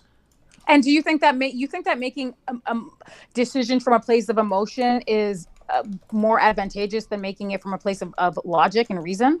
No, I don't. Okay, so that's my point, right? So that's what I'm saying. As you get older, you understand the importance of making decisions based on logic, based on being dogmatic and pragmatic versus how something makes you feel. So the idea that you have this really rigid way of seeing women and the reason that they make these decisions, and it's always sort of connected or based in impulsivity. That's not really the way that it works in the real world. In the real world, women are still in the real world, Alex, when women are dating, they're absolutely employing logic. I promise you they are employing logic. Okay, you keep tying this back to like a woman only thing, but I've never said that. Like I think men and women make very emotional decisions as they navigate through life. Is it true that as people get older, they're a little bit less impulsive and emotional, a little bit more logical? Sure. But I still think, especially when it comes to dating, something like dating, we primarily make emotional decisions. Okay, well, we can agree to disagree. I think that when you're younger and you're more impulsive and you have less responsibilities and therefore less consequences that are tied to your impulsivity, I think that, yeah, sure, people are more inclined to make impulsive decisions, whether it's, who they're dating, whether it's who they're mating, whatever it is. I can agree with you. But I think that as a general rule, I think that as we get older and as responsibilities pile up and living in the real world, I think we get older and we appreciate the importance of employing logic, reason, and pragmatism versus emotions. We appreciate it, but we typically don't do it. I think you have a much more optimistic. Well, if you don't do it, then okay, you guys, hold on. You guys are arguing, but you guys you guys cannot disagree with each other here. Okay, you obviously agree, right? But like, people are going to employ some level of logic when it comes to determining who they're going to date, right? Like, even the hottest guy in the world, if you meet him, and then like a friend contacts you, like, hey, just so you know, that dude's like a child sex offender. Probably gonna be like, oh, okay, fuck, maybe not the best idea in the world, right? But Anna, you've got to admit, there are people that are like that. That see the Pookie and Ray Rays and they get taken and like, oh, fuck, yeah, I guess, oh, this guy's charming, he's cute, he's whatever, blah, blah, blah. And they make dumb decisions. Like, this happens, right? Even into your 30s, like, people make dumb decisions sometimes, right? Stephen, my point is making those decisions that if you're making it from a place of emotionality, you're probably going to make the wrong decision. That's my point. Oh, okay. Sure. Well, that's something different. Sure. I don't know if anybody here would disagree with that. When you make decisions from logic, if you're talking about getting married, you're probably going to make the wrong decision. Right, that's the thing. Making a logical decision does not ensure. It doesn't even get you like even close to a guarantee of success. Well, first of all, nothing's going to give you a guarantee. I said not even close. No, please listen to me. I said not even close to a guarantee. Like, but you're more likely. You're more I don't even know. I'm not even gonna have this argument. You are more likely to succeed if you employ logic in any situation. Versus employing how something makes you feel and running from that impulsive or running with the impulsive. The issue that you're not taking into consideration is that when you say logic, you're just thinking about this like this just grand this scheme that someone can just tap into and use. And what I'm telling you is that people have different backgrounds, they have different mental capacities.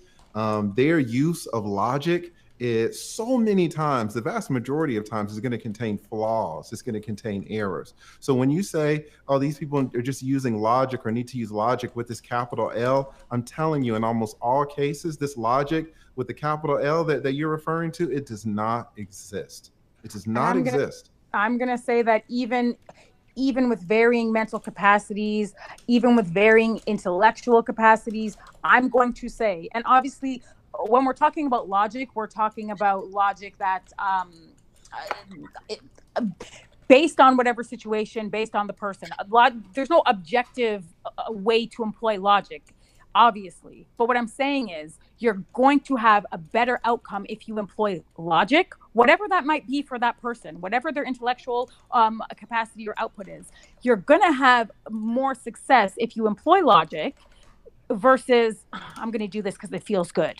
I think you guys. I agree with you, Annalisa. I think we. I think different argument. That is. I think logic, we all. though. Yeah, we all. I think we all agree here. I don't know what we're arguing, right? Like Yeah, I think. I don't know. It's them.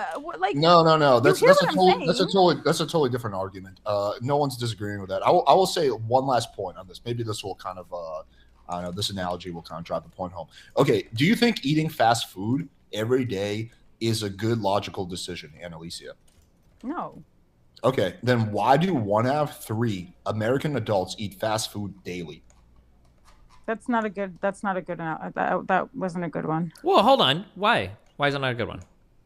There's an emotion and there's a behavior, and I think we can analyze all of it as being illogical. But people do it consistently and they follow through with it on a daily basis, right?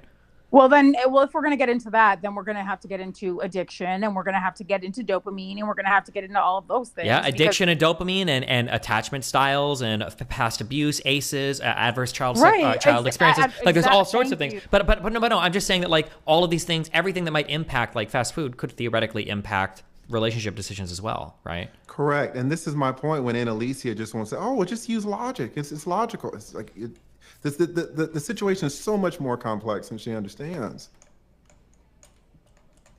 Okay, so don't use logic then. No one's saying that. Jesus Christ. You think you all agree with each other? You guys are all just using the fucking. No, I think there is a disagreement. I haven't really deviated. My position has always been Destiny, that I think there's an agreement marriage, in addition to many other things, is an economic proposition. But that's really all I've said. I've said that when people make decisions based purely on emotion. So and, for men, is marriage primarily an economic proposition for men? As generally speaking, I think yes. Can you wait before we attack that? What do you mean when you say that? When you say primarily an economic proposition, what do you mean by that? You talking to me or her? Because I'm basically just quoting her. Yeah, I know what your point is. I'm curious what do you mean by that, Anna? That do you mean that like men are thinking I'm going to share my? I mean that men are men of a certain socioeconomic bracket are more likely to when they're thinking or when they're looking at a woman that they want to marry. I think they're looking at where she is in life academically and where she is in life financially. No. Okay, I'm like super not red pill on anything, but I don't think that's generally true for men. Correct. Right? She has no visibility on men and what men want. Just none at all. I'll give you another analogy, Annalisa. Maybe you'll like this one more. Obviously, we all know that drinking soda is not a good logical decision. Yet 63% of adults in America drink soda daily. Why is that? Because it makes them feel good. They're not making logical decision to drink soda because we all know it's bad for you. They're making an emotional decision. We are emotional. Alex, but that's identical to your last point. I never disagreed with you. We agree that making decisions because of the way something makes you feel. We agree. I said that I think we agree. Alex, listen, you're letting her off the hook because this argument is the same thing that your argument about the hamburgers. It's identical. The argument that's on the table. No, but I didn't disagree with it in the first place. You're right, Annalisa. My position was making decisions purely from a place of emotion is problematic. That's what I said. Yeah, no, I'm saying that Alex is deviating the conversation because all the men know up here that what Annalisa just said about the men entering into marriages primarily. No, not primarily. not primarily. Oh my God! Okay, You- I just want to be okay. clear. Because primarily. that was my question earlier. You did say Exactly, primarily. You said Annalisa. primarily. Okay, sorry. Right? No. Jesus Men, Christ. I don't think that they're making it primarily, but I think that it is something that they look at. I don't think it's something that they Well, disregard. that's a different proposition. That's Sure. entirely different. Yeah, Proposition. they Okay, well, that's my definitely- proposition. I'm allowed Well, to it change keeps it. That's my changing. proposition. Jesus Christ! It's like, what are we talking about? If your proposition is going to keep changing. Yeah, what do you mean keep changing? That's the first time it changed. If you don't understand what I'm saying, I don't know what to tell Well, you. you keep changing I it. think That's that what men- Destiny was I saying. don't think that men disregard finances and a woman's social position in society. I don't think that they disregard it. I do not believe that they do, especially men who are sort of like the higher socioeconomically. Yeah. They do not do that. That's probably true in it, but my guess is going to be it's not something that people actually think about. It just kind of happens, right? But it doesn't just happen because it's part of the way that they're socialized. Yeah, right? but that's what I mean when I say it just. Well, that's what I mean when I say it just happens. Like people don't think about it. Like people don't tend to date in the same age and in the same race and in the same everything because they're like trying to find people like that. That's just kind of who they're around. That's who they're socialized around, right? Right, but how is that different than what I'm saying? When I'm saying, they're thinking about it to the extent that they're less likely to date somebody outside of that circle. Okay, I don't know if any of us disagree on anything. But Yeah, that's the fun of all Annalisa, these. you made two propositions, right? And one of the propositions we all agree with you on. The proposition we all agree with you on is that it's better to use logic instead of emotions. We all agree with you on that. The first proposition is the one that we had disagreement on, and that's the one you kind of revised your position on, and that's fine. You're allowed to change your position, which is that, men and women and just people in general operate primarily through logic. And that's the one that I'm trying to prove to you that is No, not. I didn't say that they do. I said that they I said that they should. I didn't say that they do. I said that they should. you. Okay, well, because it sounded earlier like you were arguing like no people like for. Never mind. Okay, we're all I caught heard up do. now. Yeah, we're all caught up now. We're all on the same page. So wait, I said that people mainly. So She doesn't even remember what she's saying. That's the issue. Like it's all moving. okay, so wait a minute. So I said that people make date. Oh no, you're right. I did. Because you said that women are making decisions about who they date based on how they feel, and I'm saying that no, like there are checks and balances. Women want to look at your history. Women are going to employ logic before they get into a serious relationship with you. That is what I said. And I said to the extent that women employ logic in those types of situations, that sort of determines how successful their relationships will be versus making decisions based purely on how they feel. Okay, well. That's what I feel like that's what I've been saying the whole time. I don't know. Your proposition has changed, in all honesty. I don't feel like it has. I'd just say just watch it back, and you can decide. For Yeah, no, yourself. I'm definitely gonna watch it back, but yeah. But okay, Alex, we kind of got off the point where I asked you to sort of define female nature, and I'm not sure if you did. Also, just as a heads up for you guys, so it doesn't feel like I'm bailing. I've got to leave in like 10 minutes. Like I can't. Yeah, I got my sleep schedule for other shit, but just as a heads with up. the whole moving of the goalposts, I think I'm going to dip out. But listen, thank you so much for pulling me up, Destiny and Alex. Really appreciate it. Nice to meet you, and Alicia. At any time you guys want to talk about marriage and divorce, that's a good person to refer to. I know Destiny likes his little statistics and reports, all that. That's good. But if you really want some information from people in the trenches, you guys can always hit me up. All right. Yeah, thank dude. You, thank you again. Let's Steven, set did he it tell up. you- I would actually like to discuss all that because I think that's something my audience is curious about. Steven, red did doors. he talk about men getting screwed? Did you guys have that conversation already?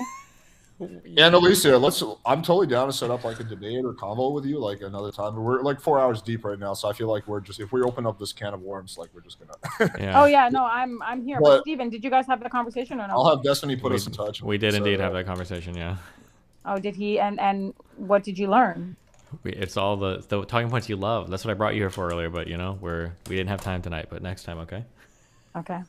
Yeah, and if you want to talk about men getting screwed, there's nobody on YouTube that knows it better than me. Yep. All Oh, right. I'm sure. All right. But I like how initially the point of this was for Destiny to debate TFM, and TFM is not even here anymore. He went through like a 30-minute stretch where he didn't say a word, and he's just like, okay, fuck this. He just dipped. Well, it's just All right, but listen, thank you guys so much. I really appreciate it. Nice to meet all of y'all. Yeah, Yeah, have a dude. good one. All right. Have a good one. Good night. Thank you. Take care. All right, cool. That was fun. Yeah, I'll catch you later, Destiny. Okay, I love you, buddy. Be careful, okay? Thanks for having me. Yeah, for sure, dude. It was a pleasure. Yep. Take Bye. care. Bye, Annalisa. All right, Bye. guys. Nice to meet you. Yeah, for sure. Let's get you on again. All right, guys. Hopefully you enjoyed that.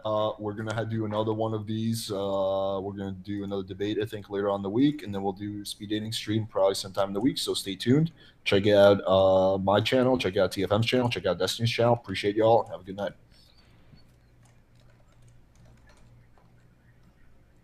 All right, cool.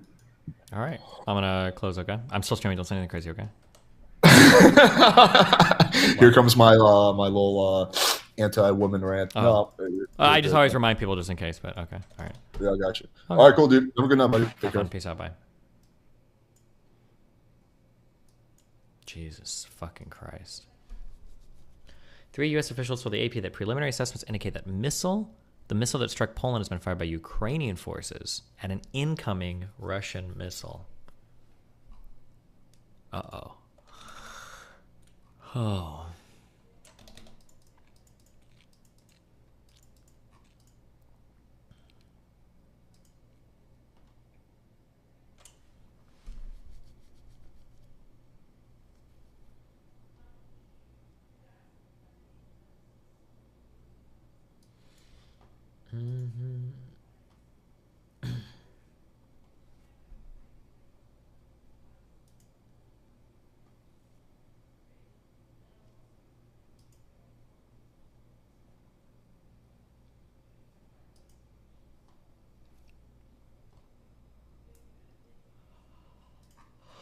Okay. We didn't get to watch any of fucking Trump's fucking announcement. Jesus Christ. What did he do? Just announce he's running for president? Did anything crazy happen, or? Delay now. The NASA test director is basically flying the ship for the launch countdown tonight. Wait, are we actually sending people to the moon? That's actually happening? He's running and they cried a bunch. Fuck, okay, I'll try to watch it tomorrow. Anybody in the conference is certainly entitled to challenge me, and I welcome the contest. One of the criticisms from Senator Scott and others who agree with him is that your decision not to have an agenda to run on opened up Republican candidates to attacks that they didn't really stand for anything. What is your response to the criticism that you are partially responsible for? Every one of our candidates knew what they were for, expressed it quite clearly. It's pretty obvious, and all of you have been writing about it, what happened. We underperformed among independents and moderates because their impression of many of the people in our party in leadership roles is that they're involved in chaos. Oh, that's a really good point, actually. McConnell, not McConnell's point, the reporter's point, and McConnell is shirking a duty here, is the Republicans do not have an agenda. I don't know what they run on. I truly don't. Trans kids in schools? Fucking Trump? I don't know what the fuck Republicans are running on. Keeping Roe v. making Roe v. Wade illegal completely, like outlawing abortion more. Like what do Republicans run on? What is the Senate agenda for Republican legislators? I don't know what the answer to that is. I don't know if they have anything other than like the Republicans are what you guys accused me of being on Twitter, where they're just like, we really hate the people on Twitter, and that's unironically like the Republican. It's just culture war shit. And I don't know. I wonder if the culture war shit is harder to sell in times of economic anxiety when like inflation and stuff is on the table, right? Yeah, they can't harp on gas prices anymore, right? And they don't even have good social issues. Like trans kids are only going to keep people entertained for so long. Negativity, excessive attacks, and it frightened independent and moderate Republican voters. And we saw that, which is why you all recall I never predicted a red wave. We never saw that in any of our polling in the states that we were counting on to win. There was no wave. We had national issue set that was favorable, but as a result of our own, the perception many of them had that we were not dealing with issues in a responsible way and that we were spending too much time on negativity and attacks and chaos, they were frightened. And so they pulled back. McConnell's earned this a bit too. Like, he ran on an obstructionist agenda under fucking Obama, and he's doing it to some extent under Biden too. So he's deserved this. He does get a lot of the blame here, actually, as much as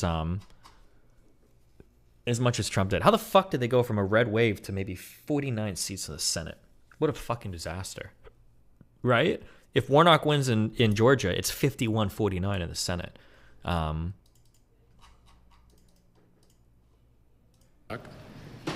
We, in two states, for example, excuse me, in two states, for example, got just crushed by independent voters, Arizona and New Hampshire.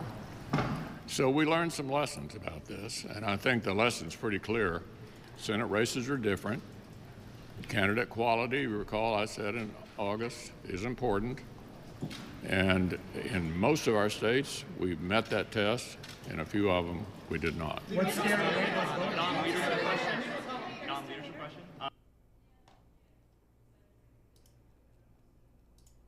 Yeah, because there's no reasons, like 50 votes in the Senate, there's no reason why Republicans couldn't theoretically, like by the book, they could be spearheading, leading agenda in the Senate. Like, they could say, like, we want to pass this. Like, what did Republicans want to do in the Senate the past 2 years?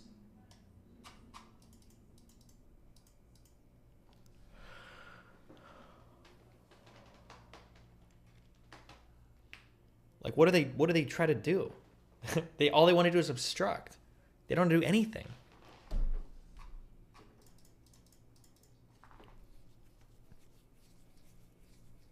When you say 51 Democrats in the Senate, you're including Kamala Harris? No. I think right now the Senate is 50-50, but if Warnock wins, it's 51-49, right?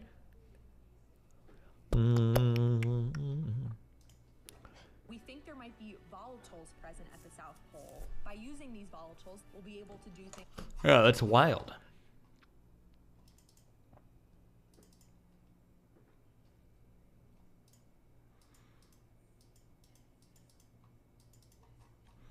All right. Fuck my whole life and my sleep schedule. Good night. I'll see you tomorrow. Peace out.